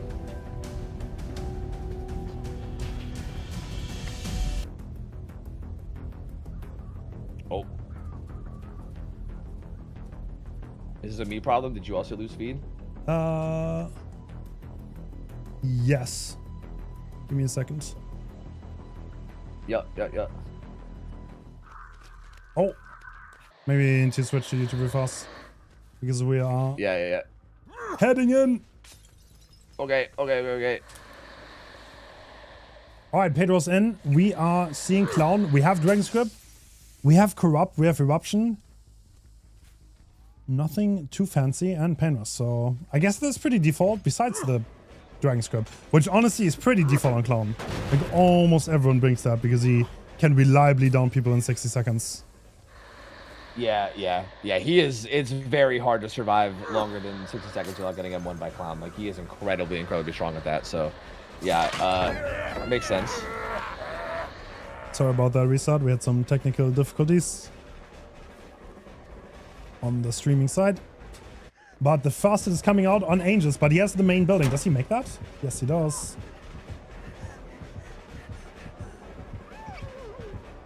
Oh, okay. Angel's playing this upstairs pallet, but he doesn't have bounce landing anymore. He is dead. Yep, he is donezo. But I feel like this is a pretty good death spot. Like, this feels like a pretty good place to die in terms of where the gens are. Like, this map has a ton of gens that spawn on the bottom. So it definitely is a good spot to be in if you go the whole way up here to die. Yeah, one gen done, which means the pain rest would not be crazy efficient. And it looks like Pedro's also opting to go for hook placement over the pain rest.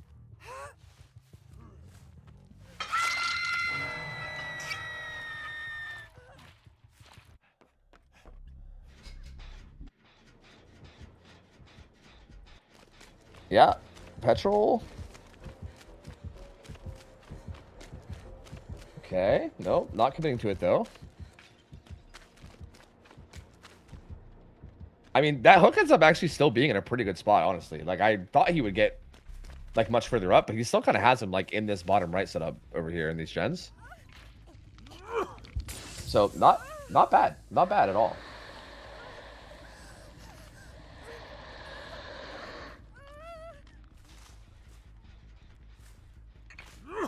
Okay, Jaw comes in for the 1-for-1. All right. Gets a 1-for-1, and Angels actually heads towards Shack. Interesting. So not going for the hook. I mean, that's the downside of not hooking on Pain Rest, but he probably wants to tunnel anyway. And yeah, that Shack pellet is gonna go down. Look at 17% haste though afterwards. Like, oh my lord. Like, it's so hard to get distance anywhere. Yeah, like, he doesn't even make this. Yep. It's just so tough. And this down happens right on top of Jaw's down too, actually. Wait, this is really bad, no? I'm surprised. Actually, yeah. Wow, I'm very surprised he doesn't hook him right on that same hook. I guess he's taking the pain rest, but I feel like if he just hooks him on the same hook than that where Jaw was, he just has 2 people down there. Like, that's like near game ending level. Huh. Yeah. I'm a little confused by that. I'm a little confused by that play. I'm not gonna lie to you. Like, obviously pain rest is nice too, but I think he had 2 people there, both down right beside each other. That could have been like almost game ending. Maybe, I mean, maybe Jaw crawled away. I guess it's hard to say.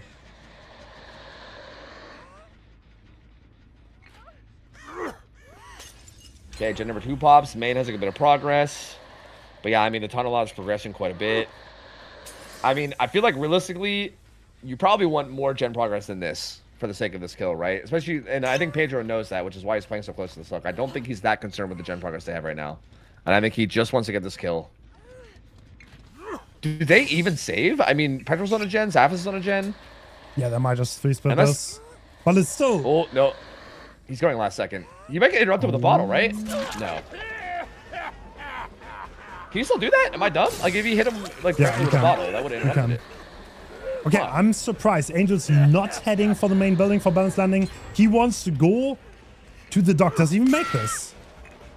He might just die. 50-second borrowed time is kind of nuts. The pallet wasn't there. I think he was gonna go to the pallet here and then go. What? It just didn't spawn. Yup. Good old maps and Dead by Daylight, baby. You love to see it. Wow, that's kind of trouble for Ascent. I mean, they got patrol, but this was not worth it at all because like he was full health. Now he's injured.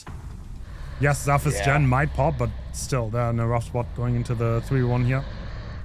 Yeah, this is not great. We do have this really far out, like top 10 gen or whatever, like near like near that side up there. That's like a weird gen that doesn't really happen a lot, but sometimes spawns. So that kind of gives them a really good split. But yeah, I mean, with everybody injured, not everybody, but 2 out of 3 injured, this is definitely tough. Eruption going down on the gens as well.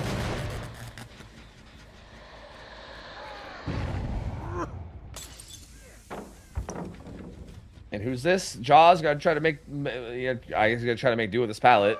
To be fair, his pallet's decent. Oh, he's got another one here at this like jungle gym-esque structure. Winning a lot of these pathings though. He's pathing this really, really well. Oh, he's buying so much time. Oh my god, such a good stun. Dude. Pops. And he makes this pallet too. No shot, just on fire.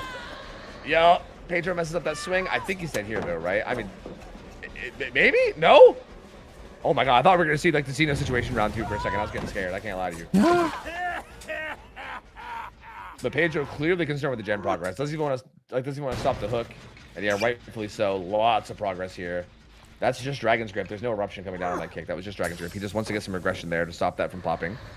Full out slugging right now, but Zavis is picking up Jaw. They expected this. Like, Zavis was immediately there. They did not expect him to go back at all. They fully expected him to commit to this, which is a pretty good read.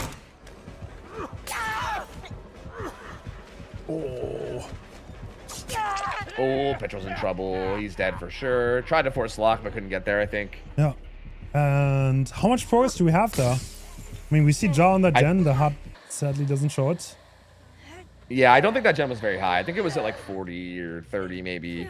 So I think it's probably like a little bit above the 50 mark now. But there was a lot of progress in this other gen as well. And we see Zaphis kind of stealthing mid-map to play for this pool. Painter's might even hit that gen near Shaq. It might not even hit Jaw's gen, actually. Yeah, honestly, that's a lot of progress for Ascent here. They are in a good spot to get the gens done. Zaf is probably being... Oh no, he's being spotted. Okay, that's a lot of info for Pedro. Yeah, oh, Pedro knows where they both are now. Ooh, that's tough. Dragon's Grip and Eruption going down on this gen. I mean, obviously, Jaw's not going to care too much about Dragon's Grip, but... He does allow the pull to happen, though. I mean, he knew where Zappis was, so I guess he thought that was a worth play to make. Ooh, gets away with that vault, too. Kind of crazy. Zaf is showing... This is a good... how strong he really is. And yeah, Ja, once again, he's kind of the demon. Can he pull off another good chase here? I mean, Petrol had to jump back on that gen near Shaq, right? And it got hit by Pain Rest, but it was pretty high. Like, that gen had to be at like 60, 70-ish. So... Oh. Yeah, Pedro's definitely worried about that gen now. And it's really high. And I think Zaf is on the other one, if I'm not mistaken. Yeah, I believe so. Yeah. Sorry, I was just fixing up my my thing.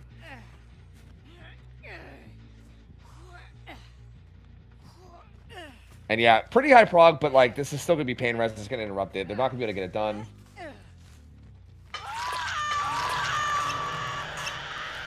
Oh.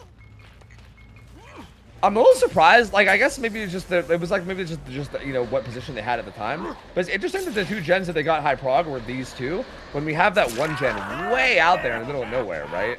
Yeah. Like a little bit of a wasted opportunity. I mean, it might just been based on where their positioning was already. But yeah, like these are pretty close, and it's kind of cost them a lot. Like Pedro's pretty easily able to go back and forth between them and pressure him like a lot. So it's hard to pop them. Whereas if they were splitting maybe that really, really far gen towards top side, this might have been a whole different story.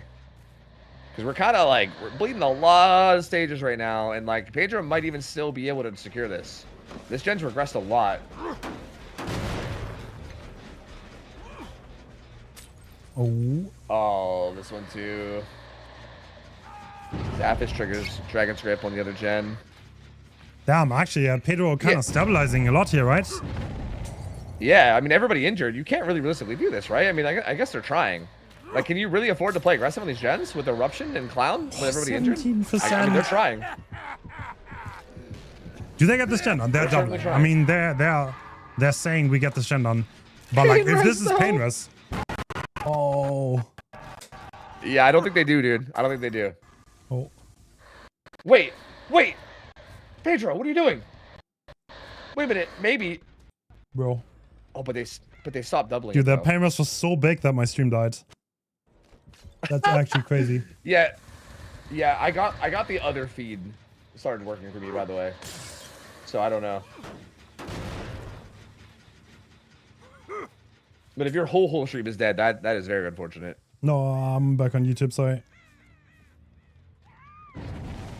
Jaw gets found going for this. This is kind of big problems.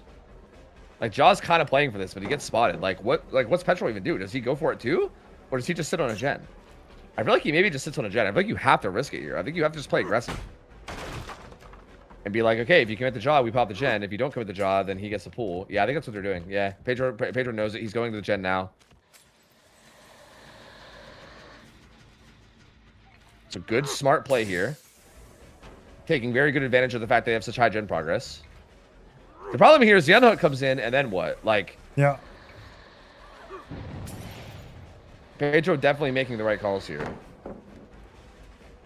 Oh, big win on that 50 as well. Wow. Yeah. Troll going down. He's Deathlock now. If he's picking. And yeah, I think he's just there just getting grinded down. Just starting completely fresh gen. Yeah, he's fine. I think they spotted that gen that was way top, and I think they just started that now. Yeah. I think if they would have found that earlier and started it earlier, I think this would have been a whole different game, honestly. Oh, actually, that's the jungle gym gen. Oh my. Okay, Zephyrus is on it though. Okay. Oh, this is such a tough spot for Ascent. I mean, that gen, like, I feel like at this point, are they playing for the 2v1? I mean, that gen that they're starting is so low that even if Petrol dies, it's only going to get to like 60%. So, and he's going to go interrupt it now.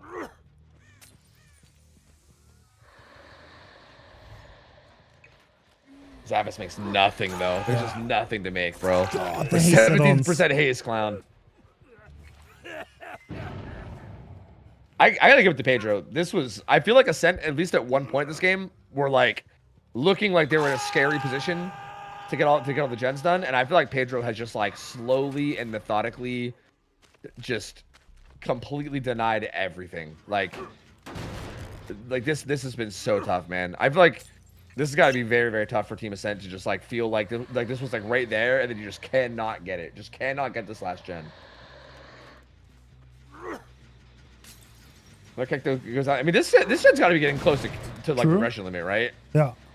I mean, maybe they can do this. Ja here though. I mean, yeah, no chance. Yeah, I mean, then what? And then you start top gen. Like, I don't like yeah, it's getting close to regression limit, but we're also getting close to hook limit. You know? People are dying, man. I don't know. Everyone death hook. The next hook is the end of it. Yeah, like we see Zappis starting that top gen again, but like, I don't know. Damn, this looks so good for Ascent. Yeah, that's what I'm saying. Like, they looked like they were in such a good spot earlier. That's why, like, it just... Oh, doesn't even get that vault either. Yeah, that's it. That's 4K. Wow. That's gonna be 4K1. Wow, dude. Wow. Yeah, not over. I mean, you can still 4K, but I think it's quite a hard result to get against Invictus, but we said the same thing in the Spirit set, so maybe. Yeah, true. Yeah, you never know. You absolutely never know. Clown is definitely a strong killer, and especially on ping, he becomes even more insane, so, like, anything is possible. I can't believe he didn't just go for the down there. That was the grab. I guess he gets it no matter what. Zaphis is just hard stick. Oh, yeah, but that's a gen close. Yeah, I mean, I guess he has no choice. I guess they just had to pray that Ja had a good chase. Yeah. For, like, you know, for him to be able to stick it. It's really all they can do. Well, I mean, there's no way he gets, like, 30% of that gen done before Pedro checks it. Like, there's really no way. I mean, unless... What? Oh. He's gonna pick up patrol, I think, right? Yeah. And then Some harvest. yeah, Jaw. Okay, he's gonna kill Jaw. He's gonna kill Jaw though. I mean, smart. unless they want to like 2v1 split these gens, but even then, like, I don't like, you're kind of relying on someone having an insane chase, which again against Clown, they're trying to double that gen. They're trying to double that gen this close. No way, right? There's no world, right? There's no way. There's no way. Hit the grates. Bro, wait. I mean, oh my god. that was actually close. Hit the grates. Bro. He missed the grates. That was actually close. I swear I'm not make sure the if the difference. grate would have. You think it would have popped? I think it would have gotten like 99. I don't know if it would have popped. Maybe though. Maybe. Saw that score event though. Good skill check. Yeah, true. We can go ahead and say. I think for the sake of the hype, we can say that the great would have popped the gen. So, unfortunately, failing the skill checks. You hate to see it, man. Everyone practice your skill checks. Start running hyper focus. Really, honestly though, this was crazy for Pedro. I can't lie to you. I feel like I thought Ascent was in such a good spot. I can't lie. Like, at least, like, at one point in the game, there was at least one point where I was like, damn, like, they're probably going to pop all the gens. Like, that's tough. Yeah. And Pedro just, again, made all the right decisions, left the chase at the right time, pressured the right place at the right time, and Ascent just could not finish that out for the life of them. Wild ending to that, man. Wild ending to that. So, there you go. 4K1, going into Ascent's killer. See if Ascent can do the same thing. Yep. It'll be interesting to see because I feel like this will be what, Angels on killer, I think. I mean, Angel's definitely very, very solid. I think his killer performances in this whole tourney have been like impressing me a lot. So I do feel like this is absolutely the this is this definitely could happen. In these tournaments, NA has like a secret buff. I don't know why, but it's just true. Yeah, no, absolutely. I swear, like, every tournament you host just has NA, like, popping off. I don't know why. Like, it's so bizarre. Like, I feel like they do, like, better than I see them in most other tournaments, and it's just, I don't know. Again, like we said this before, but, like, I've like, specifically Jaw always pops off really hard, too. It's just, there's something about it. I don't know. Yeah, Jaw's definitely a big game player. He's just there. Sadly, Notice not here. Notice, obviously, one of the great NA survivors. I think he's busy with work these days. He doesn't play that much anymore. But yeah, they are playing well without him.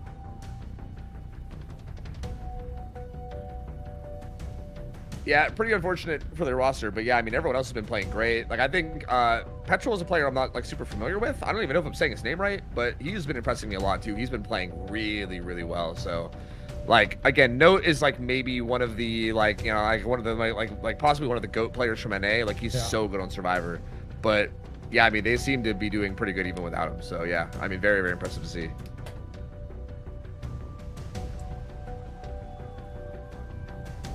And, man, whoever wins this goes against Elysium in the upper bracket. Yeesh, bro. The matches are just, like, I love these tournaments, man. The matches just get so much spicier and spicier week to week. It's so exciting, man. And, like, whoever loses this goes against... Wait, Umbrella? No. Yeah, they go against Umbrella, right? Yeah, I think it's sure not. I think it's... Whoever loses... Yeah, actually, yeah. It's whoever loses this goes against Umbrella. And Praxis is playing against whoever loses from Blizzard versus Winter. No, that's already loser bracket. Never mind. It's whoever wins that. Yeah. Yeah, it's exciting, man. I feel like Umbrella is such a good team, bro. Like I gave earlier like the power rankings for the top 4 of these teams that are currently in the winners bracket or whatever, and I gave like my little 1, 2, 3, 4. Yeah. But I feel like Umbrella's got to be like right out of that, right? Like they got to be like right there, like number 5. Like they are so good that like I feel like that is not really like going to losers bracket and then immediately meeting Umbrella is a tough matchup too, man. Yeah, like that absolutely. is tough. Absolutely, there can only be one. Yep. True. Yeah, I mean, this absolutely can't be easy. I will say, I do think the comp scene lately has been really, really good. Like, I like how, like, again, like, if you're trying to predict who wins this tournament, I feel like, who knows? You know what I mean? Like, I know there's been periods in comp where it's like, you know, like I feel like back when a tournament was playing where they just won everything. Yeah. This is so exciting, because who knows, man? All right, so Angels, yeah, no gen kick. We have a very different approach. We have Ruin Undying, I guess a little bit more of a passive slowdown build. With that, I think he definitely needs to get an early hook. Yeah. I definitely think if he loses too much pressure early, especially if they find the totems. I do like the idea of totems in this map, though. You sometimes get some... I'm curious what he got, but you can get some weird-ass totem spawns here, right? Like, there's weird-ass, like, edge map totems that can be hard to find. And I can definitely see, like, Ruin staying up for way longer than it should. That being said, we already see Pedro on a totem. And we see this one right beside us is kind of in the open. As a matter of fact, Dan's on one too. I think they're already on both totems. Wow, that's really fast, yeah. The totems are not going to be much of a issue for them in that case. Yep. Half of his build is basically just gone at the start, so that's tough. That's pretty tough. Oh, Especially considering... Whoa! What? Rocket. My man. That was double crazy. vault. Yeah, he was going for like a hard prediction, like let me get a ton of distance on the killer. Like he was trying to turn that chase into like an insane chase, but I guess that's the risk of a play like that is sometimes you might just get insta-killed. Honestly, I don't know. This is exactly the start that Angels need here though. Like he obviously lost his totems already. They are doing the generators, but with that early hook, if he can pressure a little bit, that's definitely his way to success. Yeah, absolutely, yeah. Like the totems are pretty unfortunate, but they did also keep them off the gens a little bit early. Like they would have had more progress if the totems weren't there. So you know, they did do something, just obviously not as much as you would hope.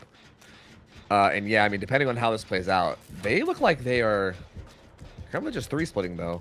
Ooh. No one's like playing that close for the pool yet. Angels is playing so aggressive. Still. He's kind of reading it, honestly. Yeah, he really is. Yeah. Push down off his gen, put eruption down on it, or not one. Oh, sorry, not eruption. He just kicked it. Okay, Spitz pops his.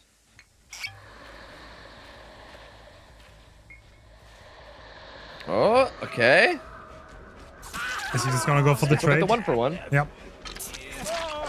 Does he just take the pain res or does he stay on rocket? Looks like he does want to stay on rocket. This is interesting too, because Cloud definitely strikes me as the type of killer that can maybe just take the pain res and then still just catch up true. and find them. You know what I mean? He's gonna be live. But he's going awfully close to the slug though. Oh, does he make another one? Gotta be real careful of that. Especially considering the other two are just sticking gens, right? No one's going for that pickup yet. Okay, well, Dan just got off his, so maybe he is now. Rocket just got mind gamed on that. What? The clown vision kind of helping. Yeah, that's crazy. What? This is very un-Rocket-like, I gotta say. Like, both of the ways he's died right now were kind of wild. I'm not gonna lie to you. That is interesting. Pretty decent hook position, too. Thing is, Dan's gen doesn't even pop. We see, I think it was residual manifest. The thing is, like, there's no gen kick proc to worry about, so... But, yeah, Dan just blocking his gen. That's not the name of the perk, but I don't know it to correct you, so we'll just go with residual. I always forget the name of that perk, man. Oh, yeah, you're right. It's not... Residual, yeah. Residual is pulling a flashlight from the chest. My bad. Repress Alliance, that's what it is. Yeah, you're right. To be fair, I couldn't correct you because I didn't know it either. That perk is so strange, man. But it's cool to see value out of it. But they get the pull on Rocket, by the way, and he gets some distance. So this is now kind of spicy. They got that unhook at like a really good time. Okay, question is, where did Rocket go with this? Is he in some corner somewhere? He's hiding. Did he see him? Oh. He might have saw him in the distance. He turned that corner like right... He didn't. He did not see him. Oh, that's huge for Invictus. Okay, does Angels read this? I mean, he kind of has to find this, otherwise it's cooked. He's looking in the right spot. He's around here somewhere. Is this where he was stealthing earlier, right? Oh, no, it was on the other side. But it was like over this way he's heading. He's not looking at map. No, he's not checking the corner. Yep, he was hearing the lockers. No, he's not checking. This is huge. Yep, there's going to be so much progress happening for Invictus. Yep. I would argue even him like trying to find there and then not getting it is almost like game ending, right? That's like pretty much game ending. Yeah. Oh, he looked in the corner, but he didn't look in the corner where Rocket was hiding. If he would have looked there and he would have found him, force 3-1 with 2 people injured, he could have actually done this, I think. Yeah, that could have been it, yeah. And now it almost feels a little bit too late, to be honest, but yeah. I think if he finds him now, it's like he's got live. Yeah, there's so much progress. Yeah, I think it might be too late. I mean, he finds his trail, but yeah, I mean, there's so much gen progress now. Yeah, he doesn't even go after it. He's gonna go back to the gen. Yeah, that's a insanely good spot for Invictus now. I feel like this is the kind of spot where if you like once Invictus is in a spot like this, I don't know if there's really any getting out of it. Because at this point, if you're Angels, you're kind of relying on them messing up, right? Like you need them to like severely misposition right now or something in order to actually make something happen. And this is not the team that you want to be in a spot like that with, because they are likely not going to do it. Yeah, he was greeting for the attack on Dan, which is pretty important. You have to get a good result. But for playing so loose, he got punished. And this is exactly what happens if you don't keep an eye on the survivor you and of the game. They could be in any corner. But on the other hand, if you would have found him instantly again, that would have been great. And you probably would have been in a position where he could have possibly forked. Yeah, it's such a tough like risk reward decision to go for, right? Like you want the tags, and the tags help you so much with like the long run, you know, like snowball. But also, yeah, I mean, I don't know. You give up your tunnel, and that's basically your one win con, right? Like your one thing that gets you this win is getting that kill. So, yeah, just an unfortunate risk, you know, risk reward situation where he just happened to get punished and didn't find him. I mean, huge from Rocket to not get found though. Also to say like that was a really good play. I thought he almost did get found for a second too, but he like just barely sneaked away. And yeah, this is just at this point we're playing it out, but like it's pretty hopeless, right? Yeah. Like Angels is looking around trying to find something. Even if he does find Rocket at this point, he's full HP and there's so much gen progress. Finds Spitz, and yeah, Dan and Rocket are doubling some other gen somewhere. Yeah, Invictus 100% takes this. Yep. So we are going to tiebreaker, which is pretty exciting. I mean, Nice, love it. I'm down for a good tiebreaker game. I hate 2-0s, so I'm all for the tiebreaker. Same. I love me some tiebreakers, man. I will say though, like, I don't think the like hook stages and the overall score is gonna say it, but I do think this was close. Yeah. Like, I feel like it's literally just like him not finding Rocket. He finds Rocket there, and like you said, he's in a position to 4K this. Honestly, I'm Absolutely. pretty sure he was on the screen, edge map, but Angels did not see him. And like, it's kind of crazy because like Rocket's outfit is not even that sneaky at all. Yeah, I'm so confused how that happened, right? Like we saw when I think at the moment that it happened, we were on Rocket's screen, and you can see the clown in the distance turning the corner, like within his line of sight. And I feel like if you're Rocket, he probably thought he was found. He's probably like, oh fuck, you know? Yeah. But yeah, he just didn't go to him. It was so bizarre. Just didn't go to him. Yeah, I'm so curious what that looked like on Angel's POV. I don't know. Maybe it was just one of those moments where he just happened to not look that way. You know? I don't know. I feel like stuff like that is always so much easier on like a spectator point of view too, when you're not like in the game, feeling the nerves, like trying to juggle all these different things you're thinking about. You know, like I don't know. It's always easy to say from this point of view, but definitely that was the big turning point for sure. Oh, this point we're just playing to get the Rocket kill anyway. I mean, at this point, like it's like retribution, right? I mean, I think we gotta get him. I find it so fascinating. They don't care that the win con is met. They want to do as well as possible. Yeah. They actually do not care. Oh, he swung early there. Or else I think he would have had him. Oh, he slows everyone down. Does he get around him? Oh, Rocket has the speed. He got the speed. He's out. Damn, there he goes. Damn, couldn't get that final kill either. All right, Invictus. I mean, Invictus. Power play at the very end. Going into the last set.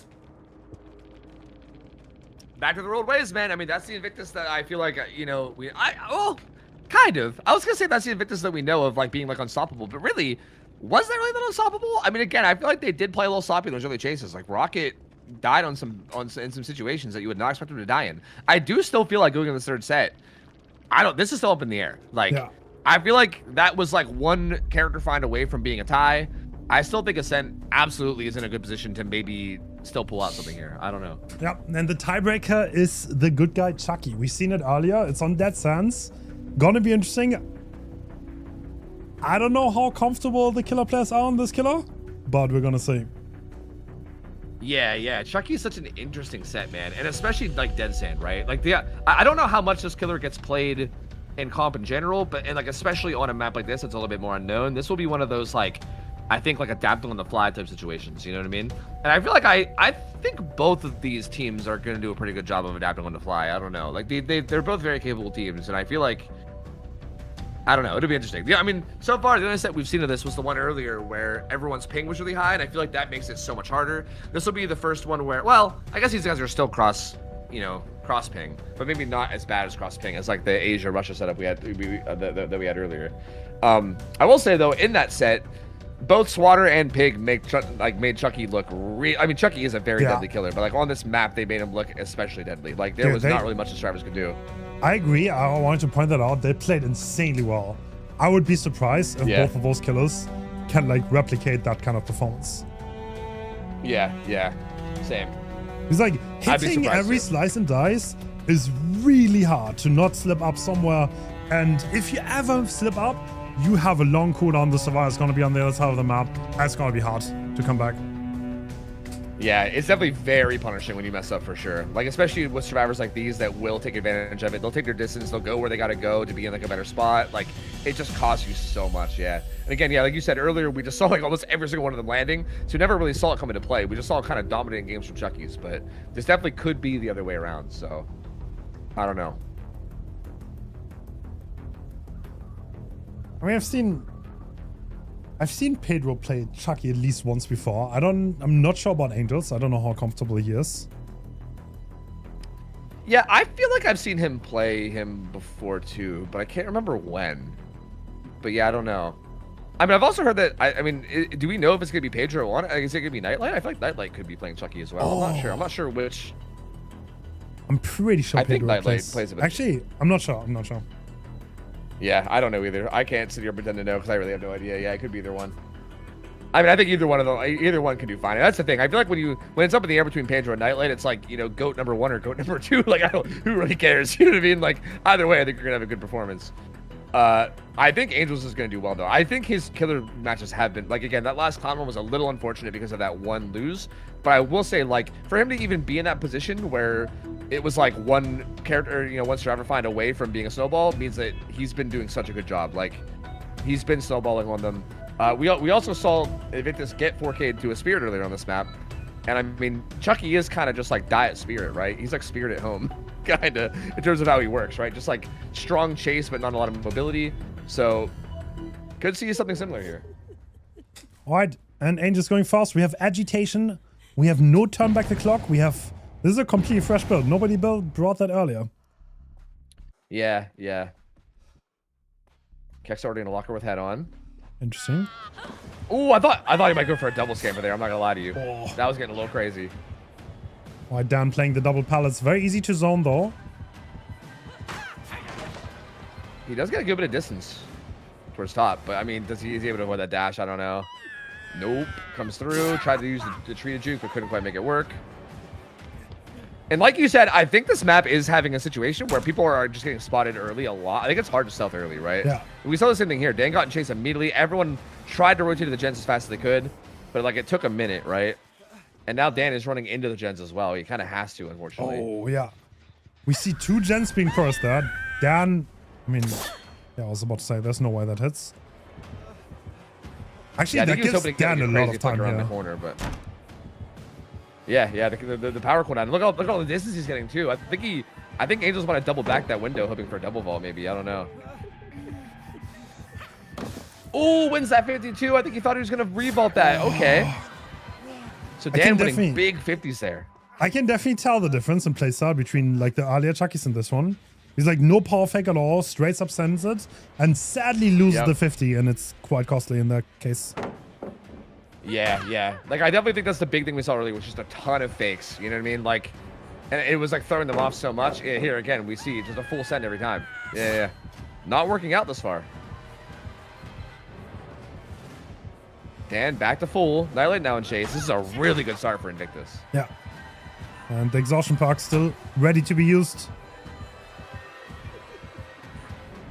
That should be a tag. Okay. Gets that on his way out. Yeah, Shaq's up still there, right? I'm pretty sure Dan just vaulted the window but didn't use the pallet. So Shaq is still here.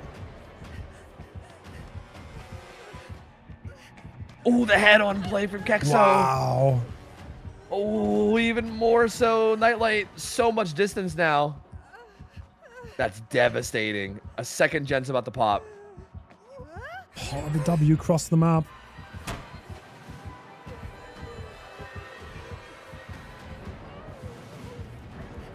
Wins that 50 though too, man. Again, I think the lack of faking here, again, just full sending every one of them, just turns it into like an actual literal 50-50 when I feel like you can probably make it a lot more in your favor, you know? Yeah. Gets away with that as well. Nightlight playing this so clean. Doesn't even have a pallet here. He's like looping it as if there is, but okay, the killer left anyway. No, it didn't leave, actually. Still here. I lied. I mean, Angels Don't go needs down. results on the board, yeah. That's the fast down. I guess with Agi, you can carry this into the map. Like, you need at least like something like 6 stages, I would say, 5, 6. Otherwise, it's going to be so hard on survivor side.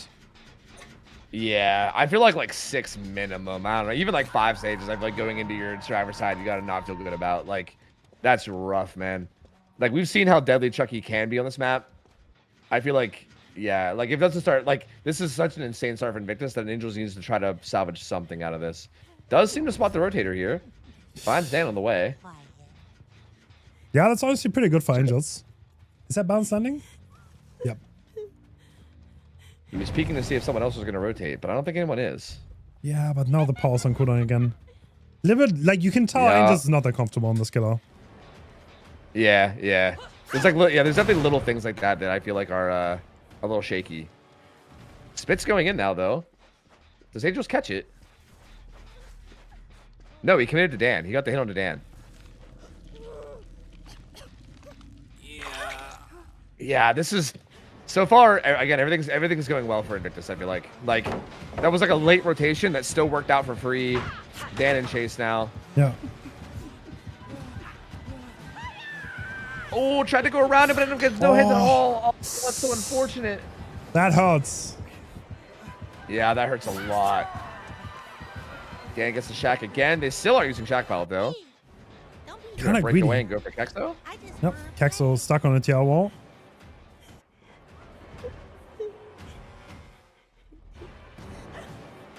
Oh, doesn't get that either. Yeah, the sends here are not working out for Angels at all. Has to play like a 4.450 here. Oh, but Kexo tries to break away. Swing way early. Oh, is it a mistake? That hurts.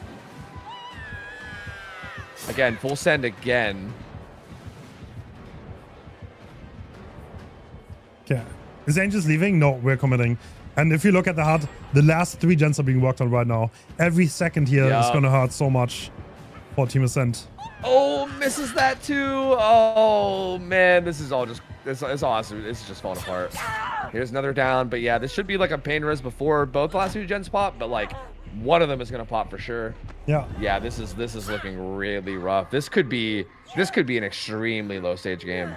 Because they're all healthy too, so I feel like it's not even, you don't even like necessarily get a free kill on whoever you have down late game either, right? Like, you need to, well, at least 5, right? Like you need at least to kill someone. If you don't, it is gonna be almost impossible.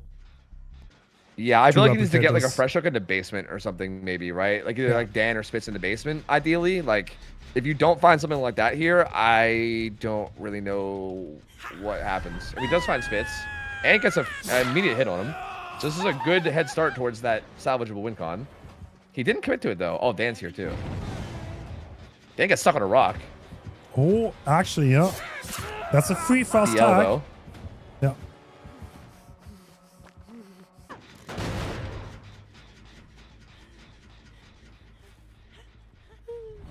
Okay. Interesting. I find it very interesting that he's not committing to either Dan or Spitz here. Like, I feel like, okay, he found Spitz again, so that's actually pretty good. This works out a little bit. But I feel like he's like dropping chase these guys like as if he's gonna hold these gens for longer. And I don't know. I mean, maybe he can, but I feel like this game has progressed enough that I don't know how much longer these gens are being held. You know what I mean? Yeah. Yeah, absolutely. I mean, that's a good down though. This is gonna be another pain rush.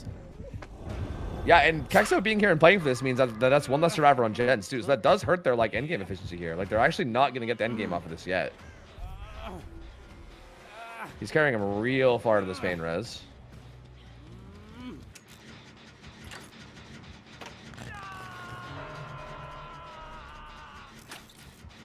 Okay, Dan injured on this gen. At this point, if you find Dan and you can get a down on him, is there a world where you just put him in basement and just go, okay, that would be like, sick, honestly. job done. Like, that's like 6 stages 4 fresh, and he finds him. BL coming through though. Well, Dan still has Shack Pallet. They kept it all this time, and at this point, it's gonna be very useful for him. That was a good catch on that mind game from Dan, by the way. Actually. Like, that was a cheeky attempt at that, but Dan just played this so well. Oh my god. Like, and look at this. This is gonna be. Oh, there's hope also on Dan, which is gonna make it even harder. And adrenaline. Hit tank. Yep, absolutely can block that. Oh, does he bail and go for Kexo now? I don't think you can, right? Wait, Dan's right there. Whoa. Hello? Anybody there? Oh, the head on! What? Oh no! And the door's open. Oh no. Oh, and the block from Nightlight on the choke. Oh, they're all out. Wow. Oh, they're all out. What a power play by Team Invictus. Wow, man. Wow. That's crazy, dude. Holy. Invictus really came to play this match. That's insane. That was such an insane performance. Holy, man. 3 stages, 3 fresh for Angels on this last set. And that's pretty unfortunate. I feel like that's going to be like next to impossible to beat here. I feel like the killer going into this round, knowing that they just need 4 stages, makes this incredibly, incredibly difficult. Like, that's... I mean, you need like a perfect survivor game where like you just win every 50 and the killer can't do anything. And against the killer, you know, at the level of either Pedro or Nightlight, whoever they send in, that's such a ridiculous ask. You know what I mean? That's just not... Well, we're gonna see. Angels was not comfortable on this killer. You could definitely tell. Yeah, you know, something I was thinking about, I didn't say it during the game, but, you know, I figured now, since we have time to kill too, how much of this do you also think might be... Okay, in that clown game, we saw, first off, on the survivor side, Angels was the tunnel target, and he kind of died because of bad RNG, right? Like, he went up to that upstairs pallet, it didn't spawn, and then he died instantly. That's got to be frustrating, right? And then on his killer side, he had that situation where he just couldn't find Rocket, and then lost for that. That's also got to be frustrating, right? I wonder how much of that is just, like, building up, like, frustration and tension, right? Like, I feel like that has to play a role there. Like, I feel like that clown set seemed like it was very, very frustrating for Angels in particular, and with how the games went. And I feel like that might have shaken up his mental a little bit. Because, yeah, I feel like the fact that he was just insta-sending every dash and, like, also never even, like, adapted as the match went on. Like, he never, like, stopped doing it. He was never like, oh, wait a minute, hold on. Like, this clearly isn't working. Let me change it up. Like, it felt like he might have been in his own head there. So, I don't know. Maybe I'm overanalyzing, but that's what it seems like to me. And, yeah, that's rough, because I definitely feel like that was not him playing at his best. And I mean, Invictus also looked so, to be fair, Invictus did look so clean, like so clean. But you got to give it to them as well. Like, that's definitely partially that. Damn. Yeah, this is... Okay, I mean, we are gonna presumably... Yeah, well, let's see. I think Invictus is definitely gonna take this, I'll be honest. Like, I see no world where Ascent can actually do this. No world. Yeah, me neither. Yeah, I don't like to, like, call sets before they're over, you know? Like, obviously anything could happen. There's always a chance, but, like, I don't know. Chucky is such a deadly killer. Like, again, the killer players from Invictus are so insane. Again, knowing the win con is what it is. Yeah, this is just... you know, unless Jaw's plot armor is even more insane than we imagined. I don't know. You know, maybe Jaw will do some crazy stuff and go on, like, a 30-gen chase, and, you know, who knows. But it's going to take something to that level for us to have any chance of this being in Ascent's favor.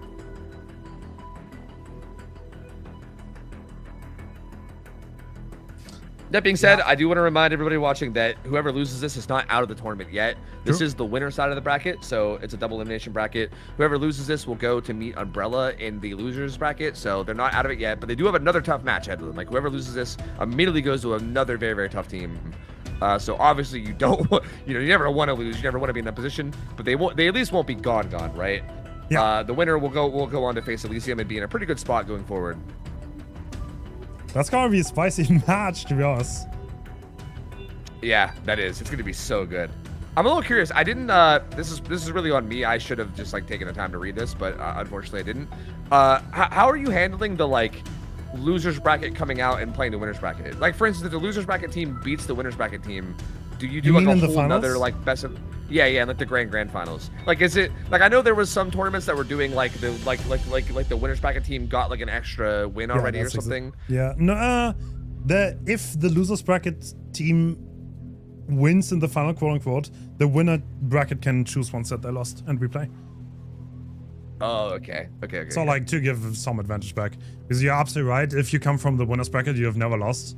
But yeah, we don't do a complete bracket reset because that would mean an entirely new game and a lot of yeah, scheduling. a whole new weekend of games probably. Yeah, which is fair. Yeah, that's fair. So yeah, like there still is an advantage to being in the winners bracket, but it's just not like it's not like it's not like a huge game changer. Like I think the losers bracket team can still win, but you definitely want to be in the winners bracket. Oh. Yeah. Nice. That's quality. You love to see it.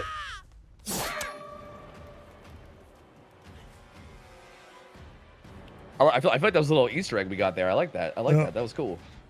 Good comms. And Pedro coming in, kicking a gen. We have Eruption. Pre-default build. Nothing special. And fast chase on Zephyr's.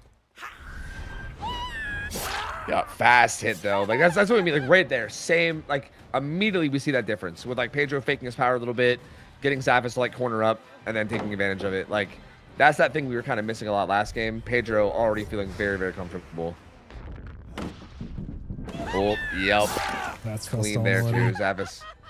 Okay, Pedro. Sure. What? What are we? Pedro, let's relax, buddy. Let's relax. Pedro, relax, buddy. Hold on. I think he's kind of playing the flashlight. Oh, is this like a Krasu thing? Yeah. Yeah, sure. Kind of playing flashlight. Yeah, you know what? You're right. Kind of playing flashlight. You're right. We'll go with that one. Yeah. Good flashlight counterplay. Good shit, Pedro. Good shit. Zav is already down. Jaw's there. To be fair, like actually though, like it might have looked like Ascent's like kind of trolling here, but they actually do have to. Like you cannot. Like, Jaw going for his flashlight makes sense because they kind of have to. Like, they can't let a hook happen this early if they want to reach their win con. The only way you get this win con is if no hook happens until, like, I don't know, 3 gens are done or something, you know? Like, there ain't no way. Yeah, well, with those 2 hooks, it is gonna be hard. Ooh, big 50 win there, too. Pedro also sends it. That's so interesting. Yeah. Completely different playstyle compared to what we saw earlier. Yeah. Like, we saw a little faking, but a lot of it is just sending. Yeah, like, that was, like, a completely blind 50 that he was just hoping to win, and he happened to just get it. So, like, yeah, I mean, just confident in it, I guess. Oh, does he send this one? I think he does. Clean adjustment to the pathing, and down goes Angels. And, yeah, this is gonna be the tying hook here. So, yeah, I mean, one more hook of any kind after this. And we're still at 5 gens, so yeah, this is basically done. So I mean, Invictus is definitely moving through. We kind of knew that going into this, right? It was kind of a shot in the dark for Ascent to make something happen here, but they have to try. So gotta try.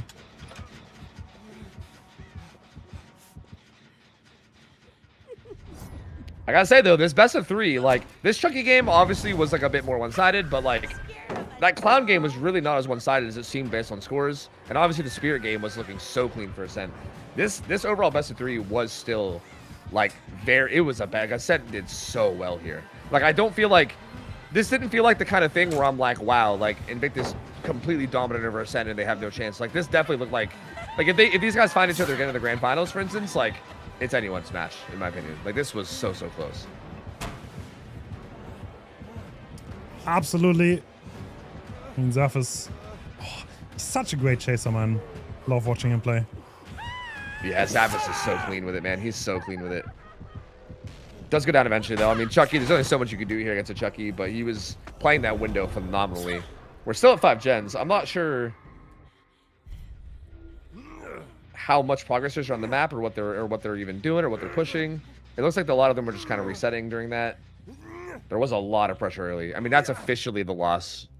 By the way, just for the record, like that's number 4, so it is officially Invictus moving on. Win con has been reached. And there's the DCs. Yep. Yeah, that's one thing that we have. If the losing team wants to, they can abandon the match once the win con has been reached, and that's what Ascent did. So, GG's to them. Yep, which is totally fine. Mind this. I'll be honest, I don't mind this at all because, like, I don't know, I prefer this over like watching people go for a round. I'll be honest. So. Yeah, I don't like to say this often because I don't want to bring the negative energy, but I do sometimes like I feel like when like a win con is already met, and especially like at that stage of a game when we're at 5 gens, like if they don't DC there, then we're sitting there and watching like 10-15 minutes of gameplay that does not matter at all, right? Like none of it matters. Like exactly. And now we can go straight into the next set. So I like honestly, when I suggested this, people were like, oh, this is probably not good. I don't like it at all. I think it's amazing, to be honest. I saw another tournament do this, and like the lack of like things that don't matter, really, I liked it. Awesome.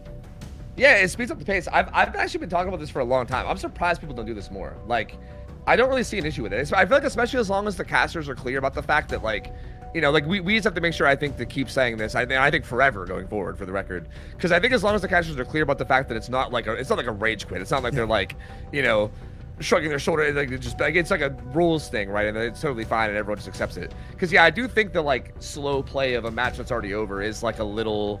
Like, don't get me wrong, it is sometimes fun to see people like show what they can do at the end of a match, especially if it's only like 5 more minutes. But in a situation like that, like there's so much better just to move on than sit there and watch that. All right, we have a very exciting set coming up. We have Winter against Blizzards. This is like the battle of the frost. Snow. Yeah, I don't know. Yeah, the battle of the snow, I guess. Yeah, I don't know. Yeah, this will be an interesting one, man. I'm very curious how this goes. I think so. This is interesting because I was waiting for this Ascent game, because last week we saw Ascent versus Winter, and it was a very close set. Like, Winter put up a very good fight, but Ascent managed to beat them. And at the end of that set, I was like, okay, is that a testament to how good Winter's playing, or is that a testament to maybe Ascent like not playing as well as we expect them to? But with Ascent just showing up in that set right there and playing really, really well, I think I'm gonna go with that. Both of those teams are playing really well. Yeah. So I think Winter is definitely going to be a major threat here. But again, Blizzard, Jason being back in the game and him being such a good killer player. And I mean, yeah. Fun lore fact, Winter denied both Jar and Angels to join their team within the last 2 weeks. So if they don't need those kind of players, then they have to be ready here. Damn, that's interesting. That's some confidence right there, huh? I guess they just like their roster as it is. You know what I mean? I guess that's fair. Like, if there's no one on the roster that you want to tell, like, hey, sorry, you got to sit out for it's a little bit players. Awkward. I respect that. I like it. It's a little bit awkward, honestly. Yeah. You're like, yo, by the way, you're replaced. It's like, okay. Yeah, right. Yeah, like, it's got to feel bad for whoever gets replaced there, right? Someone's got to be like, by the way, you know, like, John Angel's coming in, so you guys are gone. See ya. Okay. I'll be honest. I think that's an absolute Chad move to say, like, we have our team already, and we want to get better as a team with the players we have, and we don't want to kick someone out. In my opinion, that's a Chad move, so I respect it. Yeah, I agree. That's actually really cool. I love that dedication, you know? That's a very, like, you just want to grow with your team and get there. And, like, I think that's the kind of attitude I think that actually does get you there. So, yeah, I mean, that's exciting, man. I don't know. And I think this team is good, man. These players are good. Like, I'm familiar with pretty much all these players, and a lot of these guys have been around comp for so long, playing at high level for a long, long time. I'm excited to see him, man. I'm excited to see him. But like Blizzard again, Blizzard's roster, like it's like the South American goats, bro. They're so good. If you had to bet on this, if you had to gamble on this, who wins this best of 3? I would give Blizzard the better odds, personally. Just because Jason, I don't know, he's an insane killer. Yeah. I think Jason being here might be the difference maker. Yeah, like that might be enough. Like, it's funny. I was playing with Momo yesterday, and I asked him about, you know, the set or whatever, and he seemed to have the attitude that both sides were just gonna 4K every time because of like ping and everything, and like that even could be true. But I've seen a lot in the past. Jason will 4K. Not only will he 4K, but he'll get like 4K 3s, you know, like 4K 4. Like, he'll get like crazy big results sometimes. Like, he's definitely that type of killer where, like, if you slip up a little too much, he will take full advantage and get like massive results. So I do feel like Winter's definitely got to be really, really on top of their game. And I think if they slip up a little bit and let Jason get some crazy results like that, this could end up being one of those like insane best of 3s that could be a shutout, you know? Who knows? Actually, in my chat, Winter's ahead on the Freddy pick. My chat is 60% on Winter, 40% on Blizzard. Interesting, huh? I mean, I like it. I like the believers, man. Ooh. I mean, I like Winter. I mean, I'm hoping they pull out something good here. I don't know. This was Blizzard's pick too. Also, Blizzard picked Freddy. So, yeah, that's even more interesting. Plague was the pick for Winter. Oh, I love Plague. Is it the first Plague we've seen all tourney? I think it is. It is, yes. Yeah, it is. Yeah, we've definitely not seen her yet.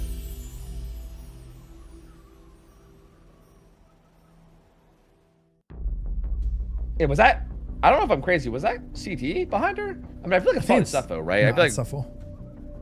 yeah. Okay. I feel like Suffo is more the standard, but Yeah, it's Suffo.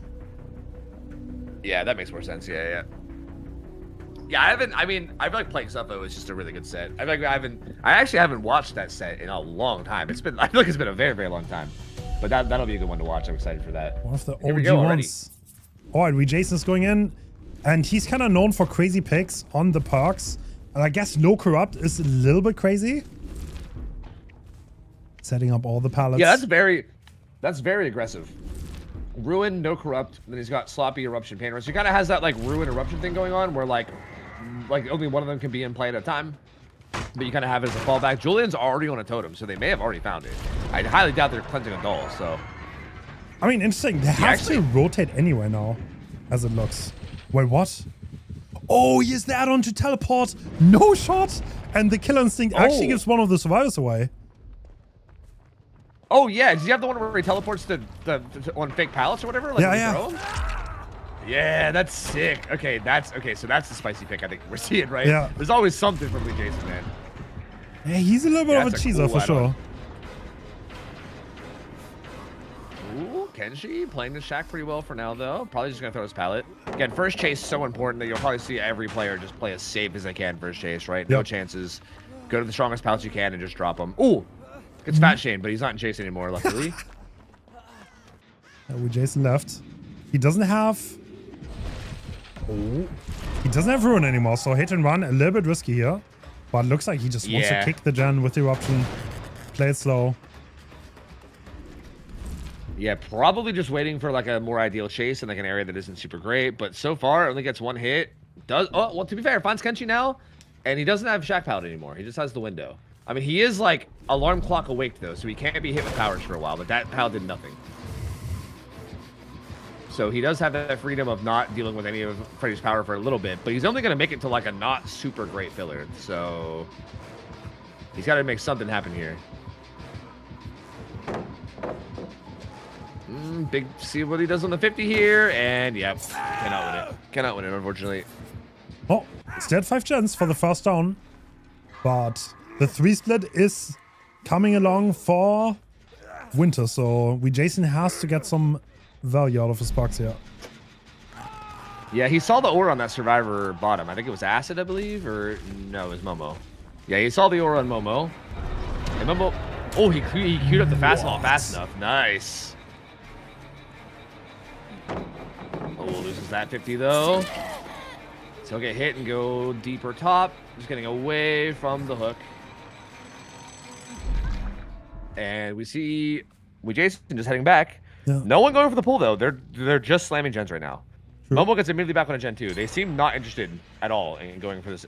Wait, is there 2 gens down here bottom side with progress? I think there is. Yeah, I think Jason is also eyeing this gen setup. It's honestly not the best. It's a 3 gen but pretty split. And yeah, considering his 3 gens here, I think he might just want to secure the second stage. Yeah. Okay, this other gen is not actually as high progress as I thought it was. Yeah, they just mostly have progress in like hill gen. But yeah, I think he seems content with like regressing that gen on the hill close to this hook and then forcing struggle and then going from there. But really like not the worst spot for Winter to be in here at all. I don't like gen progress here is pretty good. Oh, I don't think you get this 1-for-1. Acid started to come in for it, but I think he's a little late. So yeah, he backs off.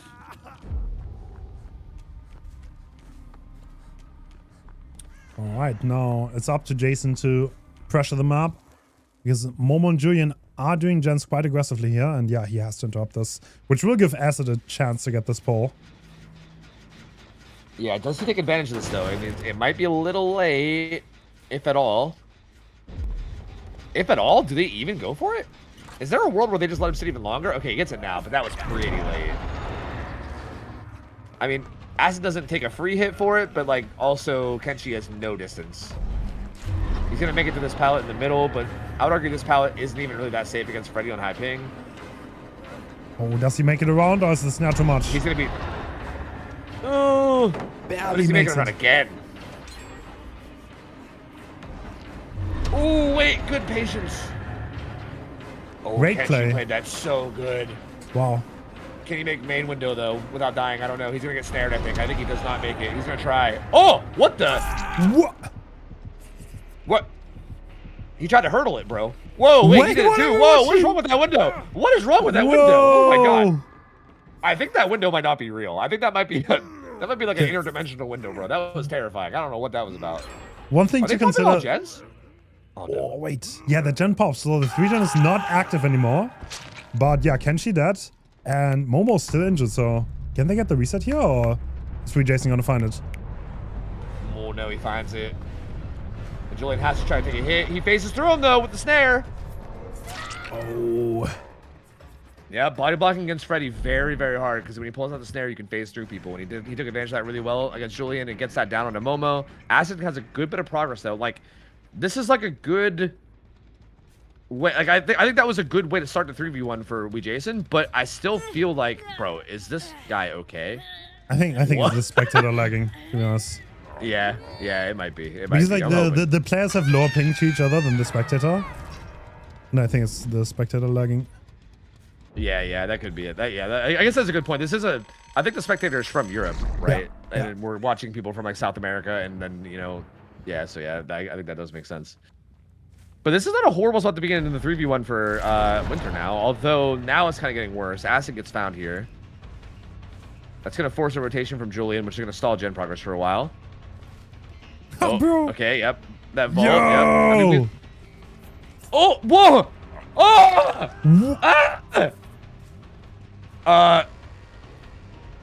Dude. Huge play. This is legal. I mean, I don't know. Stuff's definitely happening. Ass is taking his distance and going towards top. He's just trying to get the hell away from the gens. I'm not sure if he makes this. He makes. Okay, he does. He did make main window. Yeah. He has the pallet out front too, but this pallet is not good against a gazillion thing. He's gonna try to run and take distance. Ass is actually doing really well in this chase so far. True. I can't lie. That's giving some gen pros back to Winter. Even still, stalling us out really well. The patience here, phenomenal. But Jason needs to force this down. Eventually does. But he teleports away. Oh. So Acid did so well in that chase that he forced him to leave. He was worried about the gen progress. This gen was being doubled, though. He finds them both. And I think if he finds Momo here... Is that who this is? I think it is. This could get a little sketchy if he goes down around top of the... Oh, and yep, he's done. So he's going to go down around top of this gen. Julian's on it. Is Acid on it, too? Do they try to double it out? I don't know. Eruption's there. They can't. Can Julian actually stealth this too? Because if you can stealth this, I was gonna say Acid's probably across the map. Yeah, if Julian gets found here, this is really bad. Yeah. Julian needs to stealth this. This is such an important stealth, and he finds him. Oh, he's not in the right area. If Julian dies fast here, it's just 4K. Yeah. He dodges that snare. That's a fake pallet though. Yeah, he just has to go way up the map and die. If he can TP back, oh, he forces lock. Oh, wait. Yes, forces lock. Yeah, what? Wait, he fell over. Yeah, bro. That was, I don't know. That was, who knows? Crazy things. It was a clean force lock. Yeah. This does at least buy time for Acid to go pick up Momo, so they are still they're not quite 4K'd, but this is definitely a not good spot. This is definitely snowballed into a very winning position for Jason now. Yeah. Oh, trying to... Momo just gets right back on a gen. Still just pressuring the Shack gen. Goes to sleep with that one, I think. Gets hit with a snare. He should be dead here. I don't think he makes anything. Probably force lock as well. Yep. Locker pool comes out here, and then, I mean... I guess from the driver's side here, you probably want to have one stealthing like mid-map and then one person get on main, I suppose. True. It's probably the thing you could do. Oh, they were awake. Okay, you saw the reset location then? I don't know if Jason was looking, but there was the kill instinct for 1 second. And yeah, Acid is trying to stealth. And he might be able to get away with it. Oh, no. Nope. Almost, but not quite.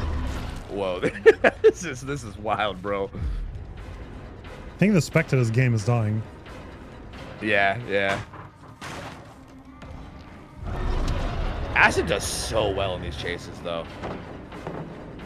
I mean, that's like a Roblox fault right there. I'm pretty sure that was a Roblox fault. That was crazy. But he gets, bro, no hit even. No hit. Gets away with it without even taking. Ascent's doing so well in these chases. Like, that's helping so... I mean, it's helping, but they're still not in a great spot, right? Momo's still unhooked, dying slowly. Ooh, he tried to path him. Actually, I think Ascent wants to run into 1-for-1, I think. Yeah, he wants to go 1-for-1. Yeah, he's alarm clock, so he makes this. I don't know how much progress Julian has here. Oh, but... What? Dude, wait, what? I think he swung early. Yeah, I think he swung early and it didn't reach, yeah. Like, he was trying to interrupt it and just didn't, yeah. I've never seen this bug before. Oh, the last shot blocks, though. No way. They actually get the gem. Julian was sticking the whole time. Yeah, that's crazy. Momo's going back for his pickup is a little sketch because I think he's already on his way back. I think they have to force double lockers if they try this. But they can't really do that either because Momo's bleeding out. I don't think they can even force. I think they're dead here. Because, like, they can't force double lockers because Momo will just bleed. He can just sit there and wait for Momo to bleed. I think they're just dead here. I mean, if he gets his mend off, maybe. He did. Oh, what? Oh my God, Long Claw Freddy! Holy! Strongest game I've ever spectated. Oh my God, this is crazy. This is such a wild spectator game, bro. I mean, 4K0 ends up being the final result, though. Okay, the spectator's gonna reset the game. Yeah, this was. I gotta admit, this was pretty fun, though. This was pretty fun. I'm gonna kind of miss it in a way. This was okay. This was interesting though. I feel like if we ignored like the goofy spectator bugs, this was like it looked to be really in Winter's favor. Like I don't know if I'm crazy, but like I feel like when that kill happened on Kenshi, I thought Winter was in like a clean dominant position in the 3v1, and it kind of just fell apart. Like Jason just did a lot of things right, caught a lot of rotations. There was a lot of failed stealths. Like that was just a very unfortunate like reverse snowball back into Jason's favor. Because this could have easily been like a 6-stage game, based on how on how the game was going in that 3v1. Like it could have easily went the other way. So big, massive play by Jason here to get this result that he did, and a little bit unfortunate from Winter to not be able to actually follow through on that.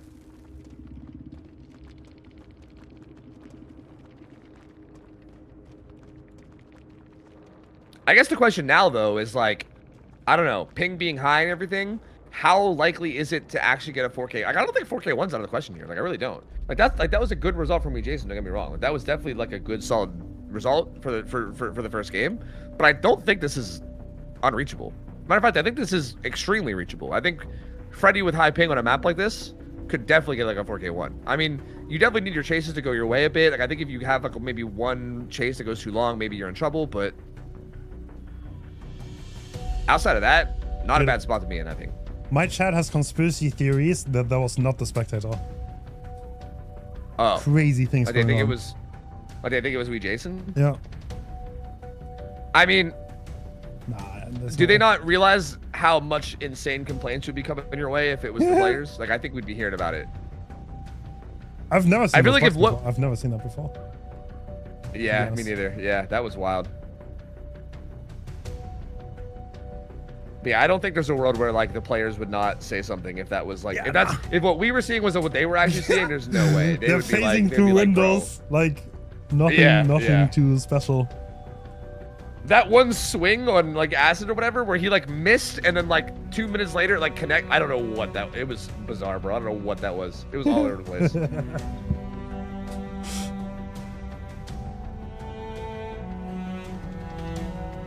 Yep, nobody complained about ping. I can tell you that much. Yeah, it was definitely spectator then, yeah.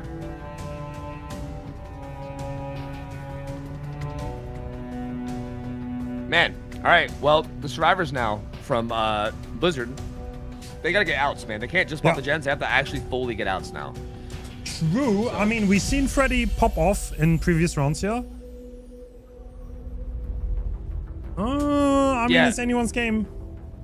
Yeah, I do think like it's a bit odd. I think on ping especially, like even without ping, but like on ping especially, I think on a map like this where a lot of the pallets are a little bit sketch, I think especially if the first chase is fast. Like I think if first chase goes down fast, it might be a pretty solid 4K type situation for Winter. Like I think Blizzard definitely needs to like lock in, like worry about positioning a lot early game, right? Like try to find those like jungle gyms, like try to find like pallet gyms, like any kind of safety you can find, like main building, obviously. Like get somewhere safe and make sure that the first chase does not be fast, because yeah, the first chase ends fast, and I think this gets out of control very, very quick.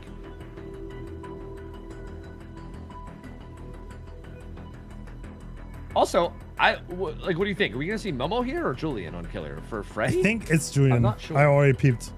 I'm pretty sure we're gonna see Julian. If I understood correctly, I think all of these are Julian killers. That's what Momo told me at least. Yeah. So it's all gonna be on Julian. Okay, that's interesting to see. Yeah, I mean, Julian's a very capable killer player, man. I don't know, he's very, very solid. So I feel like not gonna be easy. Not gonna be easy for Blizzard. I think he's a little bit of a momentum player. Hopefully, he's gonna start off strong to come off the gate swinging. He has not played killer for that long. It's like those kind of players oftentimes, if things go south, it's hard for them to focus up. You know, that's interesting because I remember when I first, he might have like maybe not done it in a long time. When I first got into comp like years ago, and like the very first like tournament I'd ever like hosted on my channel or whatever, I remember one of the first games that got me really into comp was actually a game where Julian played killer, where he played twins. Like he played a twins game, and he played it like really, really well. And it was like 6 years ago or something. But I don't know if he played much since then, right? That might have been a long time ago. I think he like took a break for a while and stuff. Like, yeah, I don't know how much recently he's played, so it might be a bit different now.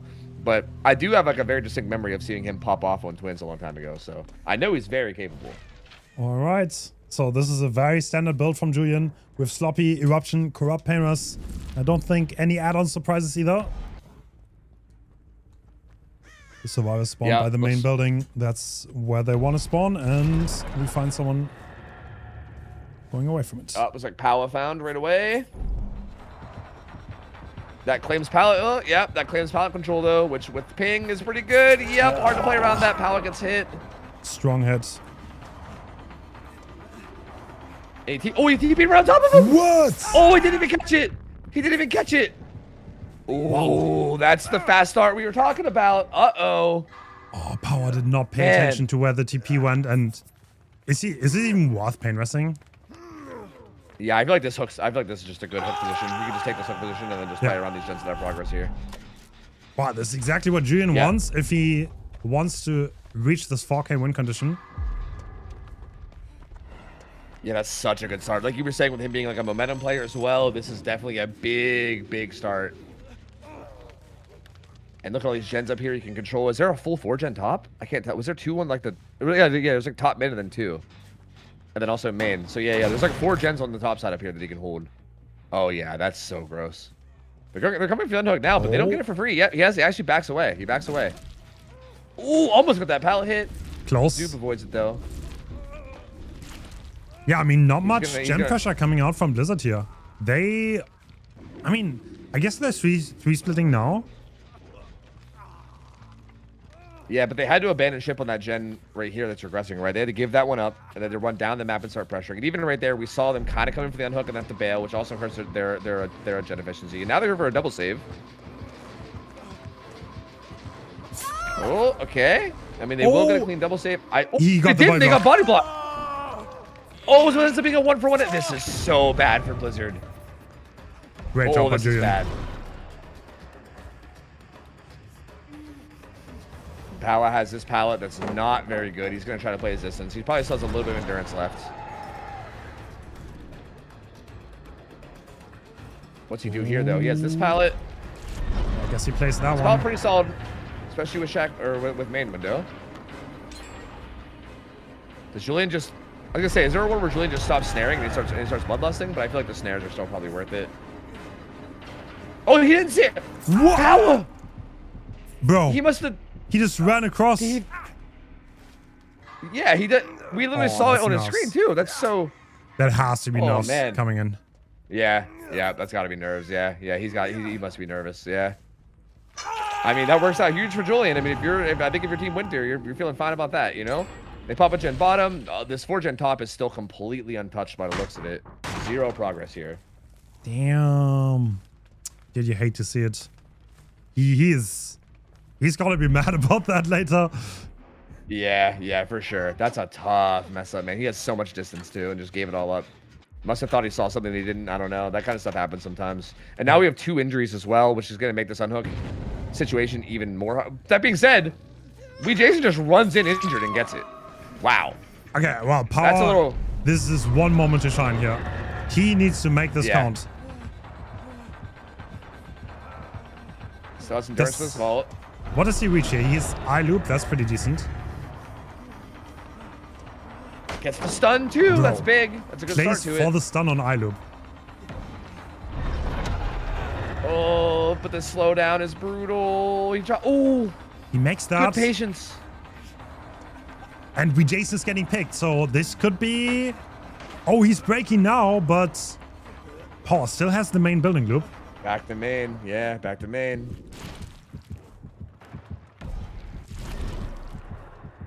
So, you know, if Power can keep making something happen here, this could be pretty good actually. True. He's got to find his way down the map though. Yeah, he's like kind of getting there, but he's got to make his way down the map for sure, away from the top gens. And Saudi's here to play for him too. Oh, that TP almost worked again. He got the stun though, and now I think he makes Shaq with the body block for sure. And he doesn't use the snare to outplay the body block. Oh, what? No shots. Oh no! What am I watching? Oh my god. They turned up, bro. They turned up. Holy. I think Powell was just faking all along. He was just pretending. He was just pretending. Dude, baby survivor until Deathhook in the tournament. This is a YouTube video. Like actually. Guaranteed. Like actually. That's crazy. Saudi here to take this hit as well. Helps him survive a little bit longer. Are we gonna have a Xeno incident here? I don't know. It's literally the Xeno pallet, no? Yeah, it's in the same position too. It's in the same position and everything. Powell leaves it though. Doesn't want to try to win 29 50 videos in a row. He'll eventually die deep bottom. Okay. How good is this? Am I crazy or do they not even have that good of gen progress? Oh, this is still a pain res. True, this is a pain res. Yeah, this is dying on a pain res. I can't. The question is how fast that gen. Yeah, it doesn't pop. It doesn't pop. Yeah, I feel like they should have gotten more out of this. I'm a little confused as to how they didn't. That's unfortunate. Yeah, he dies. There's still 3 gens up. Yeah, they didn't pop a single of those gens. They got one extremely high prog, and then one was about 50. Wait, this one's at like 52. Wait, did they? Wait, huh?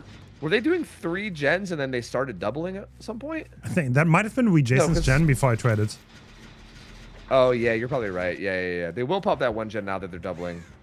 Zoop but this 3 gen on the top right is still here. I mean, it's possible. This is not out of the question for Blizzard to get the gens done. Well, the full 4 gens actually still up here. This gen here on this tile is still here as well. So this is a tough gen setup though for the 3v1. 2 people injured. Yeah, it's not out of the question, but this is. I would argue this is huge. Like this is in favor. I think this is Julian's game to throw now, basically. Yeah, definitely.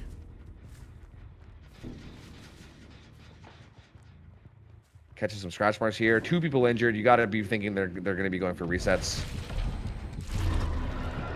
This is Saudi, I believe. Yep, in Shaq. No Shaq Pally here, so this is going to be real tough. Does not get away with it. Nope. That pain res might not be there, right? Powell just died on it. That pain res might not be there still. He might have to carry it. No, it's back. Never mind. I thought it might still be gone, but you look at this pain res. Yeah, at least died away from the gens, but again, it's not much of a reprieve because I feel like this is still. And Jason gets found immediately too. That's not good. That's rough. Really, really not good. Is he trying to? Oh god, yeah. No, this is pretty much done for. They're pretty much done for. Big swing there. Doesn't get it. But yeah, Zoob got the pull now, but he had to rotate the whole way across the map to get it.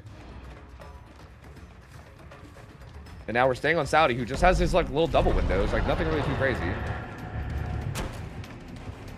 No light either, and the endurance is about to run out. Actually, catches in the mind game, gets some distance. Ooh. Wait, Julian, where are you going? Yeah, that was, I don't know what the hell just happened right there. Yeah, he got way too much distance out of that. Patience is waiting for that pop. Saudi played these pallets real are fake. Yeah, there's so many explosions you have to juke up here, though. Found a real one. Found a real one. Oh, doesn't get the stun, though. Down he goes. Oh! No. Nope. No blind coming through. And that's going to be another hook, but no pain rush. Yeah, but this is also in the gen setup now, so Yeah, that's... Okay, comes the way over here. He's gonna let this unhook happen for free, yeah? I mean, he saw Jason was right there, so I guess he's just not even concerned about it. He just wants to go pressure this gen. Let's see the unhook happen. Maybe he just wants to expedite this tunnel out. I mean, realistically here, they're kind of in a spot now where Saudi just has to last, like, forever. Like, he has to last long enough for them to pop both the last 2 gens. Well, actually, not chasing it. Never mind. I mean, the thing here is that Julian has almost no bad decision. Like, I feel like no matter who he goes after, it's, like, fine. Right? He's, like, so far ahead right now. Crazy thing about this is Blizzard's pick, and they're about to lose it. So Yeah, they will have to win on Winter's pick if they actually do lose it. I mean, it's not over, but it seems relatively rough. Yeah, I will say, to be honest, this is like one of the things that could go wrong. He's chasing the only full health survivor, and he's doing a really good job in this chase. But I think he should get a tag now. Yeah. Now everybody injured. Now this is where it's real hard. He didn't see a heal happening, so he's probably worried about them maybe doubling this out or something. Maybe he realizes they're not now and is going to go look for the reset. And does find with Jason.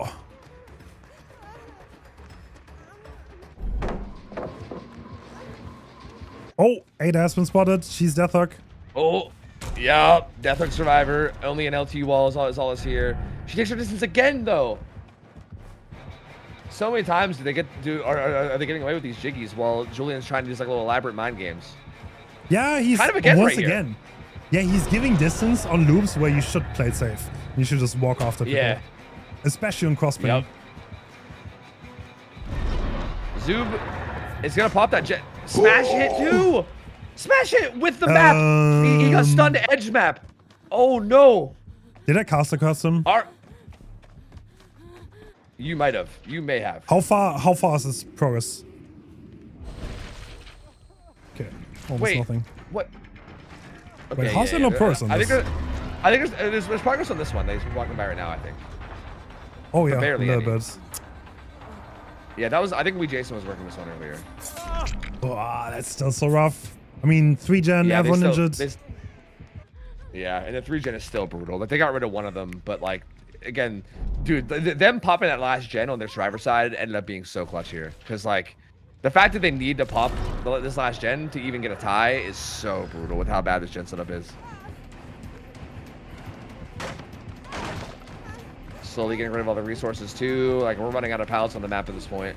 Oh, that same TP. Dude, that's that such a same nasty teleport gen. that he got power with. Because you can't see it. Wow. Yep. He keeps getting me with it. Wait. Oh, no. There you go. 4K1 from Julian. Yeah, that's big, though. Like you said, this was Blizzard's pick, man. That's kind of crazy. Coming right into the set is Winter and getting the 1-0 start on the pick from Blizzard. So, very good start to the series if you're a fan of Winter. A little unfortunate for Blizzard in terms of the start, but again, I would never count Blizzard out of it. Like, this team is dangerous. So, I think all it's going to do is make this series real spicy going forward. I don't know. True. I mean, yeah, Winter's. They're both excellent teams. Next, Plague on Sufferpit. I love this set. I'm a big fan of this set. It's going to be a lot about the strategy and which team can coordinate better. And also, obviously, the killer player needs to show their game sense. Yeah, I feel like this is like one of those sets where it's like, I feel like positioning is like so important, man. Like, I feel obviously positioning is important in every set, but I feel like it shows more, right? Like, I think like one little misposition in a set like a Plague Suffo, and it's like the whole thing just snowballs out of control. It's so cool to see, man. I don't know. So whichever team is tighter in that way, I think is probably gonna have the big advantage. I guess we'll see. So far though, I'm gonna be right back for a moment. Winter, man. Yep.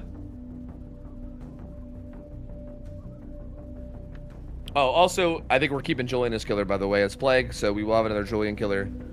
And Suffo Pit, so nasty with the gen spawns too, right? We saw that bad fortune right there on Cool Tower with the 4 gen top.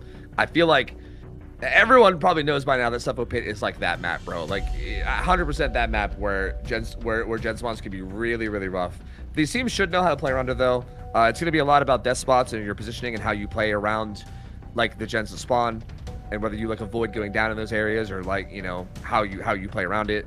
I'm also very curious to see how they play the early game too, because playing early game is really interesting in the sense that a lot of people will kind of like hold that cross. I've seen a lot of people like try to stealth out corrupt, right? Because like the killer will kind of just hold the cross and try to keep you from going to where the gens are. So I'm curious if we see someone try to stealth out corrupt or whether they just full send it. Both these teams kind of give me full send vibes. I won't lie. Like I kind of get full send vibes from both these guys. So I feel that's what I think is going to happen, but I'll be curious to see if either one of them maybe shakes it up a little bit. I don't know.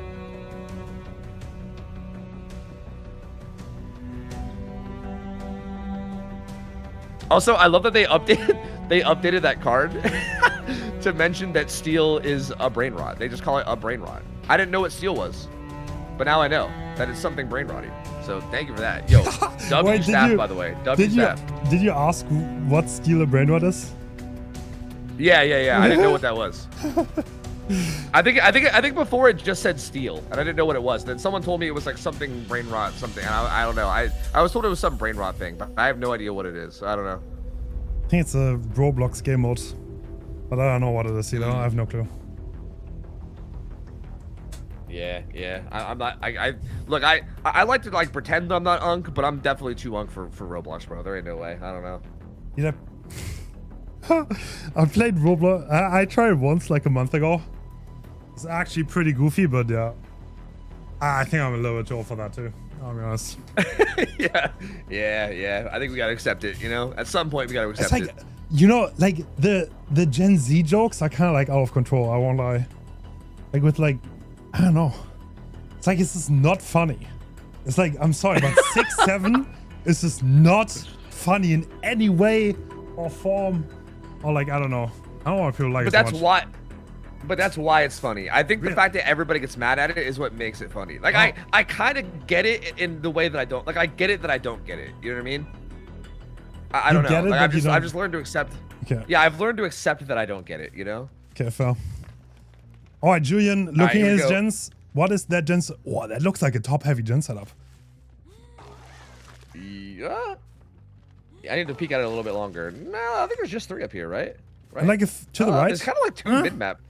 Yeah, I guess. Yeah, he kind of has like a what? That's such a weird split. Yeah. Yeah, I guess you could loosely call it like a 5-gen top, but like the 2 other ones are kind of middle, right? It's almost like 2 bottom, 2 middle, 3 top. It's very strange. Julian is predicting an edge map stealthier, and someone's head is showing. 8 has been spotted. Fast M1 too. Very quick hit. This chase starting very, very quickly. Jason found a gen that wasn't peeked on, so he's gonna start getting some progress.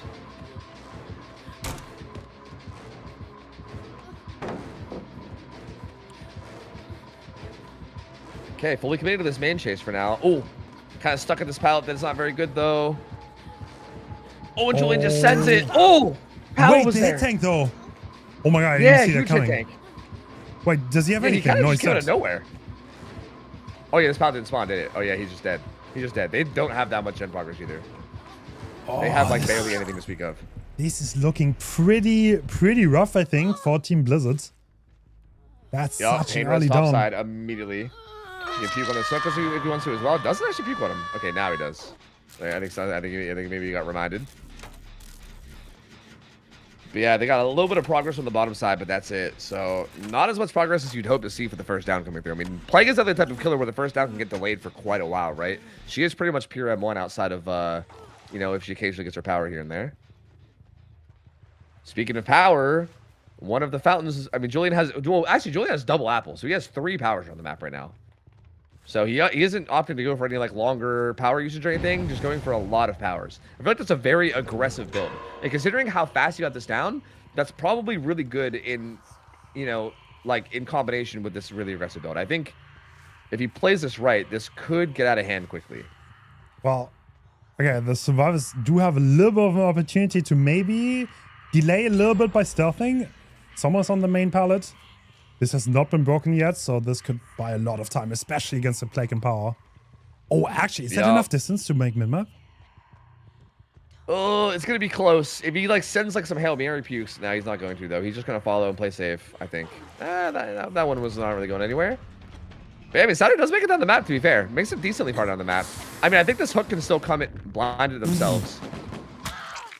Yeah, well, that's all he he cares cares about. about. A little bit, Yeah, but... all he cares about is coming to this side of the map. And Julian... Yeah. Okay, I think he barely makes that hook. But like, one boy blocking this out, no? Yeah, I'm kind of surprised Zoom doesn't take a hit for that. Yeah. I mean, I guess to be fair, I guess maybe Saudi didn't know exactly where the hook was. Yeah, he couldn't true, know that true, it was true, one true. hit and he was out, so yeah. Yeah, we have that information because we see the hooks. The survivors obviously don't.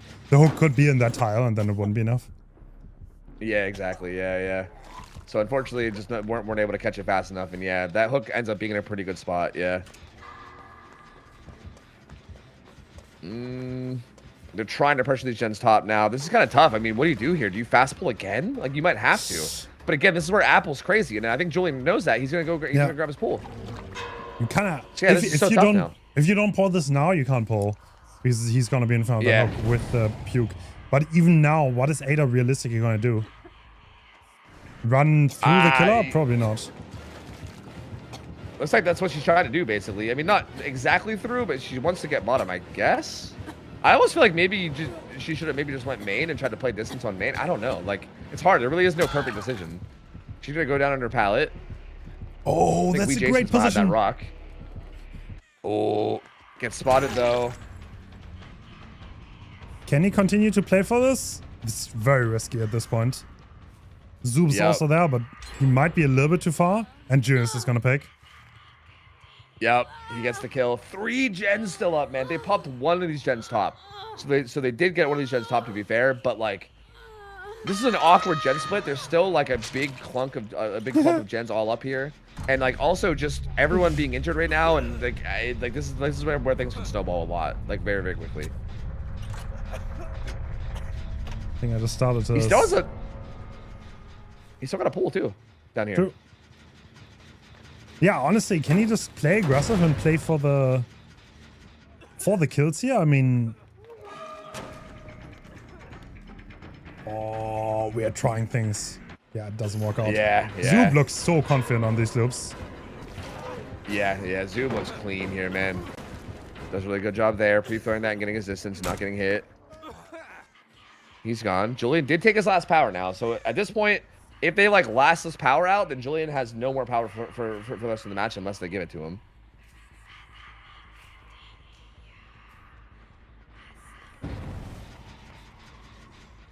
I would argue you really want to make something. I don't know if I'd say need, but you definitely want to make something happen here for Julian, right? Like if they last this whole power without a down, things can start to snowball the other way pretty quickly. They did just pop on their gen.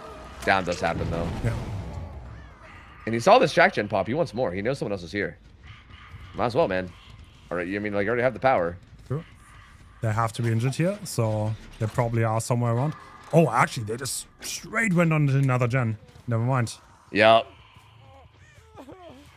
Interesting, too. With a player like Wee Jason, I feel like you also do kind of expect him to be, like, hovering around chase, maybe going for pilot saves and stuff. So that is actually interesting. I would not expect him to just to bail and get on a gen. But, yeah, I mean, he does. And this will be another pain res, but far, far away from the gens that are currently being worked. Which, in a way, like, is kind of bad, but at the same time, if you find Wee Jason here and force Power to rotate, that could get rough. But, oh, and that's exactly what happens. Now, the thing is does Power pop that gen first? The thing is that if Power pops that gen and Wee Jason goes down in the next, like, 5 seconds, then it's just 4K, right? Yeah. Like, he can watch cross and he can't do anything. I think he can't pop the gen. I think it's too risky. Unless Wee Jason, like, actually manages to get the whole way down to the side of the map. To be fair, no more Power on Plague. We're just 4.6. Well, actually, oh, he saw the cross, I think. Power's been spotted, going for the knock. Does he get the trade, though? Yep. Nope. Does not get it. And now is Wee Jason going for it? He is. Oh, now we're playing fucking musical unhookers, bro. Uh-oh. No one on gens. They're both kind of here for pull, but, like, you can't really unhook against somebody when you're all injured. Powell's going to... Oh, he's going to cleanse, and then he's going to go 1-for-1. That's an interesting heads-up play. They just want to get Zubov hooked before struggle.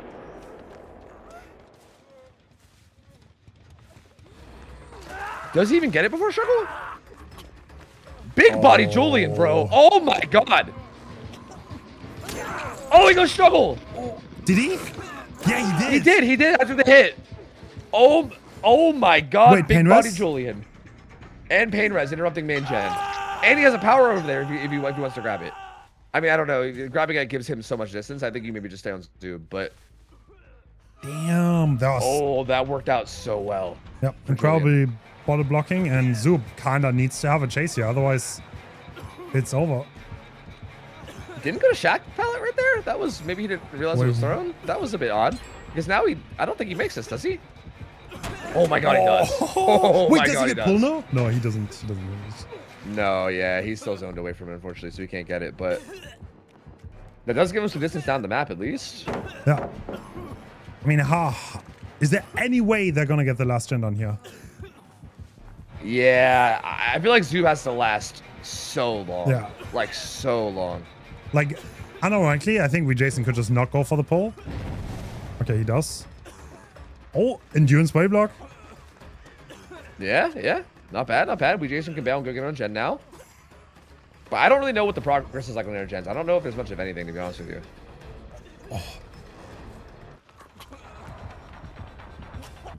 Power had to bail. His endurance is gone.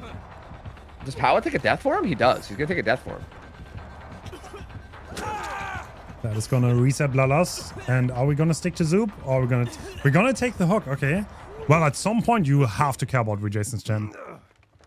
Yeah. I think we're at that point. I think he's going to hook him and then go to the gens. Is what he's doing now. Yeah. I think him bailing that chase is him saying, okay, all right, like, it's fine, like, no more kill. Let me go back and protect the gens. And at this point, he has 2 death hook survivors. So, like, I do like this choice from Julian. You're basically putting the pressure on them now and being like, okay, if you want to take this death, now 2 of you are death hook. 2 of you have to be extremely careful about positioning. Have fun doing this last gen, you know? And Zoob immediately on a gen. Oh, did Jason get? Oh. No, he rotated back to the top of the map. Yep, he's super far now. Thing is, Julian just saw that gen being forced by Zoob, so now he is in for an F1 on the map. Yeah. And I think he tried to chase this just long enough to bait Zoob's rotation, and I think it worked. Because, yeah, Zoob's going in now, but does he have anything after the sun hook? Bro, yeah, Julian is nasty on killer, bro. Like, that was so clean. That was such a perfect rotation bait. Like, he timed that amazingly. Like, he recognized the exact positions they were in, knew that if he committed to beat Jason just enough, that the call would come through for him for Zoop to have to run it on hook, and then doubled back at the perfect time to cut him off. And yeah, it's now a 2v1, and that's pretty much 4k1. Pretty much 4k1. I mean, unless some kind of miracle happens here. I never know. Like, these players are insane, bro. I don't know. Like, it's like something crazy could happen, but they're gonna need to like go on like a giga-long chase and hope that Julian overcommits to it, basically. Yeah.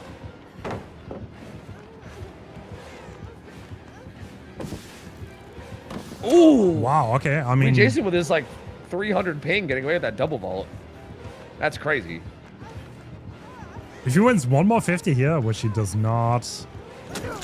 Yeah, it was close though. It was close. He's also a pain res, so yeah, you can even just hook it. I mean, does he have a pain res here? Yeah, he does. We saw that again. Yeah. So that basically guarantees the gen doesn't pop, and now you can kind of just look around. I mean, I guess still in theory there's a chance, right? Because he does have to like go out to the gens. He can't afford to just sit in front of the hook. So Pallet still can get the sun hook and could keep them alive, but you know, at this point we're still like we're playing off a dream at this point, you know? I admire the fact that the team still want to try, even though it's like they're chasing like a 0.001% chance. Yeah. I mean, you might as well. Like, there is always the chance like the killer throws or something, right? Like I do respect it. Like you might as well, right? You might as well. Joey's just he's just standing there playing gatekeeper plague. He's like, no, you're not getting that on, buddy. I think Big Power just wants to have a chase now. Yeah, he just wants to have one last chase. I think. Waves him over. Wants to play the pallet. Oh, okay. Insane helicopter. Wait, what? Oh. My man tried to reach over the loop and get him. Power having a good time, bro. He's having a good time. He don't even care. He's having a good time here. What is Julian doing? I don't know. What are these swings? He's swinging himself. not to cleanse in his face. He tried to Q-tech him. I respect it. You know, might as well. Also try it. Man, 4K1 here, good result, I would argue, right? Yeah. Like, I feel like definitely, like, playing on something was definitely strong, but I feel like outs definitely can happen, even on ping and everything. Like, I absolutely, like, outable here. So I think getting a 4K1 to start here is very, very solid for Julian. Yep. It's all Blizzard? up to we Jason now. Yeah, they're kind of in some trouble, man. We Jason's got to make something happen now. Yeah, 4K1 is very good, honestly. Julian played that just really well. He took the pulls at the perfect time, got the pressure on, he got the turnout very, very early, on good pace, so yeah, well played to him. Yeah, yeah. He, like, baited rotations well. Like, everything he did was just, like, perfect. Like, that was just very, very solid play from him, man. I can't lie. And yeah, we'll see. I mean, we Jason, obviously an insanely good killer, though. Like, this is definitely a situation where you can tie or even beat it. You know what I mean? Like, you never, again, I've said this a bunch of times before. I've seen we Jason get so many big results, like, beyond 4K1 even.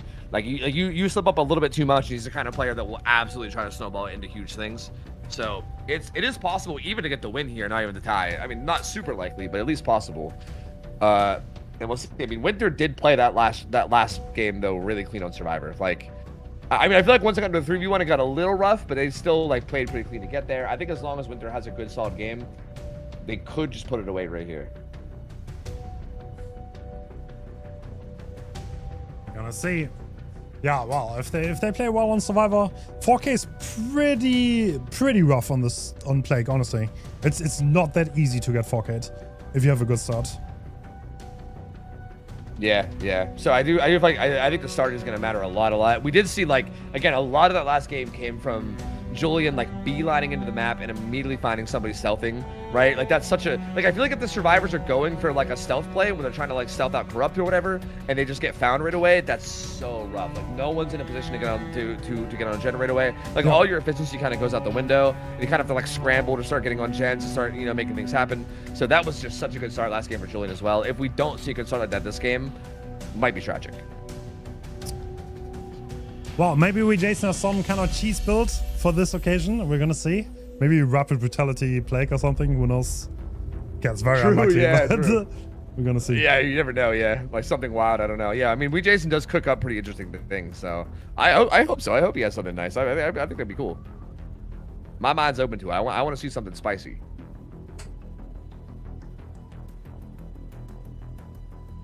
And man, the fact that one of these teams gets eliminated here is tragic, man. The winner goes on to play Praxis too. Oh, brother. That's rough, man. We're getting to, like, the real rough parts of the tournament where every team at this point is just so good, man. Yeah. Like, one of these teams got to go, and then they go, and then whoever wins this goes right into such a tough matchup next week too. Well, not even next week, tomorrow, I guess. Yep. We're gonna see that tomorrow. That's gonna be banger matchups. From here on out, the teams that we're gonna see play are very high level. And then we have the finals next week.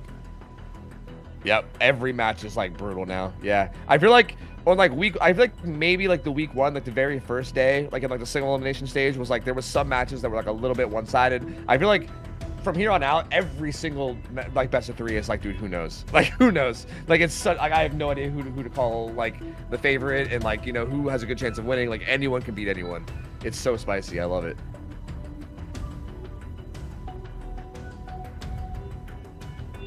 Anyone's game.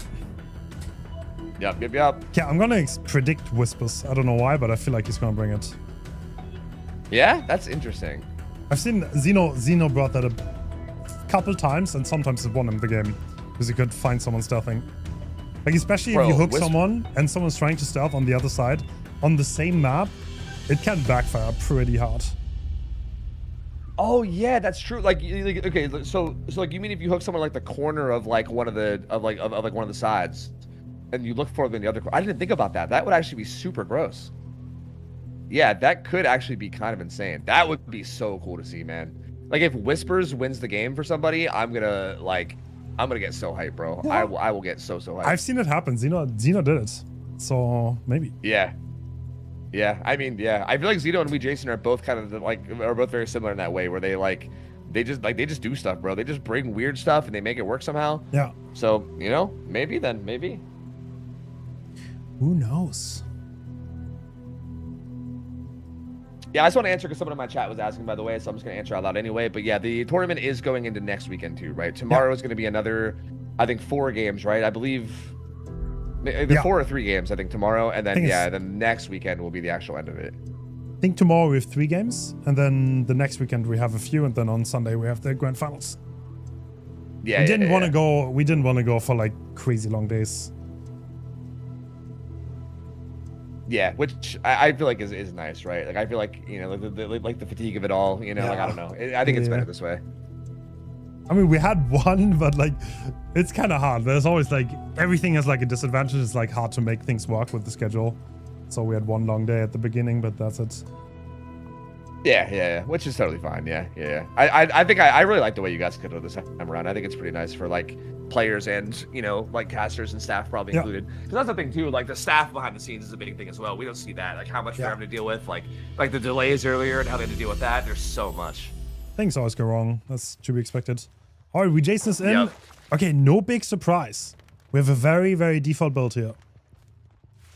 Yeah, interesting. Nothing really that spicy. Double apple again though. Has double apple been like, again, I feel like I haven't seen a plague set in so long. Is double apple like more the meta? Because I know before I saw a lot of like what's it called? Devotee's tablet. Ooh, that's such a fast find.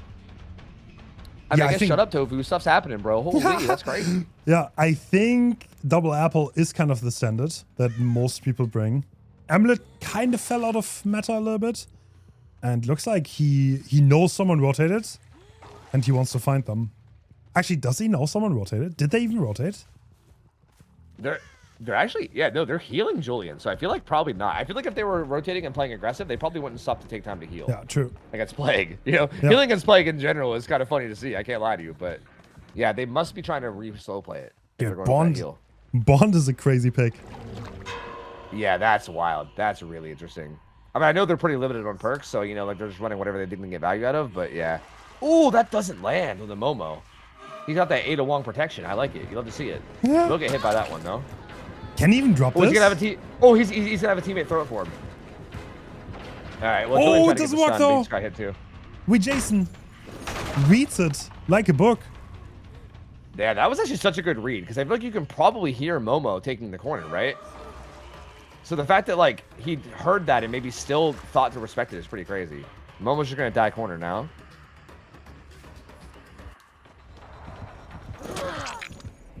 He lays it a little bit As longer. much time as he could. I don't know what the gen setup looks like. Is it a 3-gen on the side too? Yes, but... Yes. Yeah, with, like, one in the middle, yeah. It looks like a pretty, like, clear 3-1-3. There's, like, 3 here, there's 1, like, mid-map, and then there's 3 top. And they're currently working, I think, 2 out of the 3. Oh, well, actually, they're splitting 3 of them top right now. Yeah.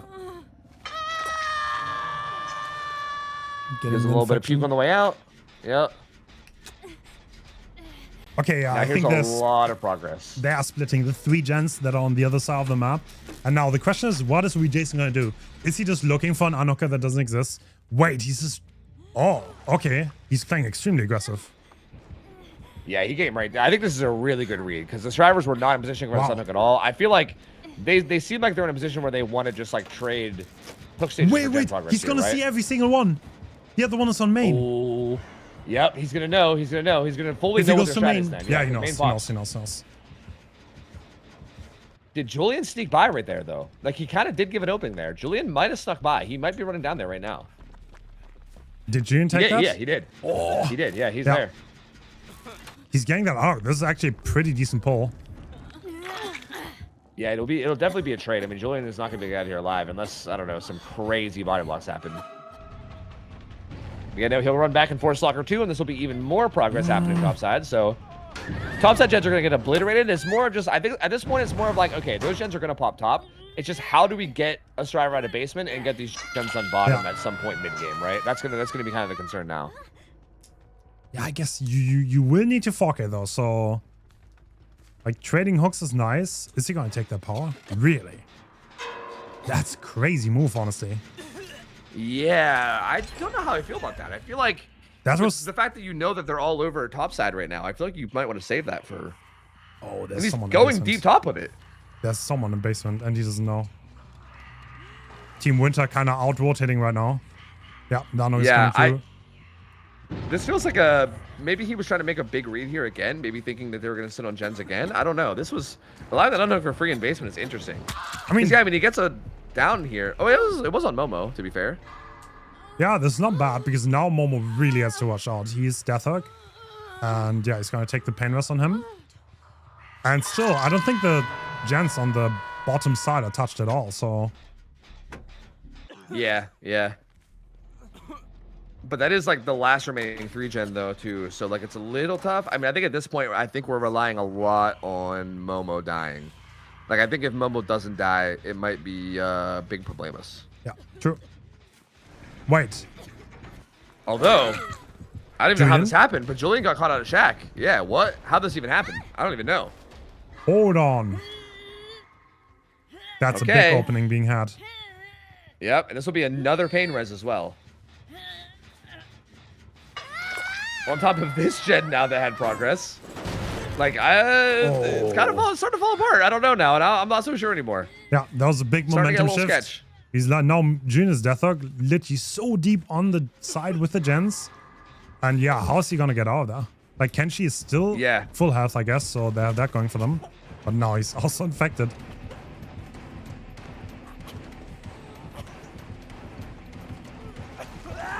Yeah, I'm getting more of this infection. Just gonna try to delay it. Ooh, smash it.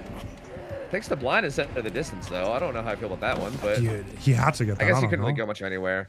Nope. Someone else is rotating rotating. in. It has to be acid, right? There's no way Momo's going in there. But Julian now. I mean, he has to make something, but this is not the best how to make. His nurse is gone. Wait. Oh. How did this go so poorly? Okay. Oh, no. This game completely turned on its head. I mean, Jason is honestly in a position where he can easily win this now. Yeah, yeah. I don't... This is so crazy this happened, because I feel like Winter was looking so good.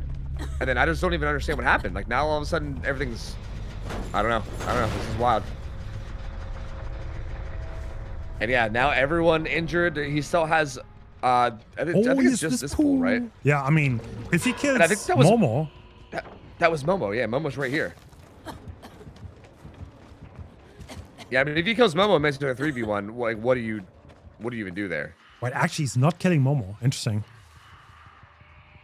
Wait, that's such an interesting play. I would have definitely committed Momo. Yeah.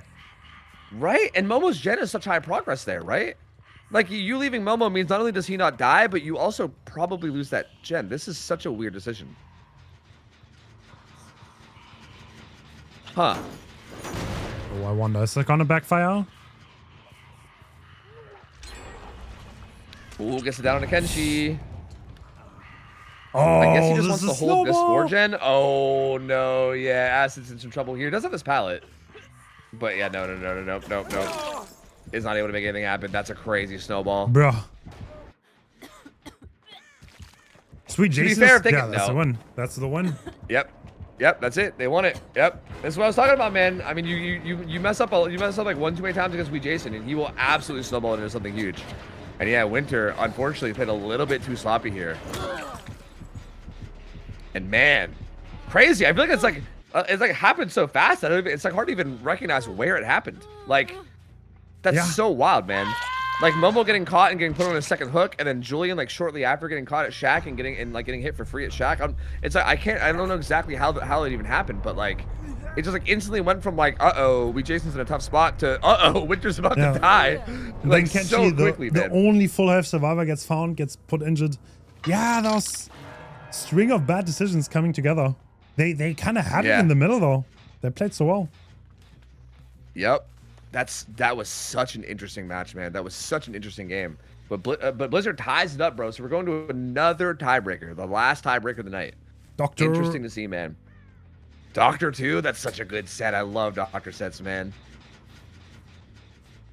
That's exciting. That's real exciting.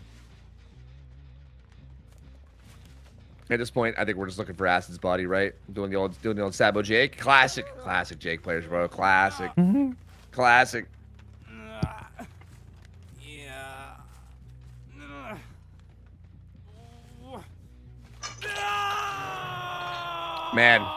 Man, oh man. This has been a good set.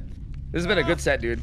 I don't know what's gonna happen to this next one. I feel like Winter, I feel like they're playing so well, but both of these rounds, I feel like something happens on the Survivor side where they kind of just like fall apart. Like I kind of felt that way on the first set too, on Freddy, where I feel like they went into that 3v1 against Wee Jason, and I was like, oh, they're in such a good spot. Like this is probably gonna be out. So like, it might be like 6-7 stages or something. And then like it was just like a little bit of mistakes here and there, like people getting found, like things just going wrong, and then suddenly bam, 4K, right? And like same thing here, like they were in such a good spot, and then like I don't know. It's like one too many mistakes happens all at once, and then it just falls apart. Like I feel like they have to find some kind of way to like get that together if they want a chance here, but I don't know, man. Tough, man. Very, very tough. Well, Blizzard definitely going to be happy about their extra chance here, though. Yeah, they have the momentum going into this set. So I think that's pretty good for Wee Jason here, honestly. He's gonna feel good about this. Like being able to clutch the win out and instantly being able to go on to killer again on Doctor.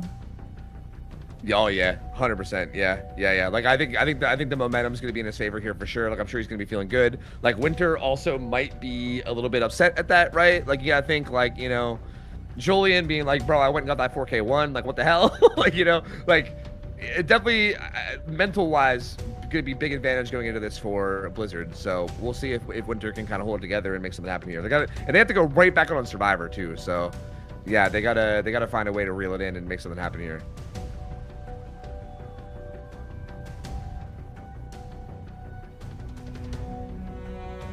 Okay, I'm kind of running with something here, so don't mind me while I overthink this, but I feel like, you know, could be a tilting situation for Winter, right? Yeah. I think I've said this before. I think when people tilt, I think one of the biggest things that like gets affected is comms. It like I feel like the way people comm and the way like people coordinate goes downhill like a lot. Like people stop comming as much or they don't comm as accurately, and I feel like Doctor is a set where that kind of stuff is so like people playing for each other in chase, like being there to like drop pallets for each other, take hits for each other is like so important to this set. So I feel like if there's like tilted levels of comms, that might be a huge factor here. Absolutely. I mean, like, so I don't know. Yeah, they need to somehow get their head together for sure.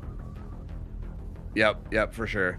It's gonna be tough, man. It's gonna be tough. We'll see, especially since they're going right from that game right into this one too, right? Like no break in between. We'll see. I mean, we'll see if they can do it. I don't know.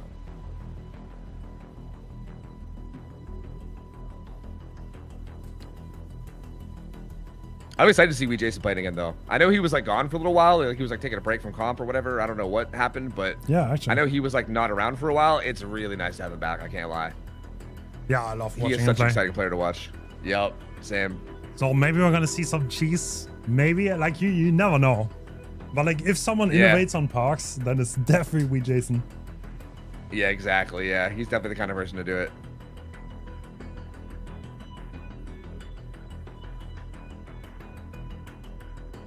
I mean, I wonder what you can even do in this kind of a set, though. Like, I don't know. Like there's no way we see like Dragon Script. I mean, actually, maybe we could actually. Like, I don't know. I'm trying to think of like what you'd even innovate here. Like, it's kind of hard. This set's like one of those like kind of figured out sets, I guess, in the sense that like I feel like you just play your chases, you have your teammates help you out, you kind of just do what everyone knows to do and just execute. You know. Here we go. It's Wee Jason. This is the default build. I think we saw this twice already today. So no innovation. Yep. Pretty much a standard go-to. I mean, if it works, don't fix it. You respect it. I do think this is the kind of set where I don't think you deviate too much from this. Julian found right away, though. Oh.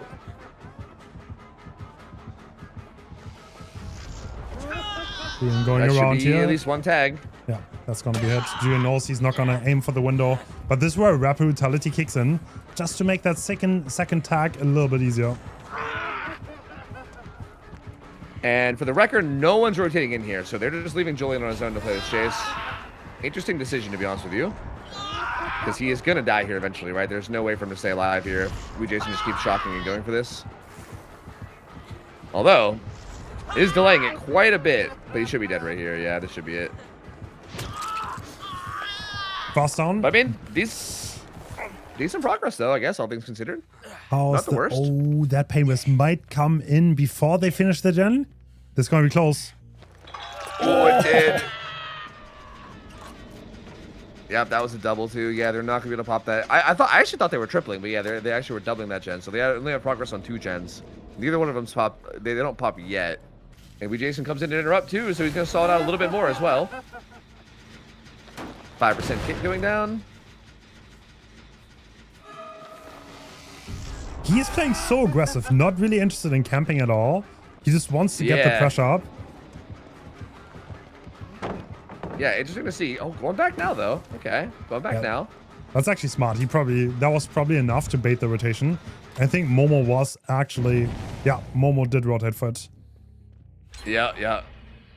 Like committed for like the perfect amount of time to the point where they were probably like, yeah, he's full committed. And then it instantly decommits. So yeah, like very, very solid. They do pop that 1 gen though. Kenshi will pop that 2nd gen. So they do eventually get those done, but it's after the hook rather than before the hook, which was almost what it was. So like, still pacing pretty decent here for Jason, all things considered. If Julian can get a decent chase here, this might... Oh, and we have Kenshi here playing for him. Not dropping the pallet for him, but looks like taking a hit for him instead. Oh, and now the gen is interrupted. Yeah, they ran through the gen. Take all the madness he can get. Yup. I think they're just trying to get him way down to the bottom side of the map, I guess, no matter what. Denying Shack Pout as well. I think what happened right there is I think Julian pre-queued up the fast vault and then it got canceled by the shot. He like stood still in front of that vault. Yeah, it must have been something like that, which is very unfortunate because that lost him so much distance. That's so costly though, because he could have dropped that Shack pallet instead. But obviously, like you can still lose that mind game where you drop the pallet and he walks in, but... Yeah, it's going to be a basement hook, right? So basement hook, they have a lot of gen progress, though. True. Oh, they're on the last 3 gens.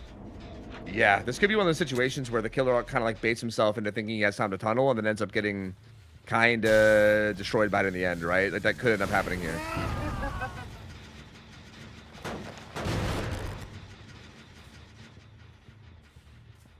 Okay.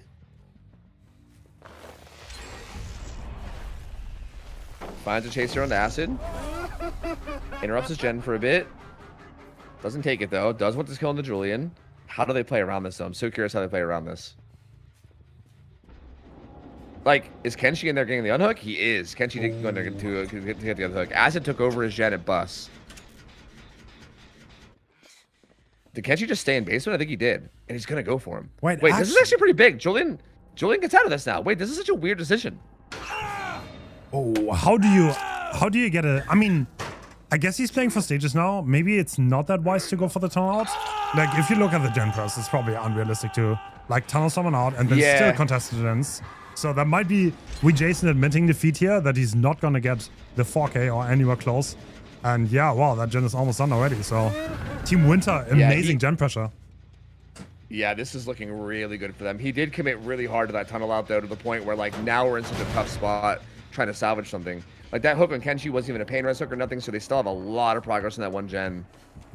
To be fair, though, like, not to be negative Nancy here, but we have seen Winter multiple times get into, like, a very strong winning position and then kind of crumble. So they definitely need to lock in here and, like, take this winning position home. Because if they do, this is looking really good. Honestly, if I was Jason, I would be happy with this Momo. Like, I would literally just go for this. Like, this is honestly the point where you might want to try to get a fresh hook on the board. Yeah. Yeah, like a fresh hook and like a pain res, you know? Like, why not? Ooh. Yeah. He shows up again. Oh. I mean, Death Hook Julian? I don't... Is this good for Winter? Maybe even, like... He left him. Yeah, if Julian just lasts long enough for a gen to pop, then, like... That's maybe even a good thing, right? Like, he's only worth 1 stage. Feels like it's hard to chase that right now. Yeah, he finds Momo again. I feel like you want Momo here for sure. Oh. Injured and fresh. Oh. Kind of surprised he even committed that shock. He's just gonna circle something edge map. He will go down. The gens have regressed an insane amount? Question marks? Damn. Like what? Like Acid was on that gen. It was like 50. Wasn't that like 70 earlier? What? I think that's a different gen. I think he's on the one on the hill, and the other one that was high pros earlier. They didn't even touch. Interesting. I don't know why. What? Yeah, you might be right. That is interesting. Am I crazy? What wasn't the other gen that they didn't touch? Wait, did they just let it regress? I guess so. Yeah, I don't know. Yeah, that gen over there was really high progress, right? The one over here, like 1-2 area, right? Wasn't this one like really high earlier? Yeah. Interesting. Yeah, it looks like it's like not very high anymore. Huh.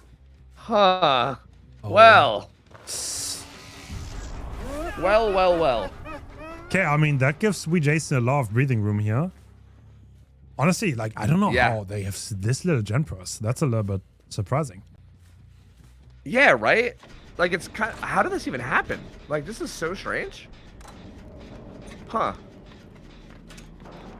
And this is what I mean. Like, I don't know. I feel like this keeps happening in these winter games where I feel like they get in such a dominant spot and then it just doesn't seem to get followed through in the same way that you'd expect it to. Yeah. Right? Like they're still not in a bad spot here for the record. They're still in an okay spot, but they were in like a dominant, like, we Jason might end up getting like 5 stages type position. And now suddenly it's like, I don't know. Like, Momo's gonna go struggle. If we Jason can find like acid late game, then suddenly he's got like honestly a pretty good doctor result at that point, you know? I mean, well, he needs acid for this to be like really good. He needs to find acid, which is probably gonna be in some locker edge map on the other side of the world. Yeah. Yep, Julian playing aggressive on this. Both Julian and Momo are early with 1 stage, so neither of these guys really matter that much in terms of their overall. Acid actually got on a gate, but I think they're just safe enough away that they probably know it's fine. And yeah, I mean, you're playing for a 6th stage here, basically, at this point, right? I mean, there's no real way to get it. The thing is, Doctor can deny the heal in these situations, and now that the timer's active, I don't think there's anything you can do for Momo anymore. He's like, you can never heal behind the pallet like against other killers. Yeah, I mean, you could build a giant wall between the hill and... Fair. In theory, you could. Okay, true. You could build a 3-man wall, you know? Okay, maybe we're gonna see some wall building. Who knows? Come on, man. Make a phalanx. Let's go. In formation, boys. In formation. Nope, they're leaving. They're out. Yep, they're just gonna go ahead and leave them. I mean, realistically, 6 stages to refresh. Not a horrible result. For like, I would say that's not a horrible. I would say it's like a pretty average result for both sides, right? Yeah. Like, I don't know if I would say this was like exceptionally good from either, but it was not bad from either side. I don't know. Yeah, I guess it's okay for both. Yeah, they're gonna be okay with it. Maybe with like the cross-ping differences, maybe you feel better about this on the survivor side rather than killer. I don't know. Yeah, true. But hard to say. I really don't think it's out of the question for the survivors from Blizzard to do like a very similar result though. Well, let's see what Julian can cook up against Team Blizzard. That's going to be the deciding match. Yup. Exciting, man. Exciting. This will be interesting. Very good from Winter there, man. Again, I still feel like a little bit of a weird situation towards like the late game where we didn't really know what happened with the gens, but I still feel like they followed everything up enough that it still ended up being pretty good in the end. So I still think pretty happy with their performance. I think they should be pretty happy with their performance. And now all they need is one last good killer result, and they can push through, right? Otherwise, they're done. So this is for it. This is for everything right here. I don't know.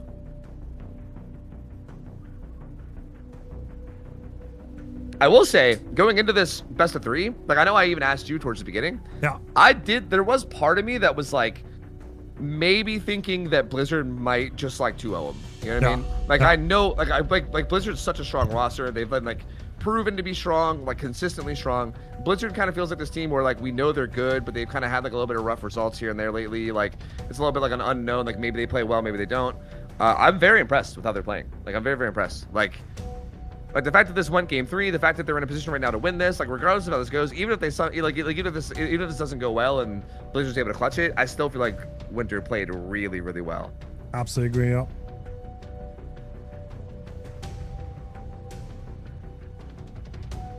Maybe they had good reason to deny John Angels. True. Yeah, maybe they're onto something, man.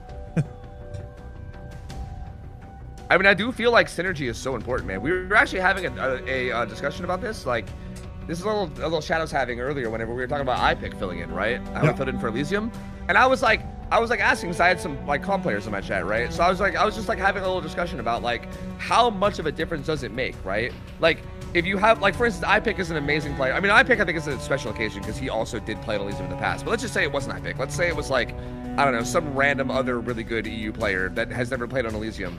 Like, how much of a difference does it make to have some random player with you as opposed to someone who practices with you often, right? Because, like, as long as, like, they listen to comms and they vaguely know what they're doing, it should be fine. But I do feel like there's kind of this, like, innate synergy that you have, right? Where everyone kind of, like, instinctually knows what to do already, and they're already, like, sort of doing it, you know what I mean? So that you, like, need less comms, and I feel like that ends up playing such a big role to the point where, yeah, I mean, I think it makes sense. Like, I think a team like Winter, just keeping their roster, keeping that, like, synergy, and just continuing to build off of it, probably is the best move. And like you said earlier, I think it's, like, a very Giga Chad way of handling it, but I think it honestly is the right move, yeah.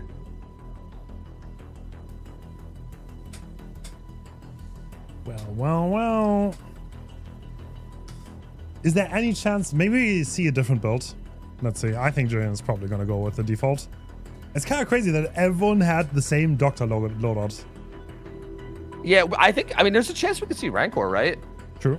Like, I feel actually, for info and also for the late game Mori, for, like, securing the win con. I know, like, back in the day, people used to run Noed a lot on, like, second games when the win con was, like, easy to meet to try to, like, secure the win con.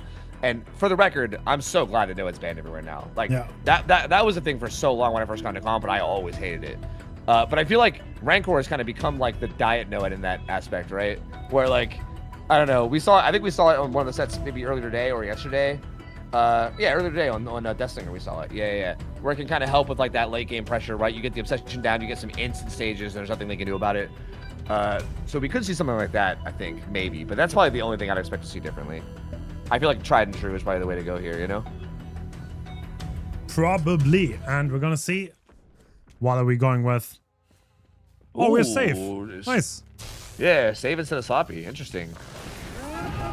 Don't hate it. I don't hate it. I think save is a little risky because, like, if the obsession plays aggressive, then, like, sometimes you just don't get value. But when it does pop off, it pops off hard. So I don't hate it. I'd fed in it. Almost taking fast chase, but not really. And now we're back on Zoop, which is a very, very good survivor. That's not going to be easy. Yeah. Interesting. Is this the first time seeing Fed in here? I feel like I don't think we've seen him all day. True. Zoop, yep, gonna get this first hit. Spiffle starting to stack up. It's his way back to Shaq. No help, by the way. Everyone's still sticking their gen, so no help. Zoop is on his own here. Gets the pallet drop, though. Holy, nice, somehow got that. A little late. Ooh, that looked like a slow reaction, but I'm assuming that's ping because that looked like some grandpa reaction, but that's probably just a ping thing. Man, fucking Zoop out here looking like me, man. That's crazy. Pallet came to take the hit though. They could still try to drop pallet together, but it's a little bit riskier when you're injured. This is like a good tie in here. He does make that vault. This is such a good chase. This is exactly what they need for the early game. And with Jason already popping his fast generator, they have some good map RNG too. Yeah, this is a good setup. Like, he can just circle this tree, and Julian has to deny both the jungle gym and this pallet over and over and over again, right? Does deny that, though, but I think he makes the window. Oh, he makes the window! Oh, no. On ping! Power. Yup. This is the redemption play. Do you remember the Freddy set? He had a bad first chase? Yeah. True. Bro, he said never again, bro. Never again. We Jason's here to take a hit now. Go Crane. And we Jason can take that hit and bail back towards Shaq. This setup here near Shaq is honestly so good that, like, I feel like you could just stay there, honestly. There's this filler. There's no help. Everyone else is staying on gens. Oh, I think he was spamming space for that one. I think it got canceled. Yep. Tried his hardest to get that pilot down. He couldn't. Good progress though. This is very, very good start, man. This has been a phenomenal start. Not even a lot of save stacks because power was the obsession. Yup. There's a little bit of a gen setup on that side of the map, but yeah, Julian is venturing out. He definitely needs to get more pressure. He cannot afford to just stay there. Yeah. This is not like a camp the hook situation and hope for it to go your way. Yeah, you need to be aggressive. Finds Power again. Again, a little bit unfortunate because it's his obsession, so we're gonna see less of that Stabiffle value.